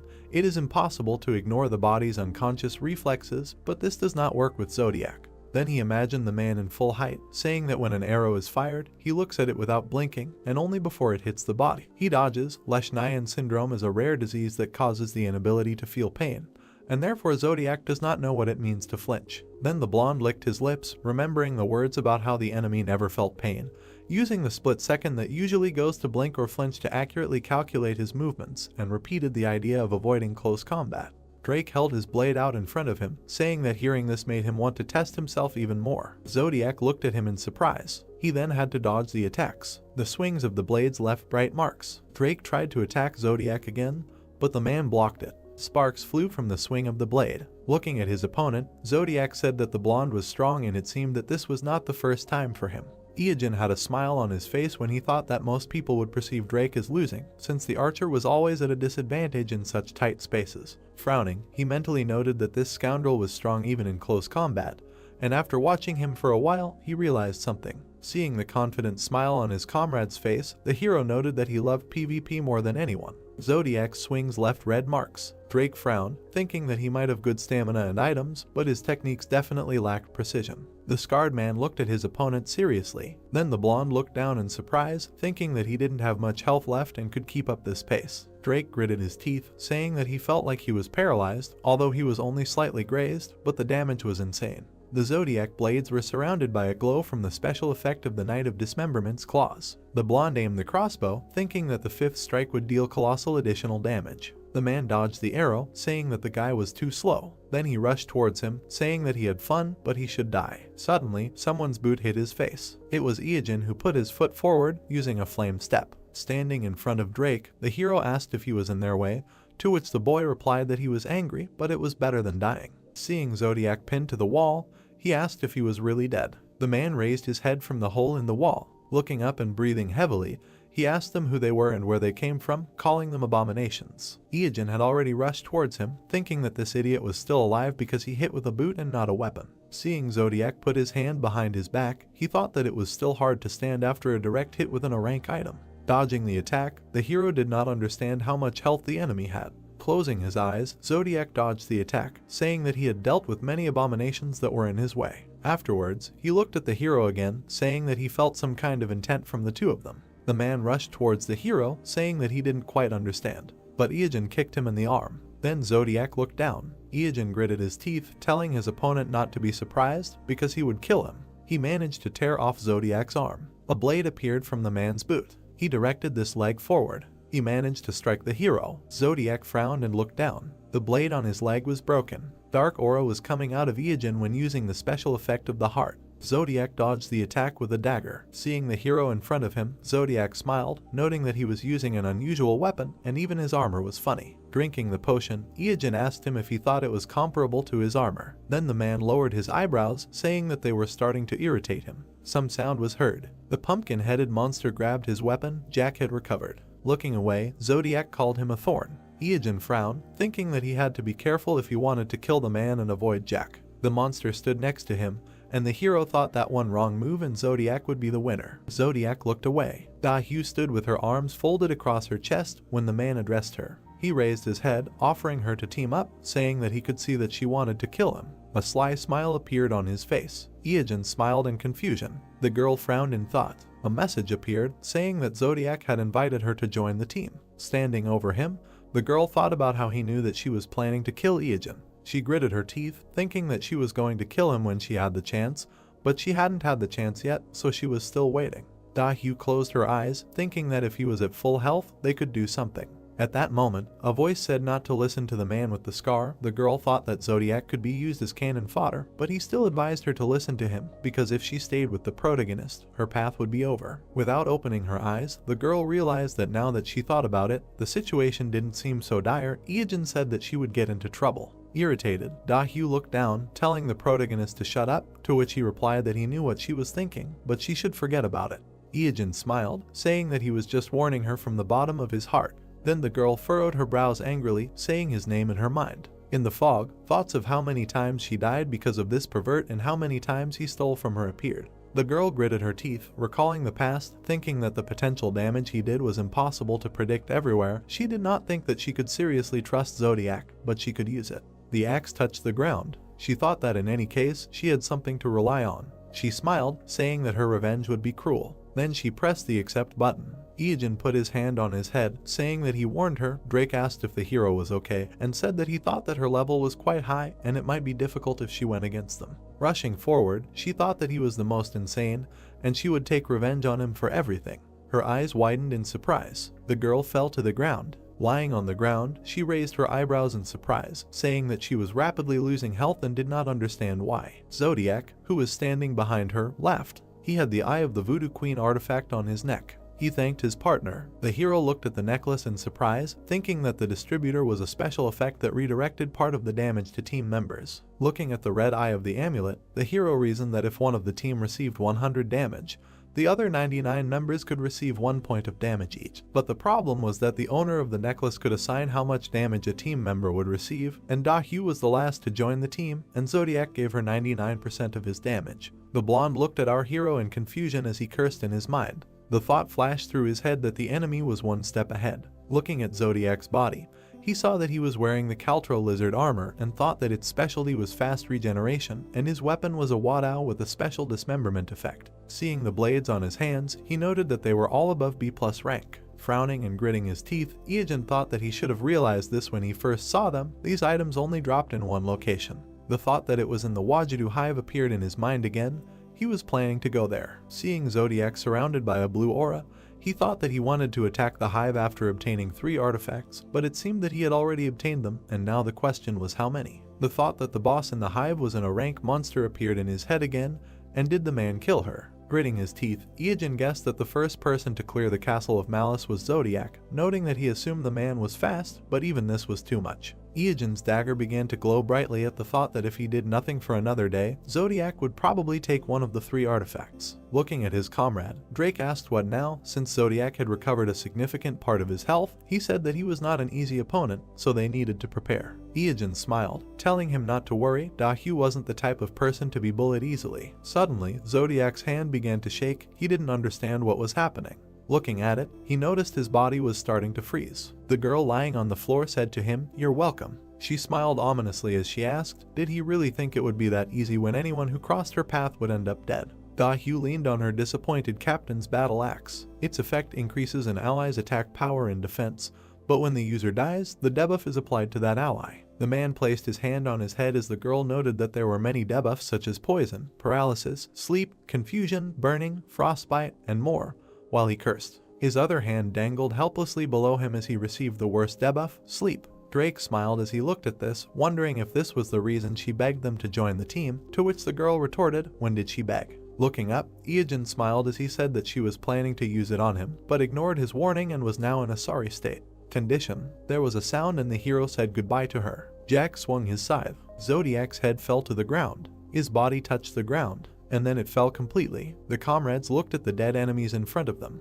Iojin clenched his fist in victory, saying that he killed 2 with 1 blow, finishing off Zodiac and even eliminating the annoying Dahu. Although he did not expect it to turn out like this, Drake thought about it being a villain versus villain fight. Looking at the monster in front of him, Drake said that it reminded him that Jack was still here and asked what should they do, should they attack now. The hero looked at him, suggesting that they try to fire only 3 arrows at the head. The arrows hit the target, but they bounced off the pumpkin. The comrades looked at him in confusion. Jack looked at his hands, not understanding what he was doing here and asking who these 2 were in front of him. A message appeared that the petty thief Jack-o'-lantern wanted to talk to them. The next window asked if they wanted to continue the fight. Smiling, Iojin asked him if he had regained consciousness and offered to talk. The window asking if they wanted to continue the fight appeared again and they clicked no. Jack looked at the people in front of him and said that he had stolen something and was in prison. He then opened his mouth wide and said that there would be no mercy. His body was surrounded by dark flames and he told the people to get ready. His silhouette became darker and he said that he would now leave this place to take revenge on the one who had imprisoned him, asking if his comrades wanted to join him. Iojin waved his hand and said that with his level and equipment they had no chance. Looking ahead, Jack noted that he had no choice and added that he would repay for his awakening. Holding his scythe out in front of him, the monster clarified that the hero and his comrade had come here to meet the owner of the castle and said that he could open the door. The swing of the scythe left a blue trail and it remained in the air. A portal appeared in its place. Jack approached the portal and said goodbye to them. Raising his hand to his face, the hero was glad that they now had a back door to the boss room. Inside this portal was the boss that could drop the final artifact. He remembered Zodiac's face, saying that if they were in the past, he would be the first player to defeat this boss, but the hidden particle that Zodiac used to keep people in fear would now be in his possession. Iojin and Drake stood in front of the portal, thinking that history would now change thanks to one item.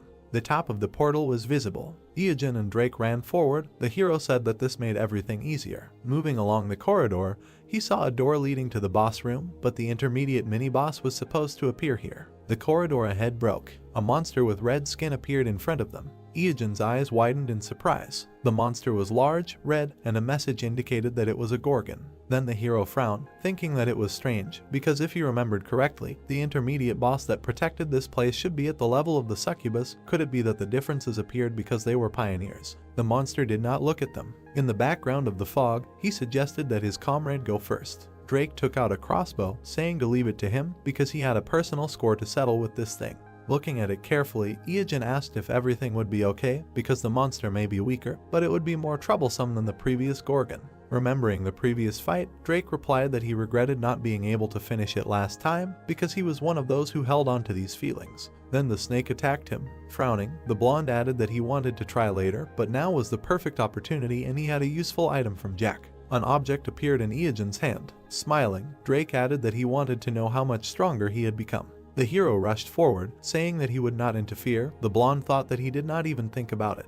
The monster turned his attention to the hero. His paw was approaching him. At that moment, several arrows pierced it.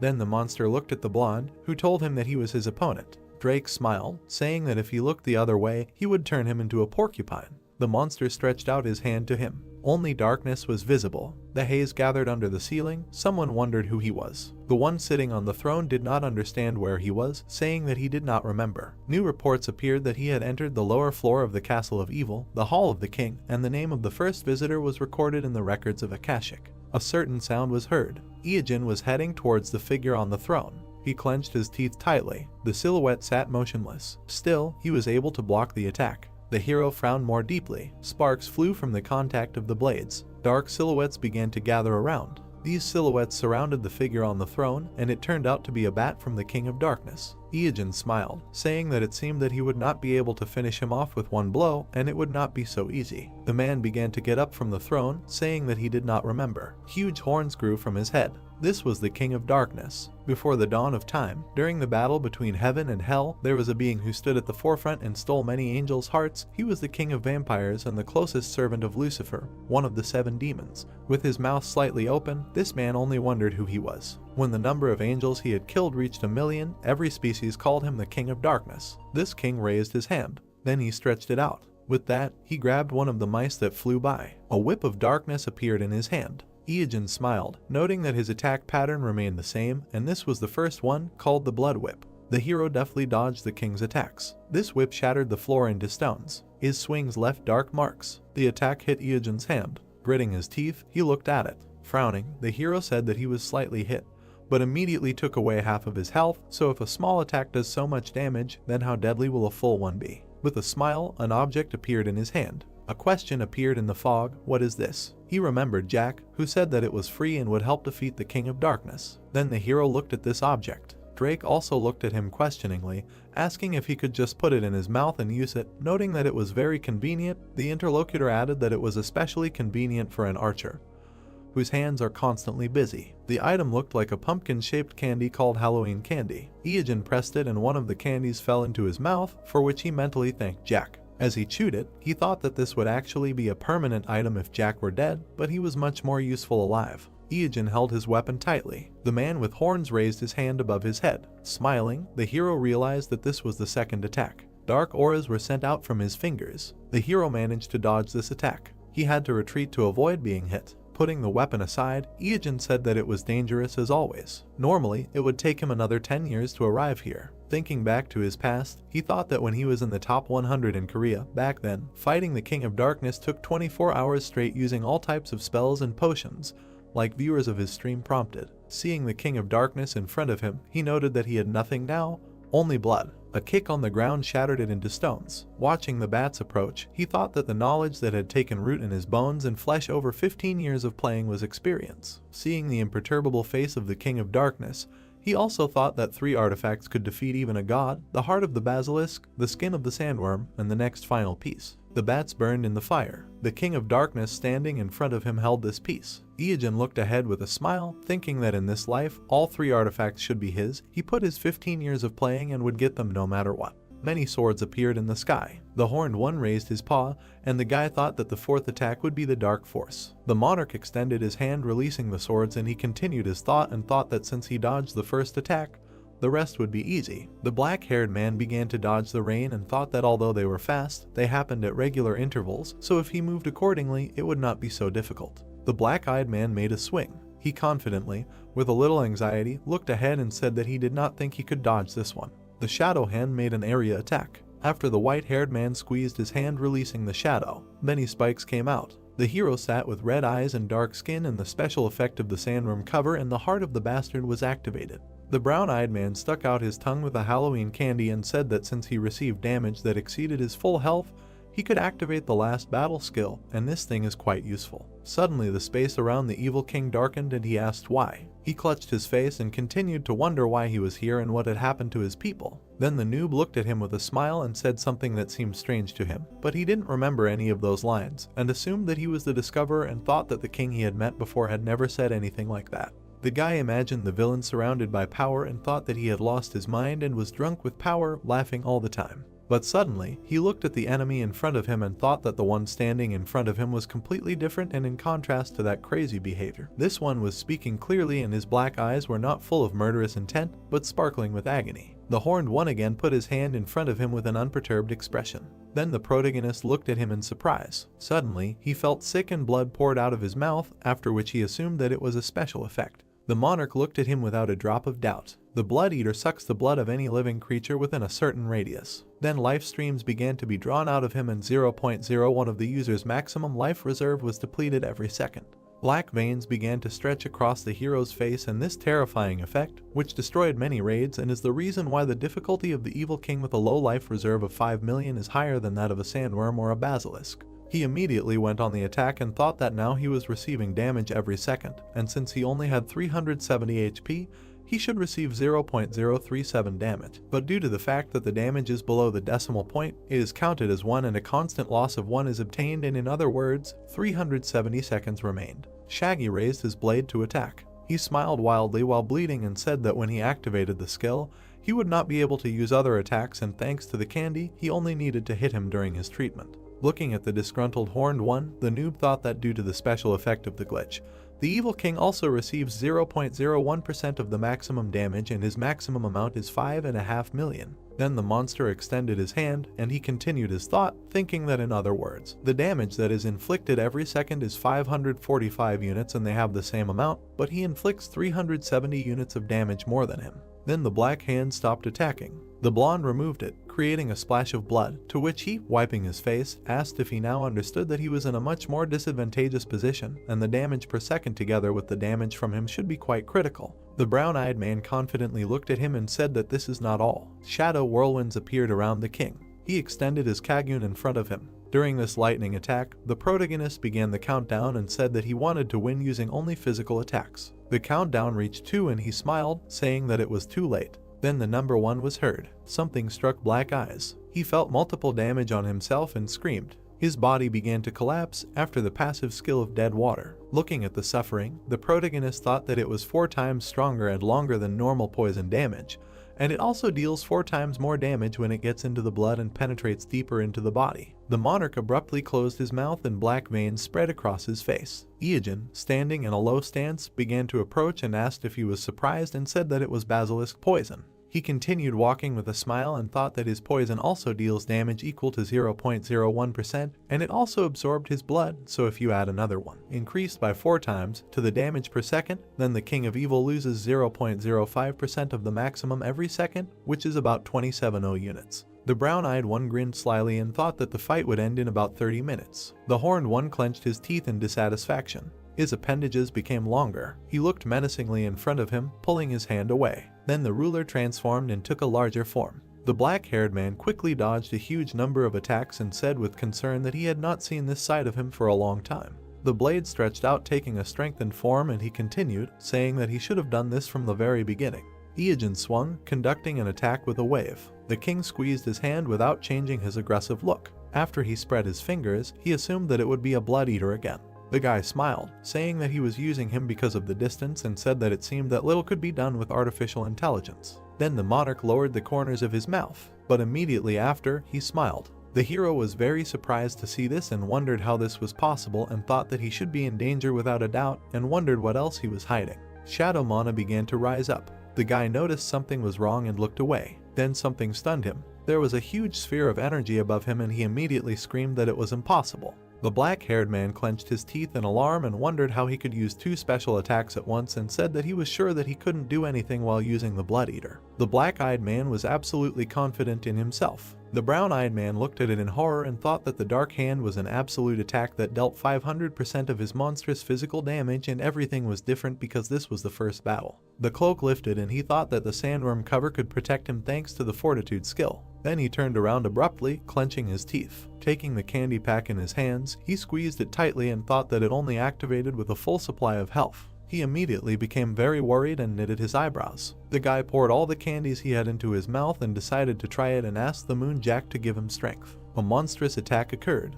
The King of Evil was putting out his gauntlet with energy. Blood splashes were observed from the hero's body. His shoulder was torn apart. He clenched his teeth tightly and frowned, thinking about what with the Blood Eater and the candy effect active at the same time. He goes back and forth between full HP and -1 damage. Again turning his attention to the cloak, the guy thought about how the sandworm cover can protect him with the fortitude skill, but it only activates with a full supply. Iogen continued to quickly eat candies, raising his health to the maximum, and wondered if it would be a waste to use all the candies for 1 HP. The guy tensed up, moving his hand away and throwing back the cloak, and thought about how his life depended on this unit now. The monarch clenched his teeth and frowned, continuing to deal damage. Then the brown-eyed man gritted his teeth and used the sandworm cover. After the blood splashed, the bastard's heart was used. The muscle stopped for a moment and turned blue. After the organ began to contract, he thought that it reflected 90% of the damage received from enemies below his level, and 99% from those who are higher, and if he hits him with his 500% of his strength. The hero immediately tensed his entire body and screamed that he would return 495% of the damage and ordered him to receive it. A special skill was used that surrounded him with black blades. The king was alarmed by this development. He was immediately pierced by many blades. He received too much damage and screamed non-stop. The brown-eyed man coughed up some blood and was terrified. He began to lose consciousness and closed his eyes and thought that maybe this is so, and the horned one remained in a small share of sanity as long as no one hunted him. Afterwards, the guy imagined his opponent and thought that after losing to the players, he completely lost his mind and became a bloodthirsty monster, and maybe there was a similar hidden story here. Afterwards, a noise was heard against the darkness. Someone was loudly calling the hero and asking him to bring dead water. Drake was above him in alarm and asking him to wake up and asking if he was okay. The noob opened his eyes and was perplexed. He suddenly stood up and asked how long he had been out, and he said that he had no idea and he was already knocked out when he came. And then the hero asked what was wrong with the king.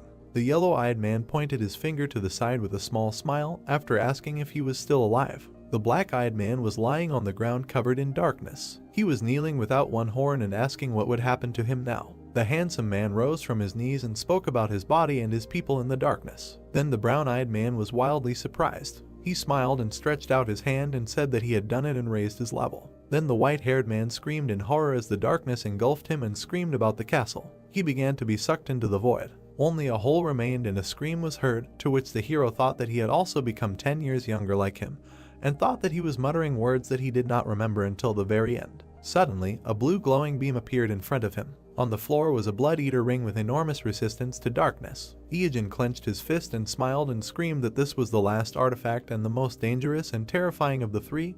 He finally had it. It was the God Slayer set that was assembled. The guy imagined the cycle of attacks and thought that constantly remaining with full HP thanks to the use of the Ring of the Devourer. With a combination of the last fight and the bastard, it will be possible to survive with 1 HP and repel damage, and then you can simply regenerate by stealing life. He smiled with confidence and thought that in this way, naked speedrun without damage becomes possible, and this is the best set for dead water. Then Drake put his hand on his belt and said with a smile that he was glad that he achieved his goal, to which he thanked him and asked if he had taken revenge. Yellow-eyed smiled slyly and said that it was so. Suddenly, the fog began to dissipate in the background. The corpses of torn monsters lay on the rubble, and he continued saying that he did it with great interest. Black-haired also put his hand on his belt and smiled. They clashed fists and said that the raid was over. Suddenly, notifications began to emerge about the murder of the King of Darkness and the absence of night over the eastern continent until his resurrection. And billions of eyes that were locked are now looking straight at the dead water, and he was the first to finish the raid. This is the world's first solo raid on a monarch. Fog rose around, and he was rewarded.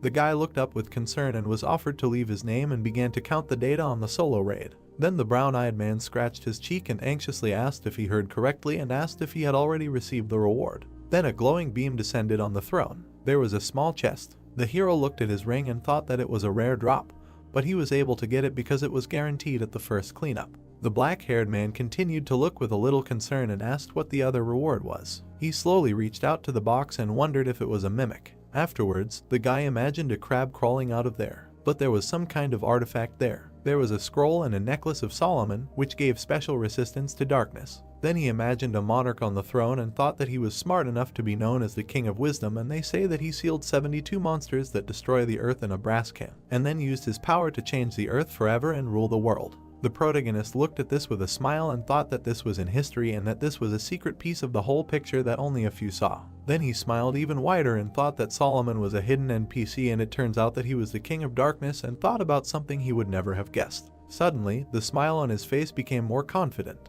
A new hidden quest of the King's Will was activated. In his hands was a scroll. It was written there that he was known as a smart ruler, until one day one of the 7 demons who controlled this world put him to endless trials. Then the demonic creature introduced itself, and the story continued with him believing in his virtue and wisdom. But now the one on his knees wondered what would happen to the people who trusted him and helped bring change to these lands, and then the appeal to the reader began. The crown was also introduced after the words that he was probably much smarter and more virtuous, as well as stronger and braver than him, and asked to avenge him, and the demon who did this to him, Beelzebub. But suddenly the hero with an irritated look pressed the skip button and said that it was his mistake, that he could not fit his will into 3 sentences, and probably everything will be saved in the Akashic record, so he will read it later. A notification popped up demanding murder. The black-haired man closed the chest with a soft smile and said that whether it was a quest or a necklace, now was not the time to use it, so it was worth putting it away, and said that he would definitely avenge it. And then he thought about how in the near future, when big changes would come to this world, then the time would come to use this necklace, and he thought that in any case, it had finally happened.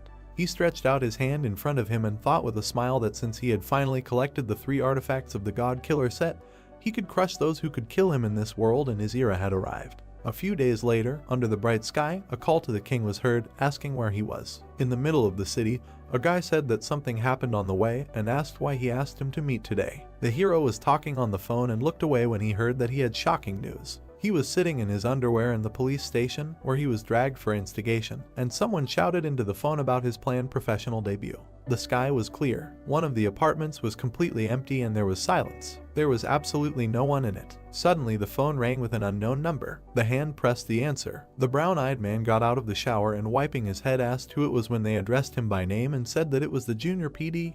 He put the towel away with a smile and said that they hadn't seen each other for a long time. And when the guy just stood there looking tired, she immediately screamed and asked if he had written down her number and said that she was upset and thought that they had become closer during the last episode, but it seemed that he was taking it easier, and asked how he could not save someone's phone number and asked if he knew how she had signed it and said that it was their lifelong guest and said that she had added 2 hearts at the end and said that it was a betrayal and said that he had gone too far and that she was in pain now. Afterwards, he started putting on his shirt and told her to calm down and that he would save the number now, and she asked if that was true, to which she replied in the affirmative. The black-haired man finally exhaled, and the woman asked how he had recorded her, to which he replied that it was JGBPD from Prince in her name. The kitchen was surprisingly in perfect order, and young HWA said that it was very professional and asked about the hearts, to which he replied that he would think about it and asked why she had called him. The cutie held a folder in her hand and said that she was preparing new material for the show and she wondered if he wanted to be their guest. Then the brown-eyed guy started to put different ingredients in a bowl and said that he was very sorry, but he was a little busy these days, so it would be difficult, and said that he would try to find time for it in the middle of next month, to which she said that it would be great. The guy started to put food in the blender and she continued asking to find time for it and said that she knew one cafe that served great cakes and asked if he liked them. And while the black-haired guy was making a terrible mess, she continued to talk about how she knew a great restaurant that served gopchang and thought that they would need to create another program and she had something like a backup plan in mind. Finally, the process of preparing the hellish mixture began. Then Iajin removed his hand and she got scared and asked what he was saying, to which he said that he said nothing and said that he always watches that show and asked what the next episode would be about. Then the pink-haired girl anxiously scratched her butt and said that she usually doesn't say things like that, but she can say that the topic she'll be covering on the show is currently very popular and said that she heard that the person she'll be covering went pro right after debuting. Then the shaggy guy paused for a second and meaningfully kept silent and thought about it. Then he looked ahead anxiously and asked if he'd give an interview, to which she said that the community had turned him down. He grimaced after they told him that they'd be working in front of his house secretly, to which the hero asked if that community was popular. A disgusting smell came from the blender and a notification about the dead man's health juice appeared, after which she continued and said that they were #1 in Seoul and asked if he'd heard of K1, to which she heard that it was possible. The cutie in the earpiece with the cup said that almost no one knows him, and said that she heard that he was from some mysterious or underground league, to which the guy asked if she wanted to bet whether he really knew that person. The pink-haired girl looked away with a smile and said that it sounded cool, and after the question about the punishment, said that if she wins, he will come to the program 10 times. The black-haired guy picked up his horrible goo and asked what would happen if he won, to which she said that she would go for a walk and eat with him when he asked, but only 10 times, to which he refused, and offered to come to his streams 10 times, and she asked with displeasure what about walks and food, and the protagonist said that he eats alone, so. Then the girl started drinking and said that she would probably win in any case, and asked how he would guess the person hidden from the ranking. Then she was dumbfounded after the words about the king. The guy anxiously watched the phone from where the sounds of coughing and screaming were coming. She jumped up from her seat and asked how he found out, to which Iajin said that if they are talking about a hot newcomer in the underground, then only that one comes to mind. Then, in the middle of an empty kitchen, on the other end of the line, words were heard that he was right and even Joseph, known for his arrogance, was inferior to him and heard that he had already become the unofficial #1 on their team, to which the hero said that. In addition, he looked good and was very thoughtful, and the beauty asked again in surprise, saying that she had never heard of him, and then mentioned that he really had a lot of connections, and if Mr. recommended him, then he must be a really amazing person. Then the brown-eyed man put his hand to his chin and said that this was a really amazing person and perhaps he would lead the next generation of players, and she immediately asked about the possibility of using this phrase. With a wide smile, she offered to meet later and said that if he needed a guest on the stream, he could call her anytime on weekends and during the holidays. The guy put the empty container on the table and said with a smile that he couldn't believe that he was able to invite her to his streams 10 times and in the future it would be difficult to do even with money and it sounded like one chance for a lifetime. Suddenly, he was alarmed by a notification. There was a message for the Demon King asking him to come to the studio, and they wrote that there was a conversation, so they needed to meet. The brown-eyed man immediately threw off his clothes and thought that Atoge's company was going to hold a major professional league soon. He spread his arms out to the sides and thought that his debut was predetermined, so, judging by the circumstances, it would take place there. The sly one smiled, looking away, and said that the music didn't play for long. He grabbed the handbrake and thought that everything was going according to plan, and that it was strange not a word about his wife, and also thought that this was a great professional debut. The sports car took off and he continued to think that everything was going according to his plan. Ieogen drove with a smile and said that because everyone was covering for him. The roof began to come off and he said that he had a chance to have fun. He sat naked behind the wheel and shouted that no one could stop him. It was clear outside. Afterwards, the guy sat at the police station and wrote an explanatory note, thinking that even though he was naked, the fact that he was in the car saved him from arrest. But he had to write an explanatory note, and the cop allowed him to borrow his underwear, and apparently he was lucky. It was clear outside once again. There was a large building. The guy in the mask sadly crossed his eyes and thought that since he constantly runs naked in the game, it was strange to wear clothes, and then he was called out. He changed his voice and looked up and said that he was listening, to which he was told that their conversation was over and there was something that was bothering him. Ying raised his finger and said that since he had not revealed his name and insurance number, he was the guarantor of his identity, and asked if that was true, and then said that it was obvious that the sponsors were a little reluctant to do this. But after being asked again, he lowered his hand with anxiety and said that he was just talking.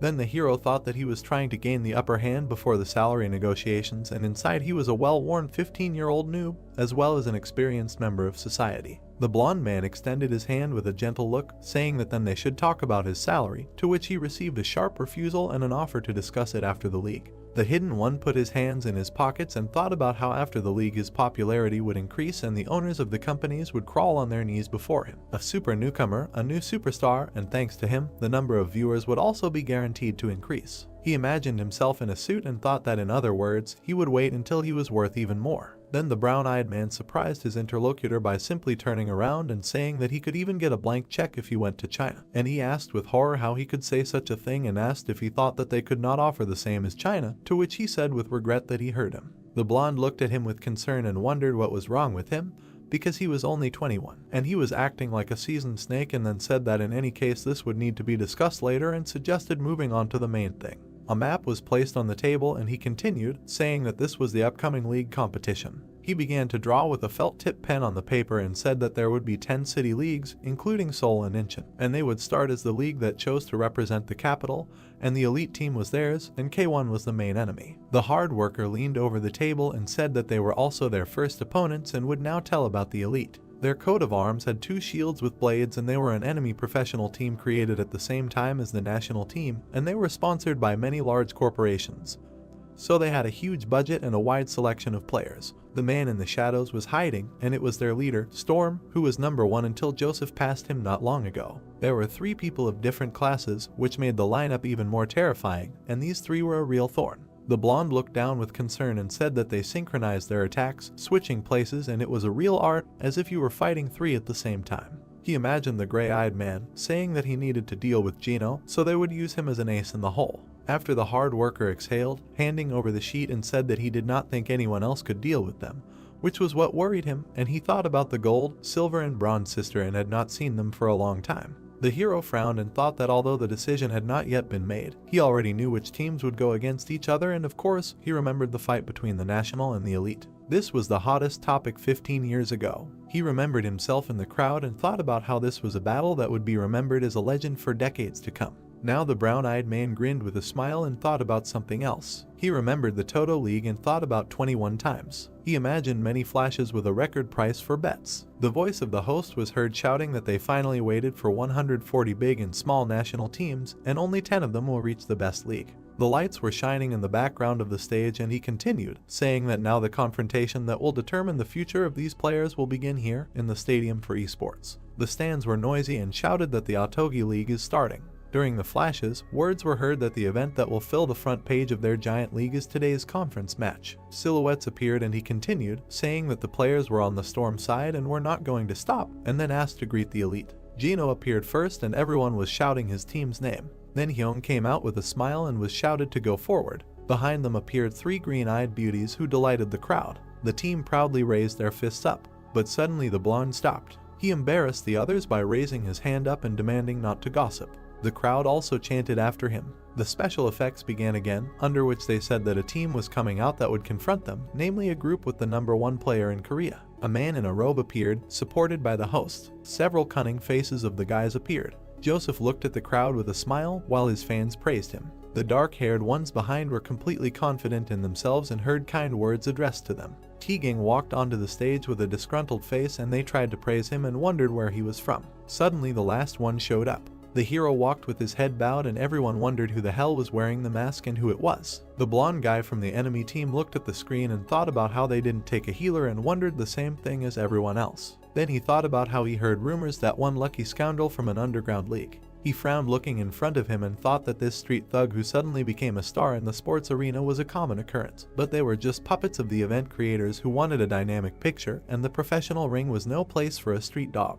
Then he looked at the enemy team again and thought that instead of an additional character, it was better to target a real threat. The host announced the start of the first battle. 2 emblems of the opposing teams appeared. Portraits of 2 players appeared and he continued, saying that the leader of the elite is Storm, and in K1, he is a super newbie. The capsules began to close and they began to wonder why they sent Gino right away. The man began to connect to the system. He began to be transferred to the system. A bright light came on. He immediately found himself in the desert. His opponent was a few meters away on the desert battle map. The events were broadcast on the screens. Ian folded his arms across his chest and watched with concern. Then he frowned and lowered his head. He recalled his dialogue with the protagonist when he asked about why they sent Teagang right away, to which he said that Yeonseok would not play and advised using another. But he asked about the choice and said that the recording was his job and asked not to get too carried away with it. Then the hero with a menacing look said that he shouldn't be like that and promised that he would have a powerful influence and asked if he knew about his skills, to which he was immediately told that he had no experience in competitions and there were many older participants. Suddenly, the red-haired man came up from behind, surprising the blonde, and said that he also recommended him.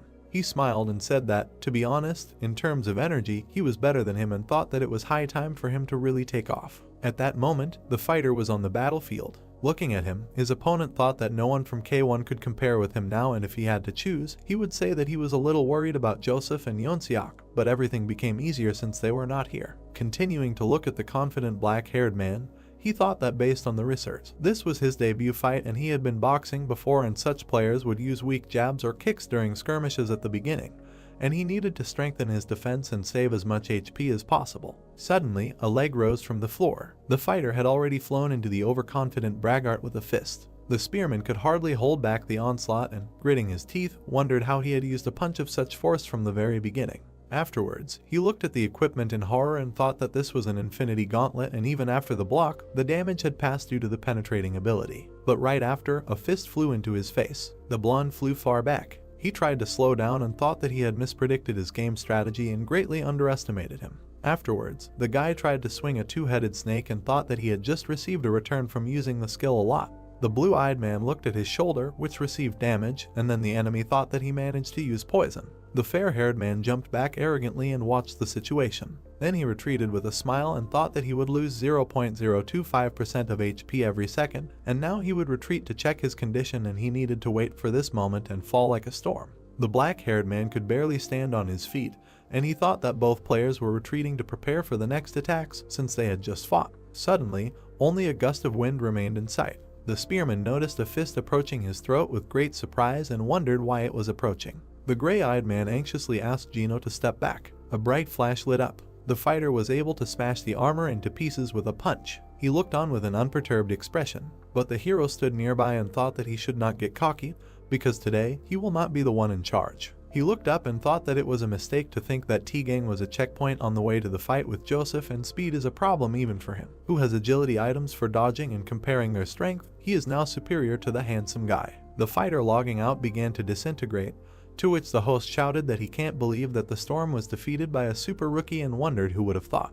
Ian clenched his fist and said with a smile that he can't believe that he marinated him on the bench, and it seems that he is not such a qualified trainer. The protagonist looked at the screens and said that he saw the legendary 3-hit KO again, and he was wondering what to do with it since there is no way to prove the results from his past life.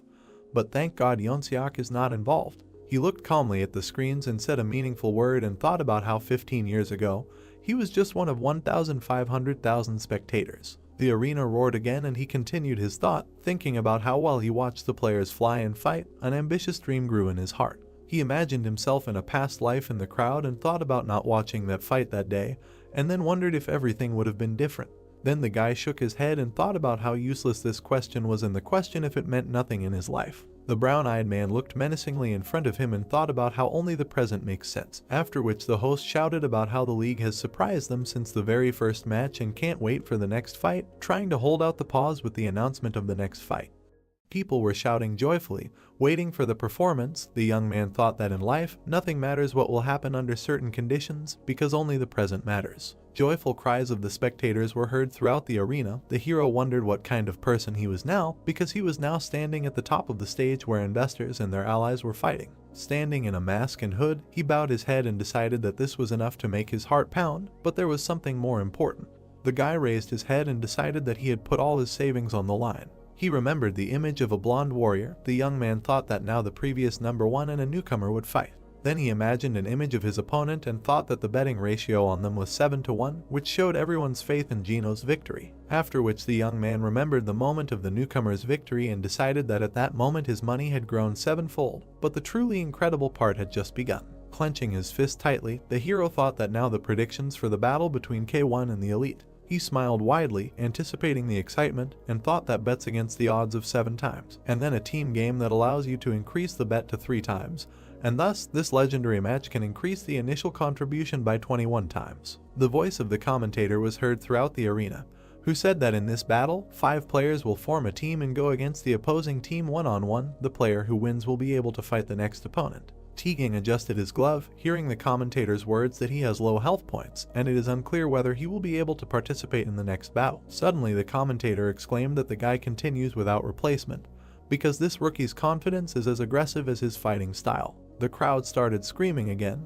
The announcer announced the continuation of the fight and wondered who the elites would send to the battlefield. Junhyung came out with a weapon in his hands. The announcer said that he was number 11 in Korea, a monk with the ability to self-heal, as well as a huge reserve of health and defense. The young man looked at him sternly, preparing for a fight. The man beckoned him with his finger and with an evil smile asked if he wanted to dance, because he could just try to attack him, but the guy was greatly overestimating himself if he thought he could hurt him. After 10 minutes, the young man lifted his opponents into the air with one blow. The man looked at him in confusion and thought that the boy had predicted all his skills. Taking a stance, the young man thought that he was wondering how to break through his endless heal, but everything turned out to be easier than he thought. Having schematically imagined the enemy's healing, he thought that when he healed himself, the skill was not applied to him, because self-healing occurs due to the calculation of the position and area of effective healing magic. Then he imagined his attack and added that before the spell works, there is a small delay, about 1/10 of a second. The young man imagined how he stood up under the influence of Aga and noted that if right before this moment he managed to push the healer away and stand in the place of the spell, then he could heal himself. Lost in his thoughts, the hero thought that the guy was able to do this thanks to amazing dexterity and insight. Teagang needed his hand and thought that thanks to this, he restored a lot of health points. Enthusiastic cries were heard throughout the stadium that now everyone understood how to kill a cockroach. However, it is easier said than done, but still incredible. The man pulled his hand to the side, clenched his teeth and said that he was going to die soon, then ordered the enemy to stay away from him, and began to ask for a replacement. The window that opened began to make the replacement process. The young man thought that this was a team match, so you can swap with a team member during a one-on-one fight, and there is no limit on the number of replacements. A girl appeared from the portal and said that instead of lowering the enemy's health, he literally healed him, so he is a pretty useless teammate. When she completely entered the arena, the commentator happily exclaimed and said that this is a new recruit of the elites, after which he wondered if this was the beginning of the teamwork of the 3 sisters. The girl rubbed her fingers lightly, showering some dust. She blew the particles off her palm, calling them seeds of confusion. Suddenly, strange plants began to grow from the ground. All the space under the guy's feet was captured by these sprouts. The hero frowned sternly, watching what was happening, and thought that these bloodthirsty plants can reduce the enemy's health if you just step on them, and the amount of HP taken away increases with each touch. Teagang frowned in confusion. The hero noted that if the first time a person loses 0.001% health, then the second time it is 0.002%, and the third 0.003%, and although the loss of health itself is already bad enough, but that's not all. The girl watched the growing plants and thought that she had prepared everything. Suddenly, the player change window appeared in the arena again. Yunbai ran out of the portal with a weapon in her hand. The hero swung his left hand, preparing for battle. Suddenly, he stopped, feeling the weight. He lifted his foot off the ground and saw that there was a sticky spear because the whole field was covered with white juice, which slows down the speed of movement. The girl took advantage of the moment and fired an arrow from her bow. The projectile hit the fighter's shoulder. With quick movements, the young man dodged and fought off several of her arrows. The girl grinned awkwardly, surprised by his talent. Tegan prepared for a strike with his right hand. Striking the ground, he created a powerful shockwave. His attack began to burn all the plants in its path. Junyoung looked at what was happening in surprise and said that although he was able to set fire to the plants under him, the young man would set himself on fire too. The guy rushed into battle. The man called him a real battering ram. Suddenly, several flashes appeared in the air. The girl closed the distance between them and used Iron Touch. The young man immediately covered himself from her attack with a glove. Having received another blow, the young man thought that the situation was bad because he did not have much health left, and this girl was quite fast and strong. Junbai grinned contentedly. The blonde frowned worriedly and ordered the guy to retreat and switch. The hero calmly watched what was happening and thought that it would be better to leave him. The man asked him why he thought so, because the guy could die. Iijin frowned deeply and said that nothing would kill him, but if the guy was destined to die, he could die fighting, and it would be better for them if he inflicted damage on the enemy. Tegang frowned sternly, getting into a stance. The girl again struck his body a couple of times. The guy gritted his teeth, taking the damage. The commentator said in surprise that this was the same lightning-fast double blade strike, the girl's final move, and now the guy's health was 0. Smiling widely, the girl said that this was the end. The hero watched what was happening and said that the result was excellent because she passed. Small black particles scattered through the air. Suddenly, there was a boot print on the girl's stomach. The image of the fighter appeared on the screens. The commentator enthusiastically said that he could not believe it because the young man, being on the edge, repelled her attack. Using all his incredible senses and sharp mind, he was able to defeat his final opponent. The girl, looking down in surprise, wondered when he managed to do this, after which she added that he was very annoying. Suddenly, the guy's capsule opened. The tired young man came out of it, exhaling heavily. The guys enthusiastically said that he was amazing and asked how he hit it all. The young man went on stage and was shocked to see that all the spectators were shouting his name. He looked down at the guy in the hood. Beads of sweat ran down his cheek, and the guy smiled slightly. Iijin gave him a thumbs up in approval. The heroes remembered the guy attacking Hongji and thought that now there are bets with odds of 7 times, and then a team game that allows you to increase the bet to 3 times, which later gives the opportunity to increase the initial contribution by 21 times, and in his past life, the elites won. Remembering the images of the fighters, the guy thought that although the match began with promising performances, K1 lost because of Joseph and weak performances, and although they had 3 times more support, the elite received the title of the representative of Seoul, and he thinks it will be difficult to defeat them. Crossing his arms over his chest, the guy also noted that if he bets on the elite and loses on purpose, he will definitely raise a lot, but since he is a member of K1, this determines the match, so he will just bet on his team. Yeong-gun gritted his teeth.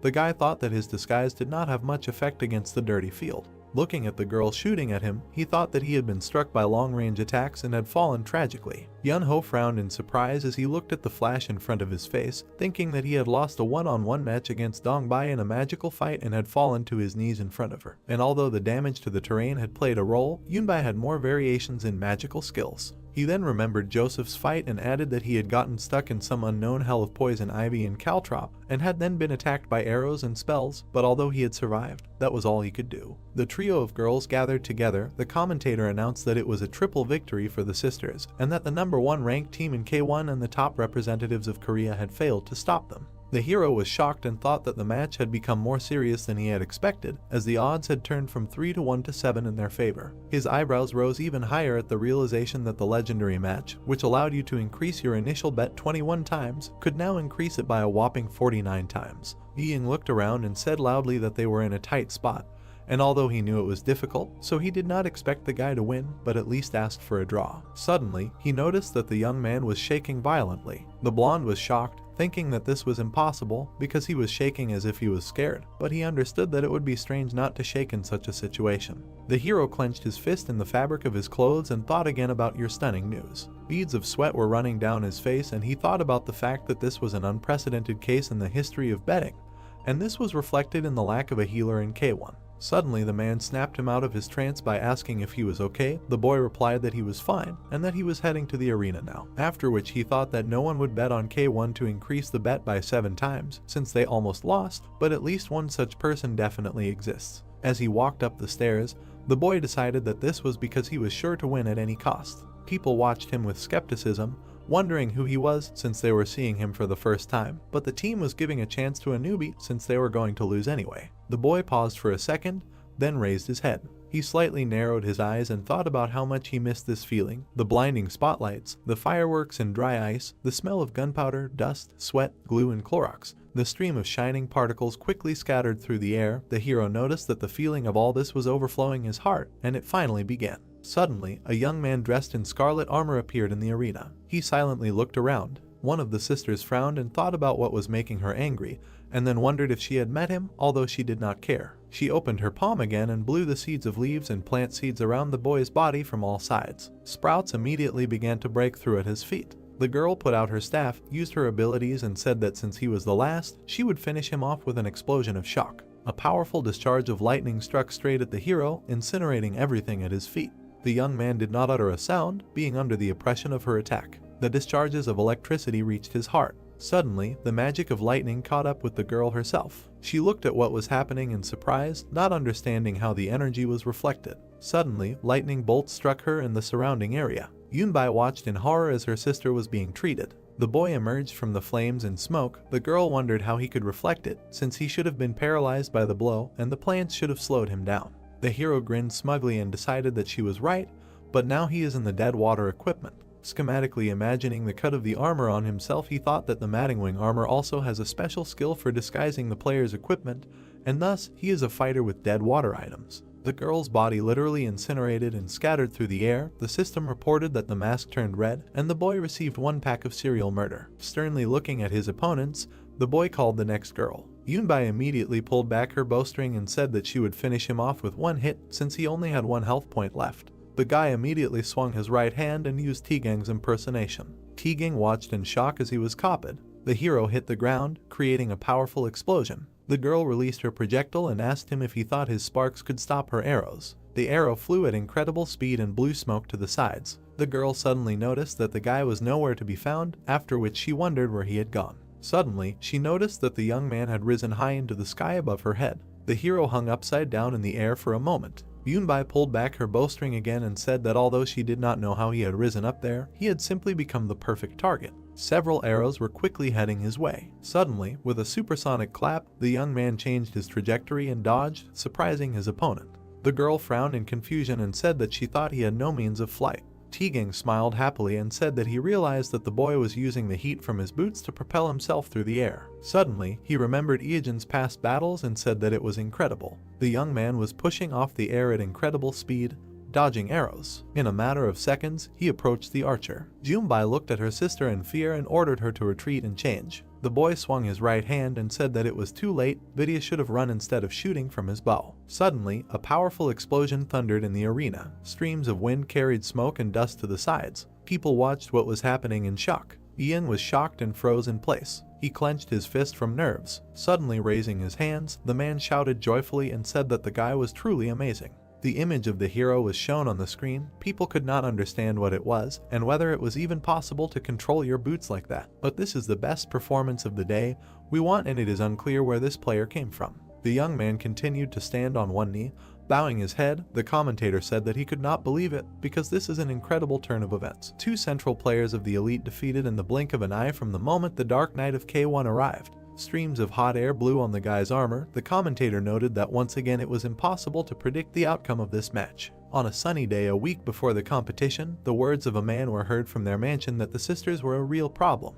The blonde raised his hand and added that they synchronized their attacks, constantly changing, and their fighting style was a work of art. So Joseph would have to deal with Jai No, so he was an ace in the hole, but he still didn't know who to put against the sisters, and this worried him. The hero took the paper in his hand and thought about the fact that he hadn't seen the sisters for a long time. Looking closely at their photos, he noticed that after resigning, they immediately took the university entrance exams right after they announced that they were returning to high school. Suddenly, his voice rang out throughout the room. The guy turned to the principal. Looking at him sternly, he said that if he defeated them, he wanted $10,000 for each, and then asked if the man could arrange it. The blonde was speechless from what he heard and tried to ask him about how he would do it. After a second of silence, he thought about his offer. The guy looked at him carefully and thought that the amount equivalent to a salary of millions was about the best offer a professional player could get, And of course, it depended on how many games he played and how many of them he won. The blonde suddenly giggled and said that the guy was talking about it so confidently as if he could actually do it.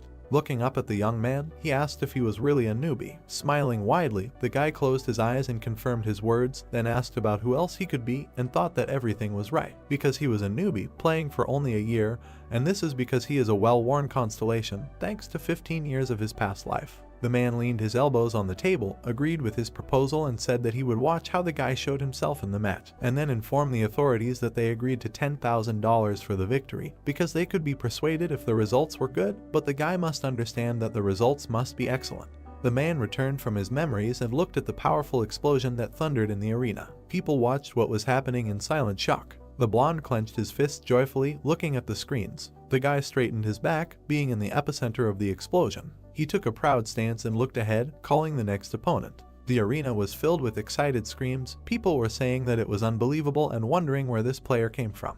The screen showed an image of the guy. The audience said that it was amazing because he took them out in just a few seconds. Junhyung stepped forward and said with a smile that the opponent was not that bad for someone from the lower league. The man stood on a small platform and said that he thought the guy was so arrogant because of his damage, but he would show him what a real wall looks like. The people were surprised that the cockroach came back and was not dead yet. The man smiled widely and thought that this guy had 1 health point left anyway, so he could just wait for an opportunity to finish him off while dodging his attacks and healing himself. With a sly smile, the man jumped down. The guy watched him silently. Suddenly, he swung his leg, throwing a piece of sand at the opponent. Small particles hit the man in the eye, disorienting him. The man fell to the floor with a loud thud. Suddenly, the sand underneath became white hot and the man screamed, not understanding how his opponent had turned the ground into magma. The young man closed the distance between them in an instant and swung his right hand. The man thought in fear that he needed to hurry up and heal. Suddenly, loud blows were heard throughout the arena. One of the allies nervously trembled, watching what was happening, and said that he had to experience it to understand. The hero looked over his shoulder and called the next opponent. The girl climbed up to the same dais and looked at him. She watched the hero with an unperturbed expression. Noticing her, the young man said that this was finally the last of the 4 elite brothers and sisters. The girl was very outraged by these words. She smiled confidently, took off and said that she thought that everything turned out the way it did and she didn't like this atmosphere either, so she would defeat him with the same firepower. She pushed off from the platform with incredible speed. She approached him with a smirk, saying that this was a one-on-one fight. The boy swung his right hand, preparing for her attack. Suddenly, she was behind him when he struck. Quickly looking back, the boy thought that as he expected, she was very fast. The girl swung her blade in front of his face. With a smug grin, she mockingly expressed surprise that he dodged it and praised his reaction. Approaching again, she used the crossblade skill and said that he should try to dodge this too. The blonde was terrified and said that after one strike, everything would be over, so he should dodge it. The 2 blades were rapidly approaching his body while the boy stood still. Suddenly, with small but quick movements, the boy dodged. The girl frowned tensely, surprised by this. The boys watched what was happening. The director said that he thought the boy's body trembled a little, but it turned out that he dodged it. The boy frowned with a smile and said that he had seen enough of her attacks in his past life, especially her main attack, the cross blade, a skill that cuts off the heads of players just like the better. He imagined Junbai on 2 different sides and thought that although this skill is called a cross blade, upon closer inspection it is clear that these are 2 swings in different directions, because it is impossible for 2 blades to cut the air along the same axis at the same time, and although it may seem that both of her hands are moving together, her right hand starts moving a little earlier. He then sketched out the dodge method and decided that it was quite easy to dodge, as he had to follow the rhythm and tilt his body left and then right, but from her angle it would seem like he was pierced through by the attack. The boy returned from her attack, leaving behind only an image. Junbai quickly turned to face him, thinking about him dodging her attacks like a jellyfish. She frowned in annoyance and decided that although she didn't know how he was dodging it, her attacks were useless, and she thought she would have to use her next move. And although she didn't want to use it because of the recoil damage, this guy had dodged most of her attacks. Hyojin once again dodged her blade's direct attack. He leaned to the side and turned to face his opponent. Suddenly, the hero noticed a surprise attack coming. One of his allies frowned in surprise, noticing the attack right in front of him. The girl aimed her blade straight at the guy's neck, noting that the lunge was immediately followed by another attack. She smirked contentedly, anticipating victory. Suddenly, a metallic screech was heard throughout the arena. The young man put his hand forward and stopped her sword with his blade. He slightly lowered his head and said that he had been waiting for this moment, because dodging, defending, and finishing, this is a complete counter to her cross blade. Suddenly, he waved his hand, splitting her blade into pieces, and thought that the scenario in which the three sisters would achieve triumph was impossible while he was in this place. The hero frowned tensely and thought that in any case, their lives would only improve after retirement, so she should hurry up and prepare for the exams. He looked at her sternly and decided that this stage was now his. With a powerful kick, he threw the girl aside. The girl's body flew several meters, forming a trench. A huge amount of smoke and dust rose into the air. The young man remained standing proudly in the middle of the arena, calling the next one again. Suddenly he raised his head, realizing that there was no one left. The system reported that the mask turned red, and he received one serial kill. After a short time, the hero's capsule opened. His mask appeared from under the lid. The young man looked out with a surprised face. Joyful exclamations and shouts were heard throughout the arena, greeting him. The screens began to show moments of his battle. The commentator said that this was a monster kill and a perfect battle. Again showing the moment of the lightning strike, the commentator said that although at the very beginning T-Gang killed his opponent, such a game is still a counteraction to all murders. Again showing the guy's battle, the commentator noted that after the performance in this match, worthy of his name, the stadium was filled with approving exclamations of the crowd. The boys and the director rejoiced at their team's victory, while people shouted that it was amazing. The hero looked around at the crowd of spectators, who shouted that one of them wanted to have children with him, and that from now on they would always trust him. He calmly closed his eyes and straightened his shoulders. The boys continued to admire the fact that he destroyed the opponents without a trace, and that it was an intense battle. The young man clenched his fist tightly as he shouted his own nickname. A cloudy evening descended over the city. The TV showed the young man's battles. Chang said that he was already tired. He and his partner entered the room and told his sister that he had collected the money. Suddenly, he noticed that she was silently staring at the screen and asked her what she was doing, just sitting there. The girl spilled soda on herself, watching the hero's battle with delight, and noted that he was simply crazy. He imagined the image of his ally and thought it was the famous T-Gang. And then the image of Joseph with a shield appeared in his mind. The young man thought that this guy was even more focused after losing the first battle, and that no team in Seoul could stand against these two. He imagined the team's logo and thought that K1 triumphantly declared their victory, and after receiving huge sponsors, they became the representative team of Seoul. The young man smiled and showed the peace sign and thought that he was able to increase his initial bet by 49 times only from the first league, and although he could not bet on himself like Madamada, he was able to bet under his real name. Remembering his past battle, he thought that since his pseudonym was not a real person, created with the guarantee of Ying's identity, he had no problem confirming his own identity and collecting the profit, so a few days after the league, he succeeded in something. A blue sports car cut through the streets of the city at high speed. The lights were on in the windows of the night city. Once outside, the guy thought that he had gone into the city. Standing in the middle of the crowd, he frowned and added that he usually went on raids, but that tonight he had a goal, because he was looking for land to open a capsule hotel. With a confident grin, he noted that it was time to make real money, because everything he had done before was to save up enough money for this, so this could be called a real start. He struck a pose and grinned, thinking that now he had enough startup capital to make his dreams of his business a reality. People from the sidelines looked at him as if he was crazy. Looking around, the guy said that if you think about it, it was Friday night, and he wondered why there were so many people around. The two friends smiled happily while fighting with each other. A couple in love sat on a bench, leaning on each other. A young DJ stood at the console and controlled the music. Looking up at the sky, the guy thought that this was not really his taste, and then wondered if it was because he had become older inside.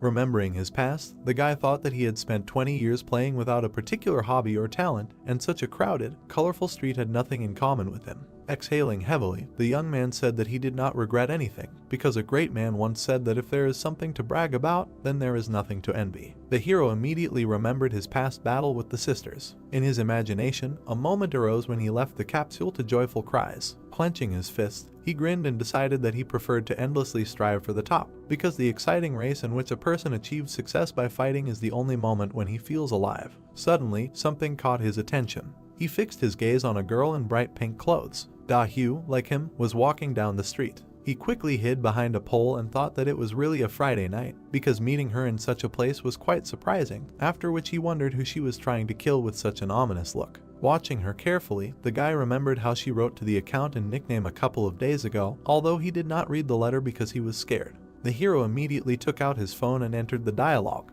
A message from the girl appeared on the phone screen, who said that his name was on everyone's lips. He had a lot of messages in the chat with her where the girl was saying that she liked all of his videos, and in fact, she wrote to him because she had a small request, which was that she wanted to know if he could take out a player for her guild, because there was someone she really wanted to kill, and she knew that he was the only one who could do it, The boy said that she reeked of business. Raising one eyebrow, he looked at his screen. Suddenly, an idea popped into his head. The girl was walking down the street, annoyed, talking about how damn hard it was to drink on a dare because she wanted to show how much she could drink. She was wondering why the bar she usually went to was so crowded, but she forgot that it was Friday night. Frowning sadly, she thought about what she was doing outside at night. Suddenly remembering her battles, the girl thought that half a year ago, when she felt uncomfortable with something like this in a nightclub, she realized that such things really weren't for her because she preferred games filled with monsters and bloody raids. She stopped, exhaled heavily, and thought about the fact that she could be in a dungeon, but now she'd better go to the supermarket instead of a bar when her phone suddenly vibrated.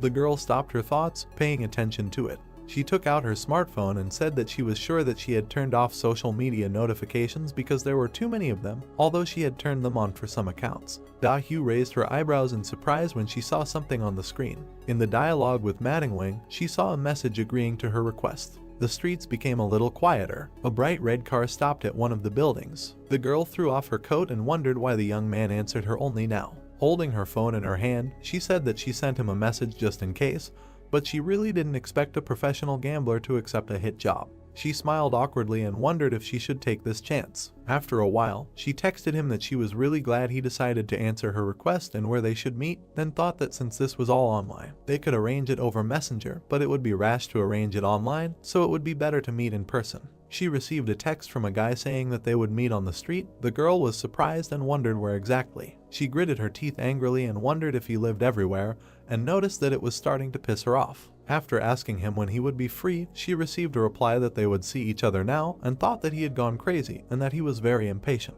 After a while, she wrote to him and asked where she could wait for him because now was quite convenient because she was already outside anyway. But suddenly she received a message that he was behind her and interrupted her words about how guys who play games well are, in most cases, not very well-mannered. This message angered her even more. Looking up in the mirror, she said that he probably wants to try it on because he can't be some kind of superhero to be behind her. Suddenly, she choked, seeing him in the rearview mirror. The guy silently watched her. The girl wondered who this psycho was. After a while, he sat down next to her in the passenger seat and silence hung between them. Suddenly, this very silence was broken by her voice. She smiled awkwardly, turned to him and asked if he had gone out into the street like that, because she didn't think he was going to the club, because if he had wanted to go there, all the girls would have run out in horror. The young man looked up and agreed with her. Looking ahead, he thought that now that he thought about it, he realized that they hadn't spent time together for a long time, because in his past life he had followed her everywhere, but they had never traveled together like that. The girl shrugged her shoulders and asked how he had gotten there. Had he taken a taxi or had he parked nearby, and he replied that he didn't have a car and that he walked. The girl noticed that he was brimming with pride, to which he asked if he should be embarrassed. The girl replied that he shouldn't be, because most guys would be embarrassed if a girl had a car. The hero slightly moved away from the back of the seat and said that she was his client, not the girl. The interlocutor noticed that he reasoned like a professional. Smiling a little, she asked if it was okay for a professional to commit a contract killing because of her. Without looking up, the guy answered that it was not only because of her request, because he knew who needed to be killed, because it was stagnant water. Ijin crossed his arms over his chest and added that he was an incredibly strong person. The girl clenched her teeth, clicked her tongue and scared the guy, saying that it was true that he had skills, although he was also a psycho, an exhibitionist, and a suicide. The boy twitched slightly. The girl turned to him with a smile, hearing the words that he would like to fight him, even without her request. She asked if he wanted to do it in order to see who is stronger, and if it is a matter of his honor for the first place in the ranking. The boy replied that it can be called that. The girl grinned slyly and said that then it is even better because she thinks she will be able to arrange a great fight for them. And it will be better for them because it will be a big event and he will also get a lot of money from views and donations. The guy turned his gaze to her and thought that she probably plans to make content from the Battle of Madingwang and Stagnant Water. In the family I am there is a death match between two celebrities. It is quite exciting, so she definitely has a unique brain. Da-hyu smiled widely, put her hand in front of her and said that she would also set up comments from her guild for advertising and make it an even bigger event, but it would all be for free. The boy asked her about why she was doing all this. This question surprised her. Ijin thought that if you take into account the price for killing stagnant water and hiring people for comments, donations, advertising and so on, he was getting quite a large chunk of profit, and he wondered if she really planned to do all this without unnecessary noise. The girl closed her eyes, leaned back and said that she knew what he was thinking. It was normal to be suspicious of her, but something was wrong. He gritted his teeth angrily. She looked back at him and said that she was absolutely serious because she wanted to finish off this man at any cost. Throwing up her arms, she burst into a scream and said that she couldn't even sleep because of the thoughts about him, and if you add to that all the money he stole and the number of times she died, she could probably buy an entire building by now. And if the stress she got from him could be turned into money, she could buy all the land, and she couldn't even go on raids with the thought that he could stand in the corner at any moment and defend himself with only one chair, but not die. The young man watched in horror as she madly spoke about how she should and must kill him, because he should be sentenced to death and banned from the game, because she wanted to play without him for at least one day. Raising an eyebrow, the guy thought that if anyone heard this, they would probably think that he was her stalker. The guy suddenly remembered their fight with the girl and thought that although it was true that he killed her many times, but only because she stood in his way, so he just acted according to his plans, and therefore, her losses are the result of her own actions. The girl tried to catch her breath, while the guy thought about it, that everything that happened in his past life was his mistake, and he did not plan to take responsibility. Suddenly, she looked back at him and awkwardly said that she got a little carried away. After which she apologized, the guy replied that there was nothing wrong with it, because she had the right to do this, and that she should be angry. The girl smiled awkwardly with her arms crossed and said that she wanted revenge, but she wasn't good enough to deal with him, so she couldn't do anything, but she was sure that she could beat him in real life, but she didn't know his address and all she could do was just leave angry comments on his streams. The guy was surprised that all she could do was leave 3021 angry comments. Touching her head, she also apologized for continuing to show her aggressive side on their first meeting. The guy replied that she could just pay him well, to which she replied yes. Looking away, the girl said that she felt better because of him because she hadn't been able to talk to anyone until now, so she was grateful that he listened to her. Slightly pursing her lip, she noted that she wanted to talk about it because since he was going to kill him anyway, she had an idea. She looked at him with a slight smile and offered to do it on behalf of her guild. Yahello approached him with her shoulder. The boy looked back at her and thought that it was impossible for her to miss the opportunity to profit, because he wondered where she got so much enthusiasm from. But now he understood what she had in mind. If he joined her guild, they could gain great popularity and power at the same time. Looking at her satisfied smile, the boy thought about the fact that his nickname itself was an advertising billboard, but the range of his skills would be of great help to her in a large-scale guild war, so this year was nothing compared to the price she would pay for him to join.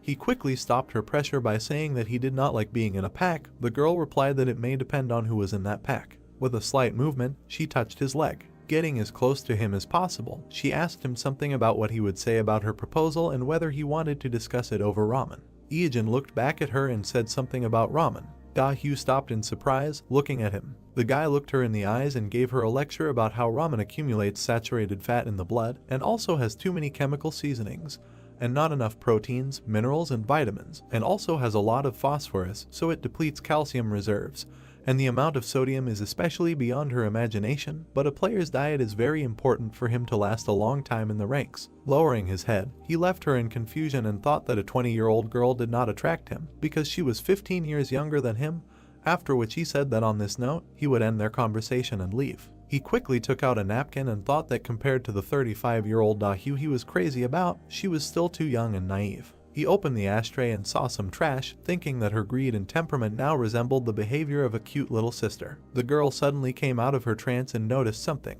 The guy collected the trash in a bag. The girl jumped up and asked him to leave it, because she could throw it away herself. He stopped and looked down at the object in his hand, thinking that 10 years ago, he once sat in the passenger seat of her car and the girl acted like she was looking after her, a fool, and tried to look better. And then he remembered how he opened the glove compartment in the same way, and thought about how one rainy night at the end of their date, which he got for donating on her stream, he painstakingly cleaned out the trash in her car. Then he imagined how he held the bag in front of her with an awkward smile, and thought that he did it because there was nothing else he could do for her, and the girl kept saying that he shouldn't do this, but he was happy even doing it. And although he could not get into her car anymore, he developed a habit of always taking the trash out of the car to make sure that he would not forget to do it if he was in her car again. And he got so used to it that he did it even in a taxi. Closing his eyes, the guy exhaled heavily and thought that he really was a fool, and that his habits can be really scary. However, these should not be called habits, but a slave's mindset, after which he said that he would throw it away on the way. The door closed and the girl was left sitting alone. Looking back at the passenger seat, she wondered what was wrong with him and why he was picking up other people's trash. But it was so natural, like he was practicing or something. Something caught her attention. She noticed that the ashtray was sparkling clean. Yahello walked down the street silently and thought about what he later learned from her, that she was touched for the first time because he was the first one to pick up her ashes, which were too dirty for her cool car. Suddenly, it started to rain, but the guy continued to think about what she said, that it was like demonstrating her inner self too. Da Hugh touched her chest, not understanding what was happening. The guy thought that now he would never know if it was true. She lowered her hand, looked back at the passenger seat and thought that she didn't even drink, but something strange was happening to her heart. A question was heard, "Who is he?" to which someone answered that his name is Madong Wang, after which the first one said, "Oh, a newbie in the professional league."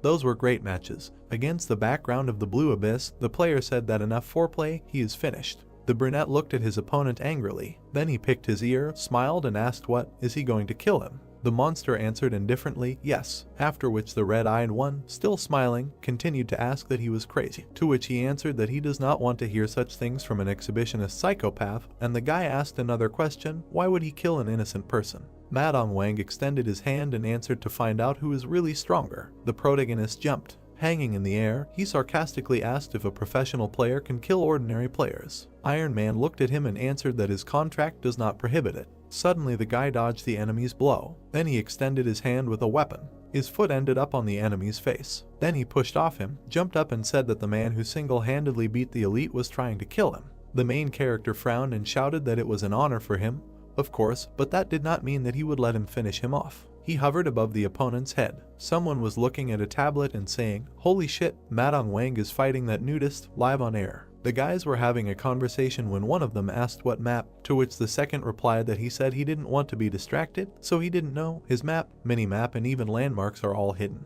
The brunette grabbed the tablet, opened his mouth wide and said, "Bro, this is really dead water. The voice is identical. This will be legendary," then said to wait. Looking at the fight, the young man said that they were both incredible. The players continued the battle. The monster flew up while the guy was below. Suddenly the red-eyed guy looked up and screamed. People were looking at the monitor when one of them asked, "Madong Wang won, dead water just got carried away," and the stream stopped. What happened? Someone looked at the dead water page and said that he posted a video. Let's take a look. The brunette opened his mouth wide and screamed that they already sent the link, to which the second one screamed to turn it on. The protagonist sadly said that he died from some weirdo. Then he clenched his fist, gritted his teeth and continued that he was sorry, but today's stream ended because of a death penalty. He will be back tomorrow at the same time. His hand was tense. The girl happily jumped up and screamed, "This idiot finally lost. She loves Madong Wang." Tears of happiness appeared in her eyes as she continued to say that she could now sleep peacefully and not tear her hair out. When the brunette's voice was heard, that everyone knew that he could not tolerate losing. He was taking a rematch. Then he raised his index finger, smiled maliciously and added that he would behead him tomorrow at the same time and invited everyone. A notification came in on how to expose Madong Wang. Many comments began to come in. Information about the dead appeared. The red-haired girl angrily tapped the keyboard and screamed, "What kind of nonsense is this? How can a professional like Madong Wang lose to a naked pervert? He just uses it as a bite for donations." The blue-eyed girl opened her mouth wide and said that she should be the one making a ton of money just so he doesn't lose. She will give him the best stuff. When her brother appeared behind her and said that that's enough, she donated a lot to him a couple of minutes ago. After which she turned around and asked if it was weird to support her favorite streamer, to which he angrily screamed that she was spending too much. They weren't Madong Wang's fan club here, at least she knew how much she had thrown at him last time. Suddenly, right before the match, thanks were given to Painkiller for the donation, after which the girl enthusiastically shouted that he called her nickname. And the guy, looking at her, thought that judging by how much she donated, what kind of creature would not call her nickname after that? Then the blue-eyed guy looked away and said that she had already seen how the naked pervert died. It was over.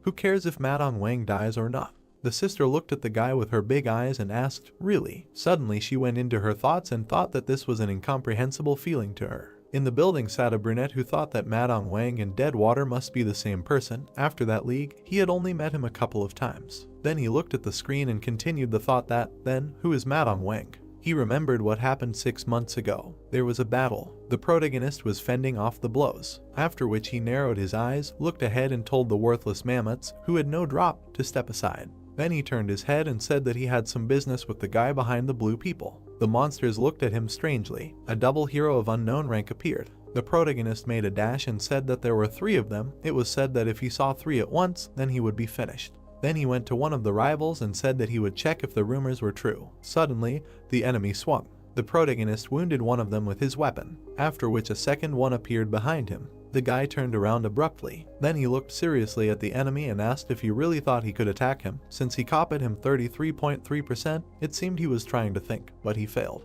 The brunette began to attack and asked, They don't have such a thing as a brain. The doubles looked at him. Suddenly, there was an explosion. The protagonist stopped and asked, did he kill them all in one go? If they copied him, then he is really weak. The blue people were approaching. When the guy looked ahead and thought, is approaching, he was waiting for it. A blue monster rose in front of him.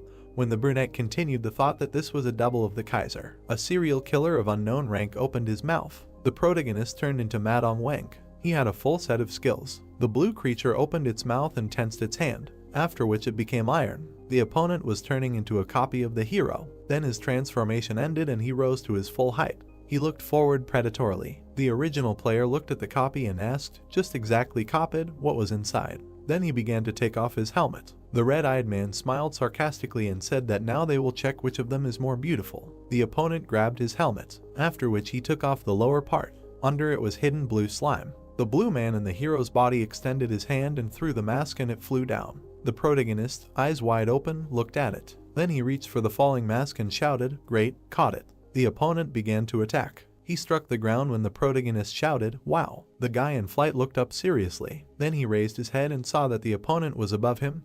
When he said what for, suddenly he jumped and asked why he was so fast. The monster landed on the ground and abruptly extended his claw. The brunette flew away in fear. His eyes were burning when he said, what an attack, so much strength, just amazing physical shape. So this is how he looks in the eyes of the opponent. Then he concentrated his strength in his hand and said that he would like to fight himself once. A large snake appeared above his head when he said that today he is not here for this. After which he saddled the beast, rushed forward, saying that he had received the item he needed. The guy frowned, smiled maliciously and, holding the mask in his hand, said that with this item, the preparation for Madame Wang's debut was perfect. He looked at his copy and told him to wait for him, and he would return. The opponent's face was evil. The protagonist narrated that he had two reasons for coming to Dorian Gray's forest that day. First, in order to obtain the necessary inventory for his debut as a professional, the Rogue's Mask. With the help of an item that is made from the skin of the monarch's double face, you can get rid of monsters using a method that not everyone will know about even after 15 years. He said that the second reason was the creation of this monster. It is quite difficult to detect the doppelganger monarch as the hidden boss of the Forest of Dogs. If there is a suspicion that Deadwater and Madame Wang are the same player,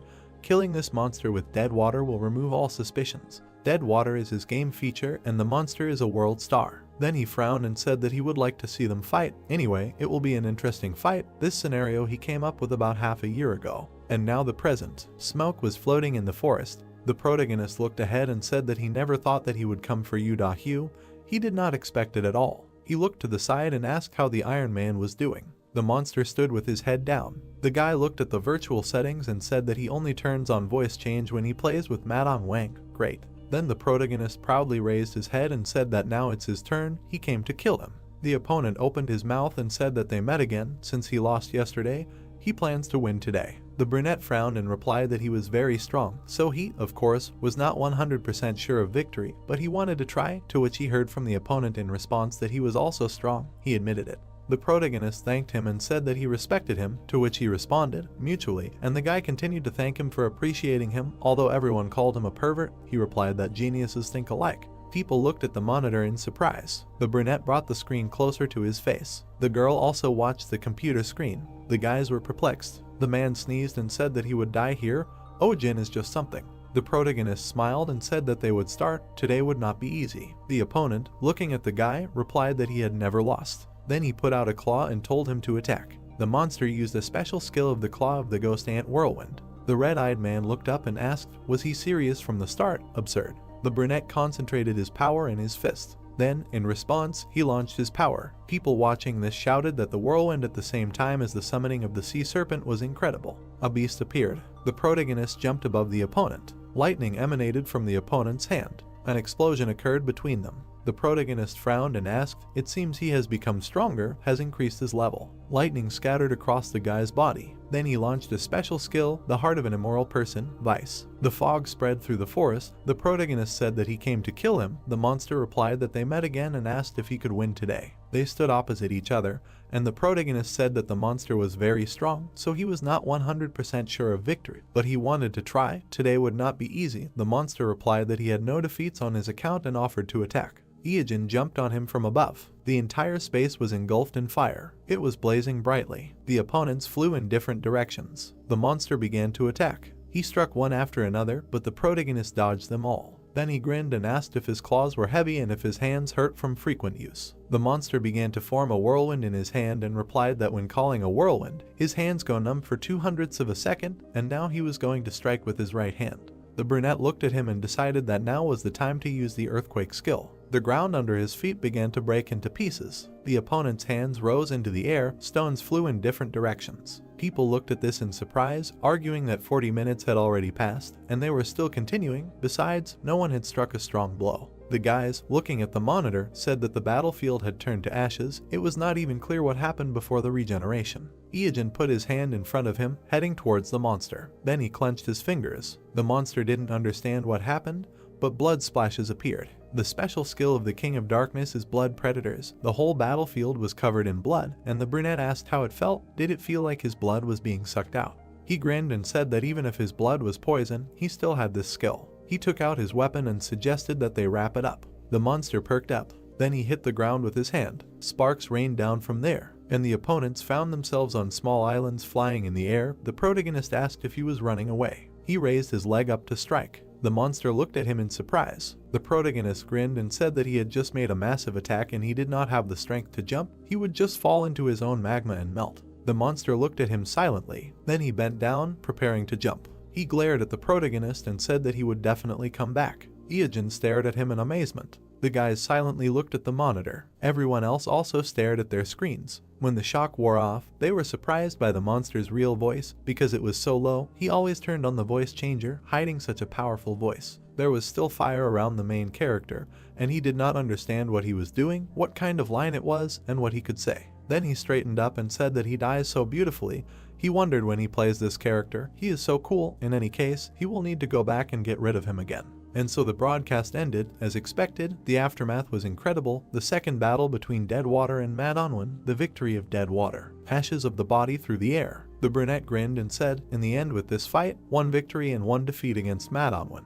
Dahyu spread her hands and tears rolled from her eyes. She screamed that this is not right. She stared at the monitor and said that Deadwater was a pervert and a piece of trash. She would never forgive him for killing Manhwa. There was a monster on the screen and her brother asked her to calm down, to which she hysterically replied that she couldn't calm down. She blew her nose loudly into the napkin that Chang gave her. Then she wiped her entire face. She raised her head and said that this was not right. Chang asked her again in surprise. The girl clenched her fist and shouted that from now on, her guild would become Manhwa's fan club. The guy opened his mouth in surprise and thought for a second that most of her guild was girls, and the guys would just listen to Dahyu. He was horrified to think that there would be no complications, but he still wondered why the fuck it was needed. But he could simply be kicked out for resisting, so he would have no choice but to quietly argue. He asked his sister what she planned to do next. The girl clenched her fist and said it was obvious. She gritted her teeth and said she would kill Deadwater and avenge this defeat. She frowned and said that for Manhwa's sake she would kill Deadwater and he could be considered a corpse. Iijin smiled widely and said that he had hit the jackpot. Money from sponsors was coming in from both sides in the midst of a stock rally. He scrolled through the comments enthusiastically. Then he looked at the TV and said that a video of the raid on the King of Darkness had been uploaded. They needed to add fuel to the fire. Then he grinned evilly and said that views were increasing at a tremendous rate. Subscriptions were also growing incredibly,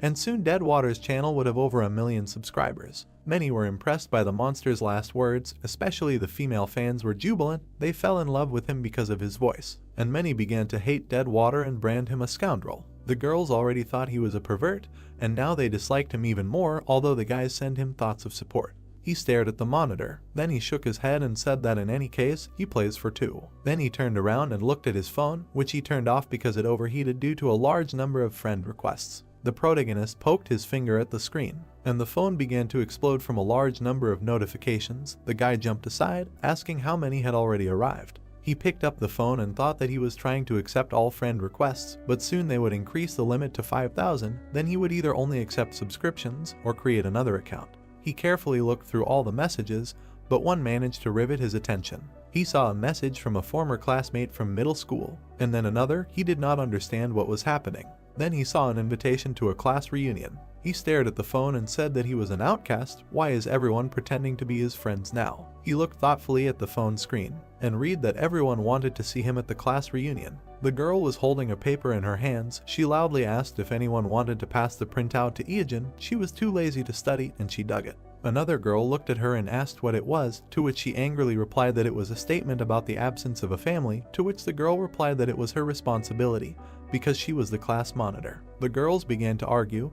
The class monitor said that she did not want to do this because he stunk. Another girl asked why she had agreed to become a class monitor at all, to which she replied that she wanted to enter a vocational school with a good character reference. The class monitor opened her mouth and shouted that they should decide on a place. The class monitor said that she would seat the class monitor next to someone who did not have a deskmate. Another girl extended her hand and said that she would pass it on. The class monitor asked again. The girl with glasses turned to her and said that she still needed to sign her name, like Rebecca from a single-parent family, and she would hand in his application at the same time. The class monitor handed her a piece of paper. The boy was lying on his desk. When his name was called, he raised his head from his desk. The girl handed him the piece of paper. Iajin suddenly jumped up with a scream. He looked around and realized that he was sitting in a car.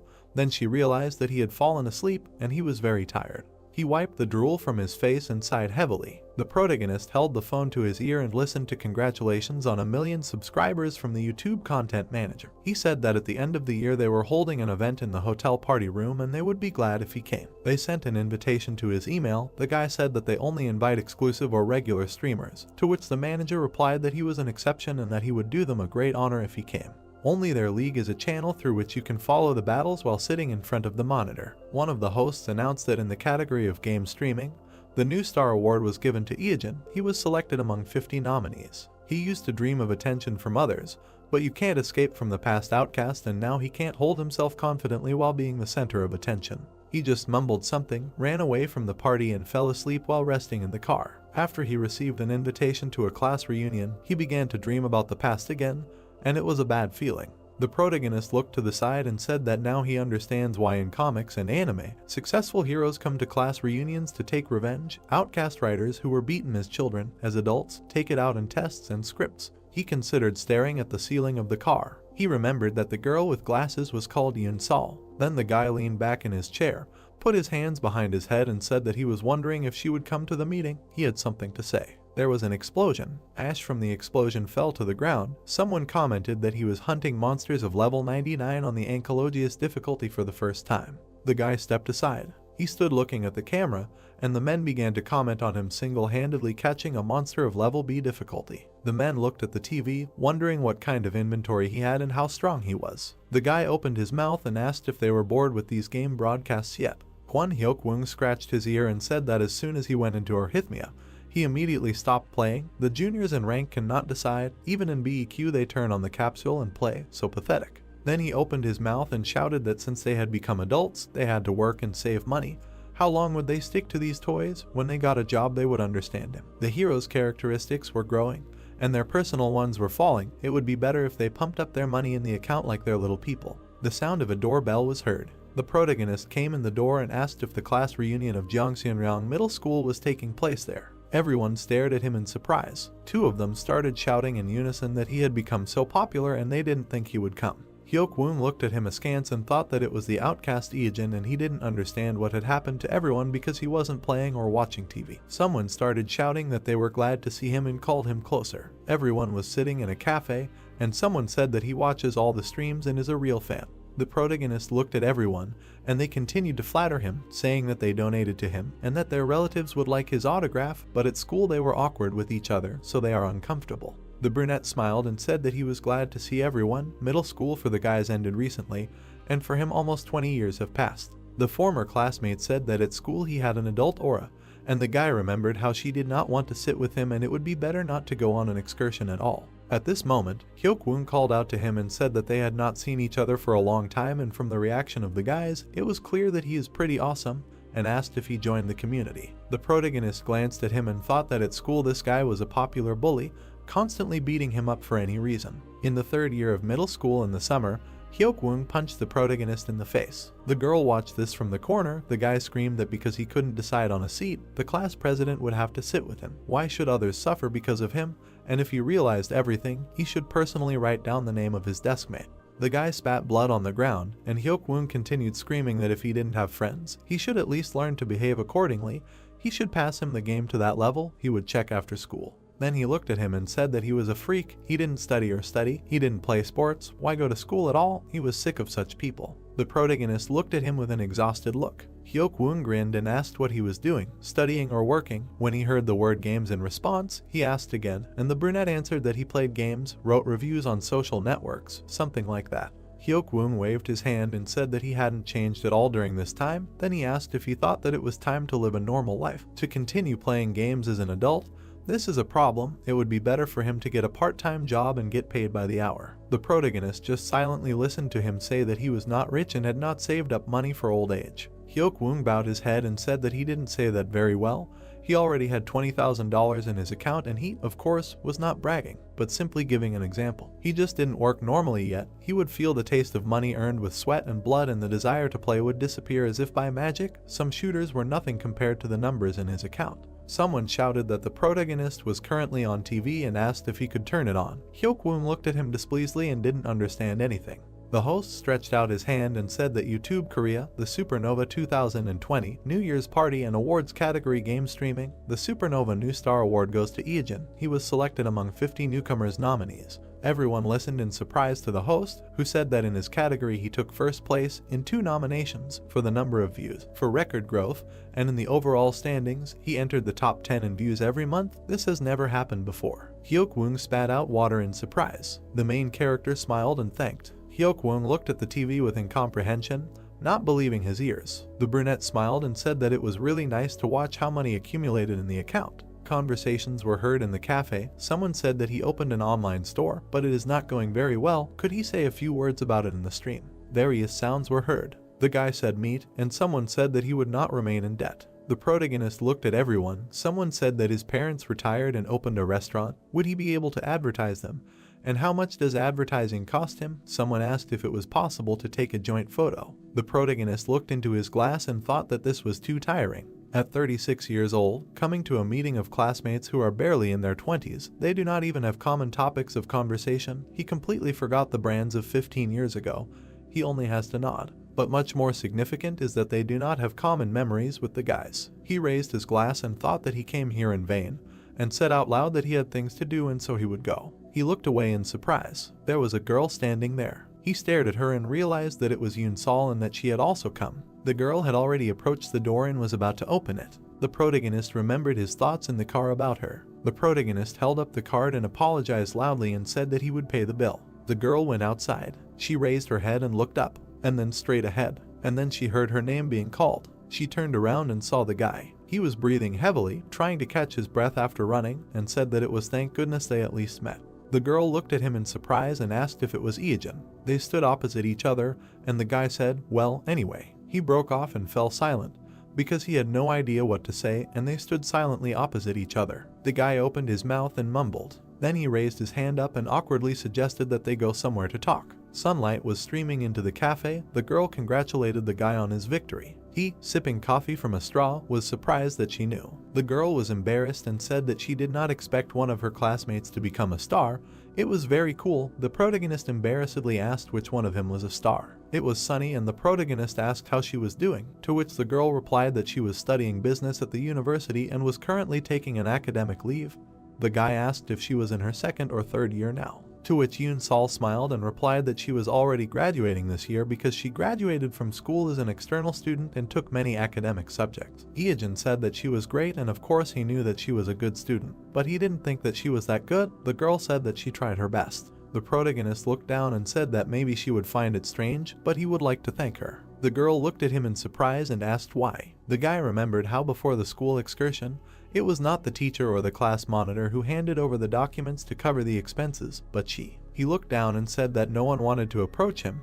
This incident was imprinted in his memory, and so he wanted to say thank you for it. He fingered the glass in his hands. The girl smiled sweetly and said that she didn't remember it at all, and to receive gratitude for nothing was somehow even awkward, and the guy replied that it was very important to him at the time. The girl opened her mouth and apologized to Eejin. He smiled awkwardly and asked why. The girl looked at him and said that she came to the meeting to see him, but seeing him, she couldn't start a conversation, suffered, and eventually just left. She looked at the smiling protagonist. The girl clasped her hands together and tried to say something. Then she turned to Eejin. He looked at her in surprise. The girl looked at him and said that of course it was simply shameless, but she had a favor to ask. The cafe was filled with different sounds and sunlight, and the girl continued that her mother got sick and because of the high costs of treatment, she moved out of the house and began to rent it out. She abruptly put her hands in front of her and said in fear that she was not going to ask for money. She pursed her lips. The protagonist looked at her in surprise and thought, so that's how it is. The girl was embarrassed and continued to say that she was looking for a job that could be combined with caring for her mother and started streaming, so far just a hack room.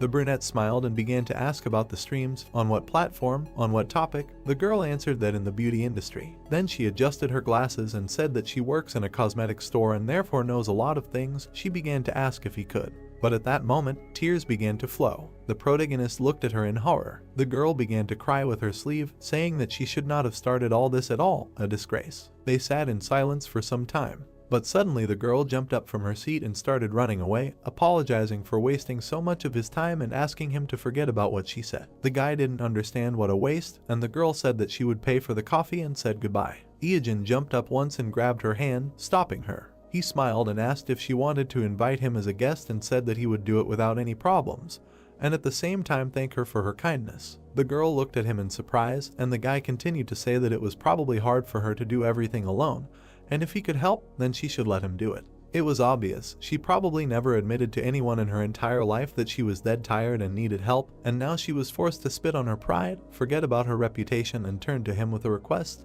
How could he even ignore her? The next day, the city was illuminated by the bright sun.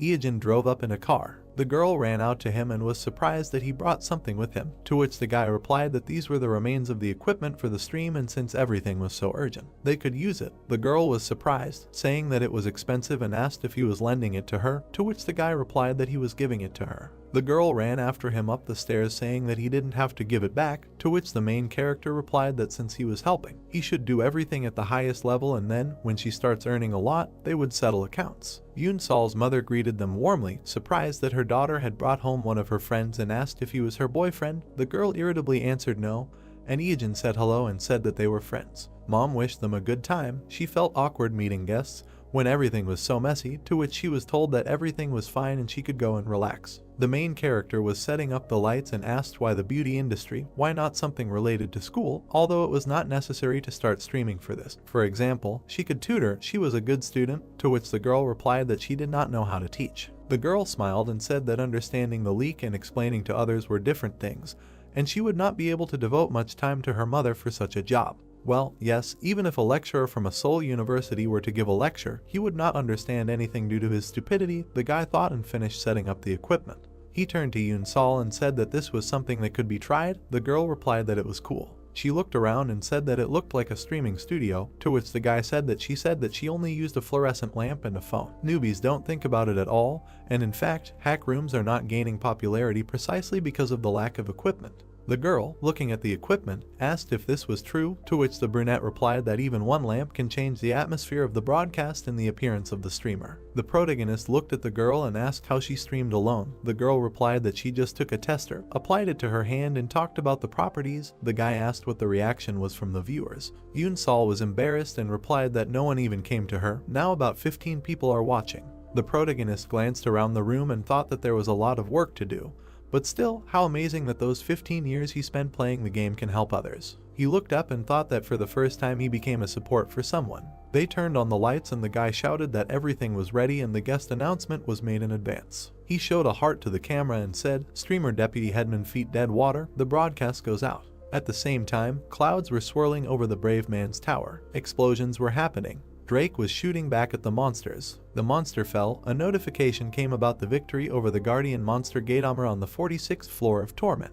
The guy stood on top of him and said that as he thought, after the 30th floor it becomes more and more difficult. He wiped his sweat and sighed heavily. He grinned and said that Iyajin seemed to have reached the 47th floor. This time he would definitely set a new record. Then he was surprised that he had received a notification. He read it with a thoughtful look, "Eliminate dead water." He silently stared at the screen, and then he opened his mouth and asked again. He was wondering what he was doing there. The lamps were brightly lit. Yoon-sol said that sunscreen was next. Many people don't know that sunscreen doesn't work for the first 30 minutes after applying it, so you shouldn't go outside right away. Iyajin sat with his eyes closed. He raised his head up, and the girl said that you need to avoid the skin around your eyes and carefully apply the cream to your cheekbones and protruding areas of your nose. And this isn't an advertisement, and all the products are specially selected for the male audience. These are the most popular products in the last few years, and at a very reasonable price. The protagonist opened his eyes, looked at the camera, and thought how he got to this point. This is not at all what he imagined.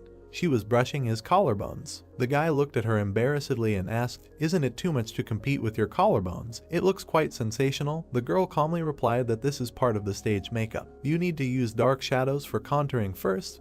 The guy thought that it's unlikely that these perverts are interested in looking at his torso. He remembered how the girl, looking at the laptop, said that the competition of the collarbones will definitely happen. Today's topic is men's cosmetics. The competition of the collarbones in the press is also an important makeup technique. Yoon-sol extended her hands to the guy, saying that he should show his collarbones, and asked him to take off his top. People in the chat began to write that they were wrong, and that the makeup did not help him at all, and that they would pay just to stop this. The main character thought that they were idiots. Someone else wrote that if you look closely, everything is not so bad. The guy said to himself, enough. He thought that it would be easier to use the back of the hand for full makeup, and if you think about it, this is the first time he has been so close to another woman. Not counting Da-hyu. The girl brought the brush to her face and said that it can also be used on the neck and ears, but it is important to remember that sunscreen only works for the first 2 hours, and you need to remember to reapply it.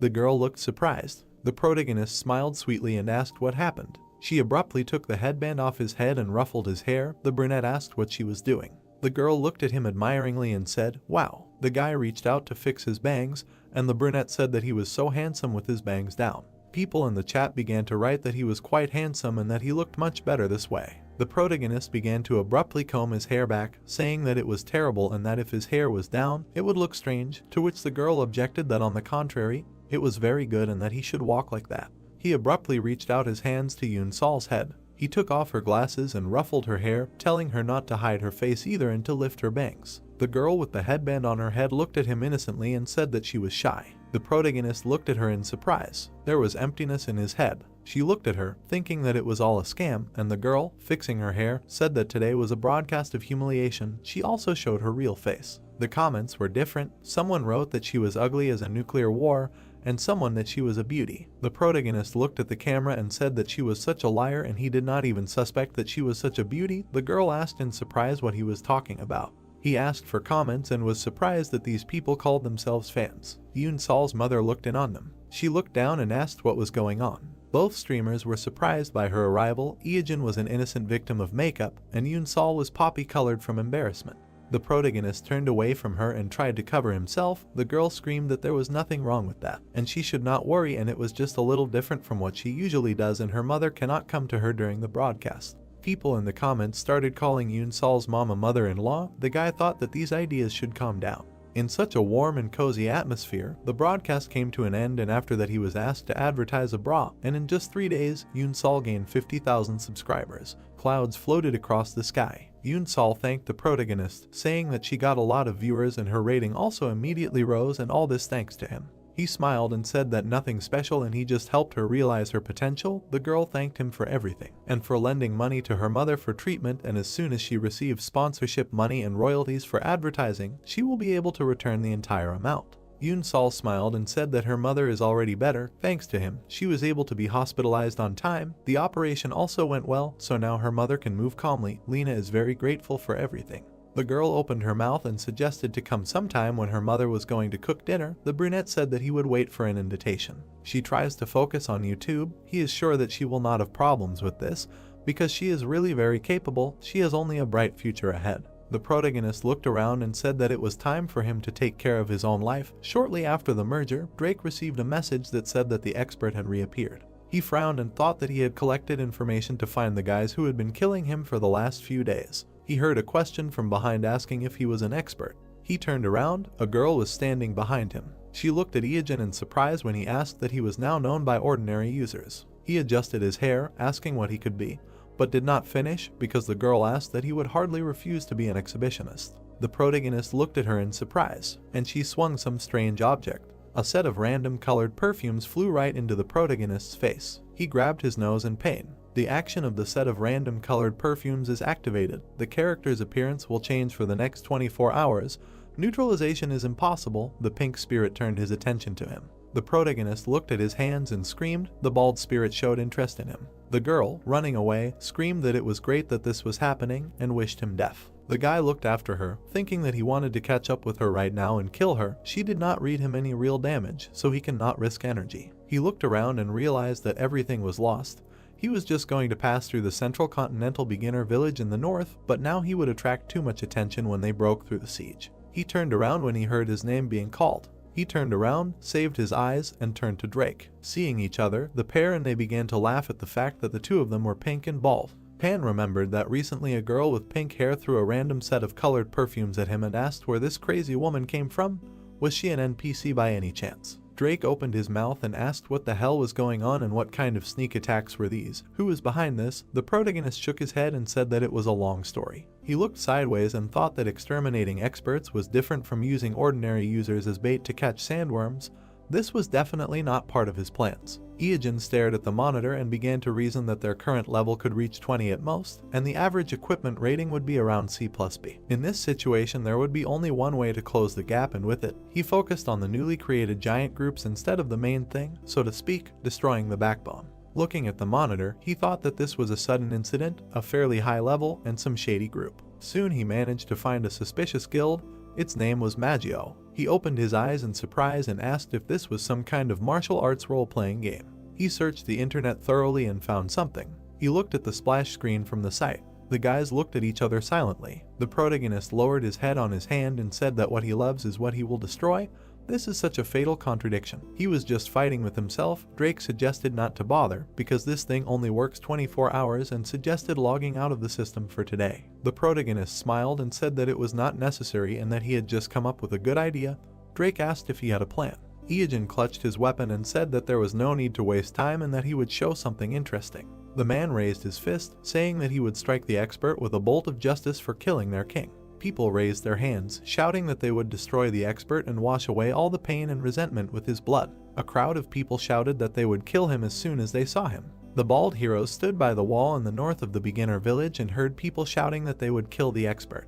The guy asked, so his assassination was planned for today. Iogen looked down, saying that it would not be easy to disguise himself with a pink bald head. He thought about transforming into Maddingwing and calmly passing through the wall, but it seemed that it would not work. To get to the northern continent, you need to go through the purification zone of the central continent. The guild whose leader is Dahu now controls the northern wall in the newbie village. The guy grinned and said, okay, then they are going according to plan. A huge snake appeared nearby.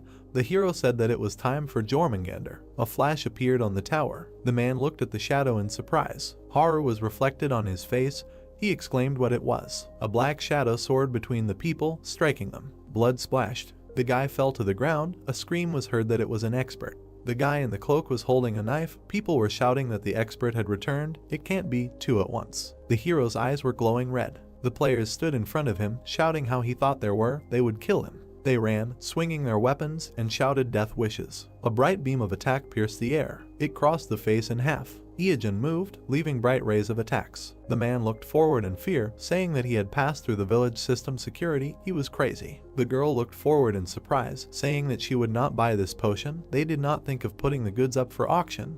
They could not even repair it. The man asked, what do you mean? It does not matter if every player treats them like a monster. Iogen held a knife with a smile. The girl looked back tensely. She raised her hand up, shouting that she would give her life for the guild. A bright flash appeared above the houses. The girl with blue hair stood in front of him, saying that his death was only a matter of time. Soon, if they united with the reserve, more than 2,000 players would gather here. She smirked, saying that he would end. The girl looked to the side in surprise. There were red flashes above the buildings. Words were heard that this was the southwest. The 11th security zone was asking for reinforcements. The blue-haired girl opened her mouth in surprise, listening to the words that they need people. They can't cope here either. The guy with red eyes approached her. Blood splashed. Words about the first security zone were heard. Target detected. Backup requested. Second security zone.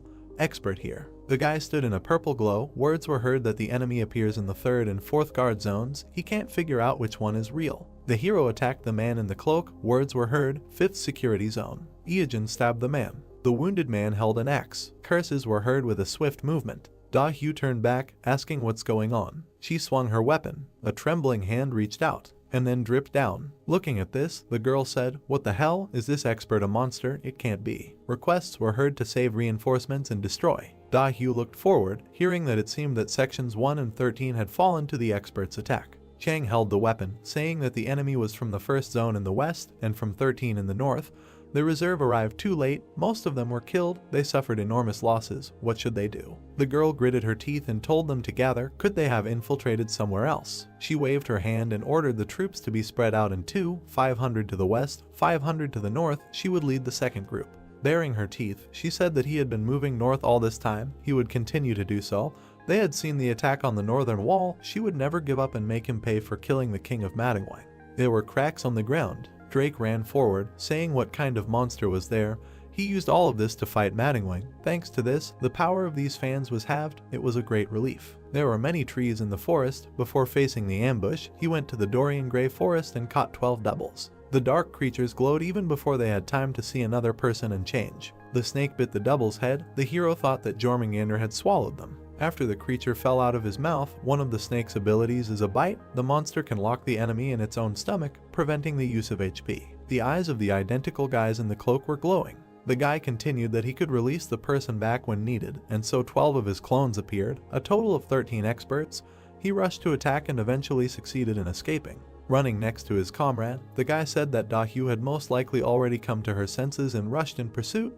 "We need to hurry." On the run, Drake said that he would ask only once. The bald guy turned to him and heard that he knew he was heading north. Jumping forward, the guy said that this was an uncharted area where no one had ever been because of the harsh climate and high-level monsters. Not that he was against it, but he didn't want to get into a raid. He was going to get there within a month. Ieojin smiled and said that this was not the final goal, but just one of the points to achieve it. Turned around and heard that this was a disaster. His eyes widened. Standing in front of him, the hero said that this would not end with just discovering an unknown continent. It would cause many catastrophic changes. He was going to turn this game upside down. With a satisfied grin, the guy continued to create a huge patch and update. First, they must target the northern continent. The bald guys stood opposite each other, and then they couldn't hold back their laughter. The heroes laughed until they cried. Drake said that he was laughing. Ieojin said that the pink bald heads with serious faces were discussing issues of a universal scale.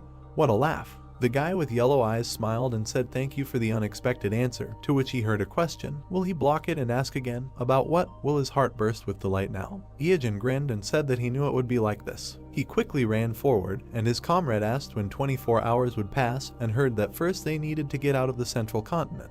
Da-hyu ran ahead of the people, thinking that they could finally start. Now it was a different race, where the prize was the northern continent. It was snowing in the mountains. They left the central continent and headed towards a harsh snowy mountain.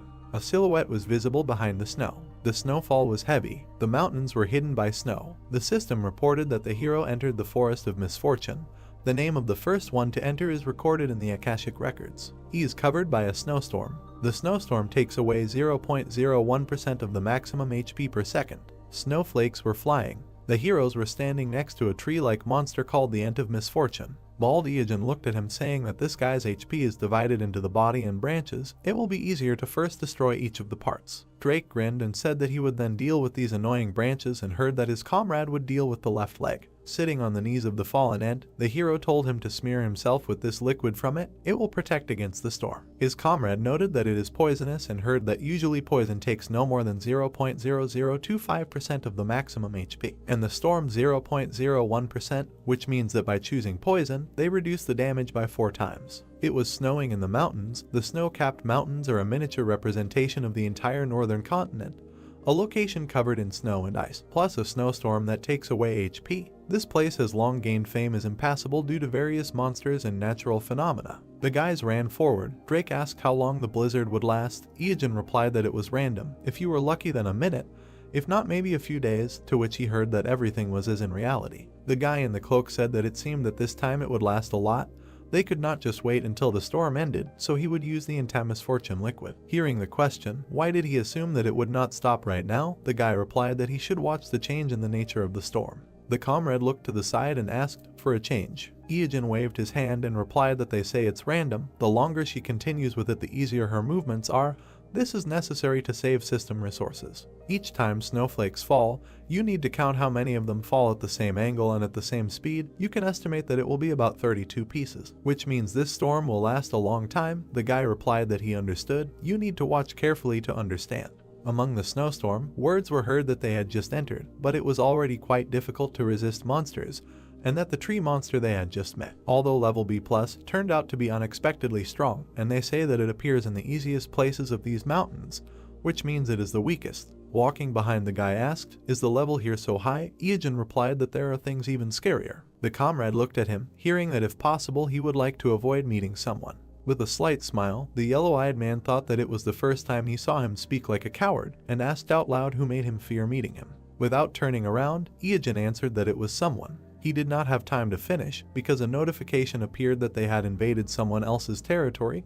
The frozen boss opened his eyes and expressed displeasure. Looking back, the bald man asked that it was some kind of boss mob. The system reported that the frozen boss wanted them to turn around. The snowfall intensified. Iajin gritted his teeth in displeasure, saying that they were noticed. Drake silently looked away. A dark silhouette appeared among the snow. It was getting closer. Drake pointed his finger and asked what was there, and the hero shouted, calling for them to run before they were caught. A black something ran through the snow. With her, he accidentally grinned upward. With his mouth wide open, a black level Yahello was rushing towards them. The guy froze in front of him in fear. His eyes wide open, he screamed in fear. His hand was clutching a knife. Drake slashed diagonally. The monster grabbed his leg. The leg froze where he touched it. The guy asked in shock, "Is he freezing?" He quickly shot down, saying that his body was gradually freezing. In the end, he froze with the crossbow in his hand. The monster touched him with a long black tongue. A swift movement. Iajin approached, driving away the monster. From his hand, Drake's body began to melt. Standing behind him, he asked what it was. The guy in the cloak answered that it was a cold tag, a monster feature called aching. It fascinates the enemy. Bodies can only be melted if a teammate touches the player. A swift movement and words that if there is no touch,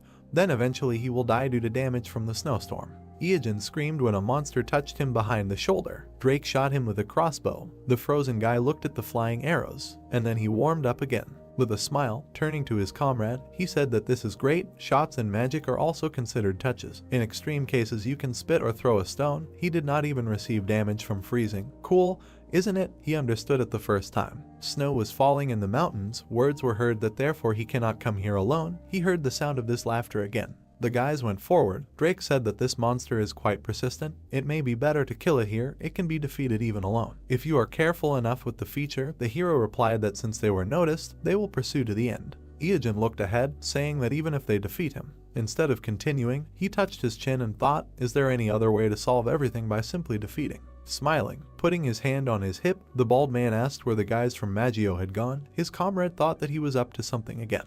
The player screamed from the attack of the frosty wolf. Da-Hugh chopped another one with an axe. Chang turned to her, saying that this is an ordinary mob. Where does such power come from? The girl said discontentedly how they annoy her. Attack, get, run away, and as soon as they forget about them, attack again. The girl glanced sideways at the penguin and invited everyone to look at him. She reached out with her hand, saying how cute. Blood splashed. The feathers on the penguin's head folded into a horn. This is a pointed-headed penguin. Spreading his wings, he rushed to attack Da-Hugh. She hit him with an axe. The penguin jumped back, and the girl thought that he didn't look too strong, but it was very difficult to deal with him. He had already sent hundreds of people to the grave. Putting his wings forward, the monster rushed to attack. The red-haired girl clenched her teeth, hearing someone call out. Iajin stood among the snowdrifts and asked if everything was okay, if they were tired. Da-Hugh stared at him in surprise. Having recognized him, she screamed angrily. A black shadow of a bird darted in front of the hero. A bright flame blew it away. The beam crossed out the guy's silhouette. The guy grinned, saying that it was a great hit. Da-Hugh looked at him with wide eyes. Raising his hand, the hero thanked him for unfreezing him.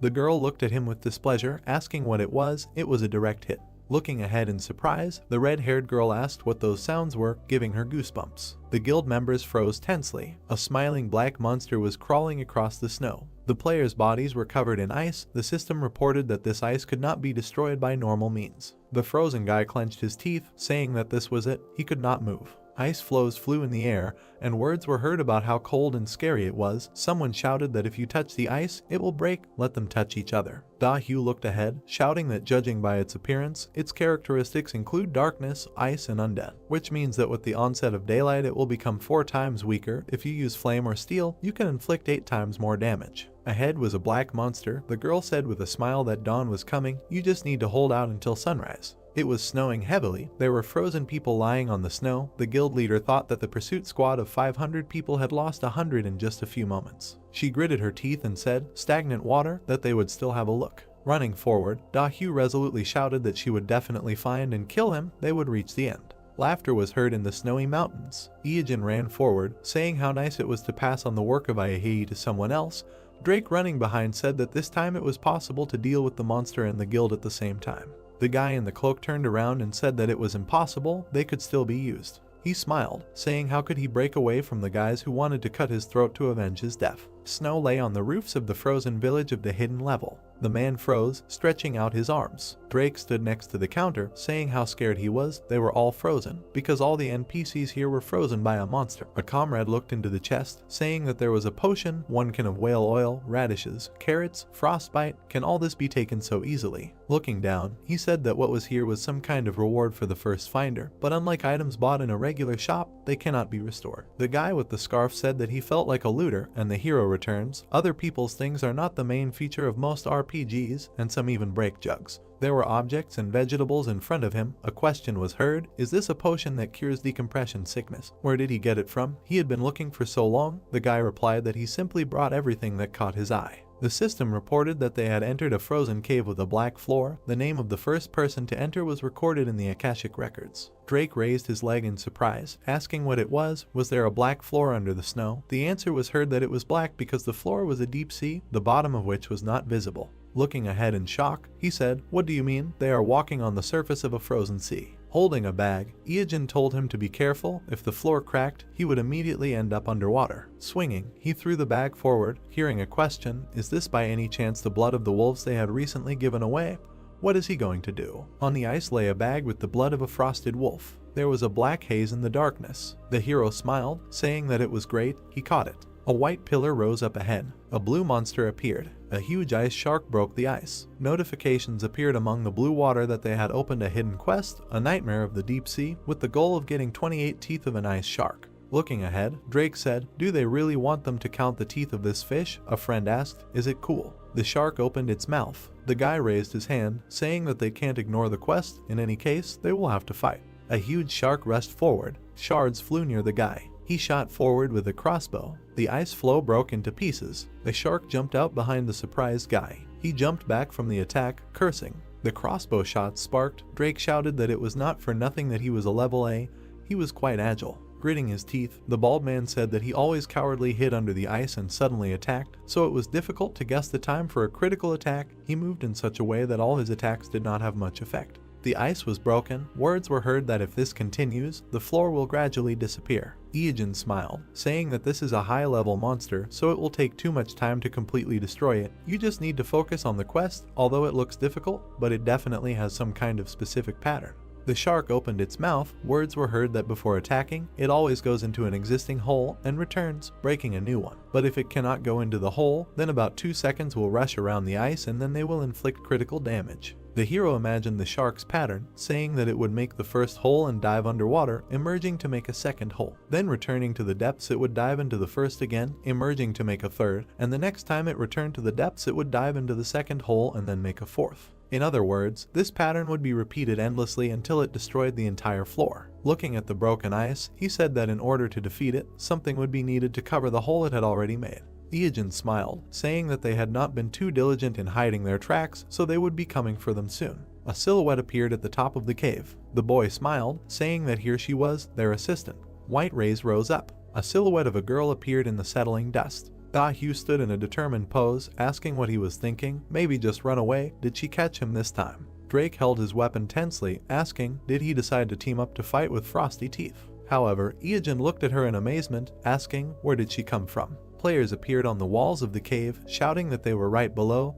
Let them wait for him there. Looking at the shining girl, the guy thought, did he miscalculate? Why did they catch up so quickly? He left such faint traces. After all, someone else should have arrived first. His eyes widened in amazement. The girl had a shining eye patch on her eye, the eyes of a snow goose that lived in the snowy mountains, helping to notice even the faint traces left in the snow.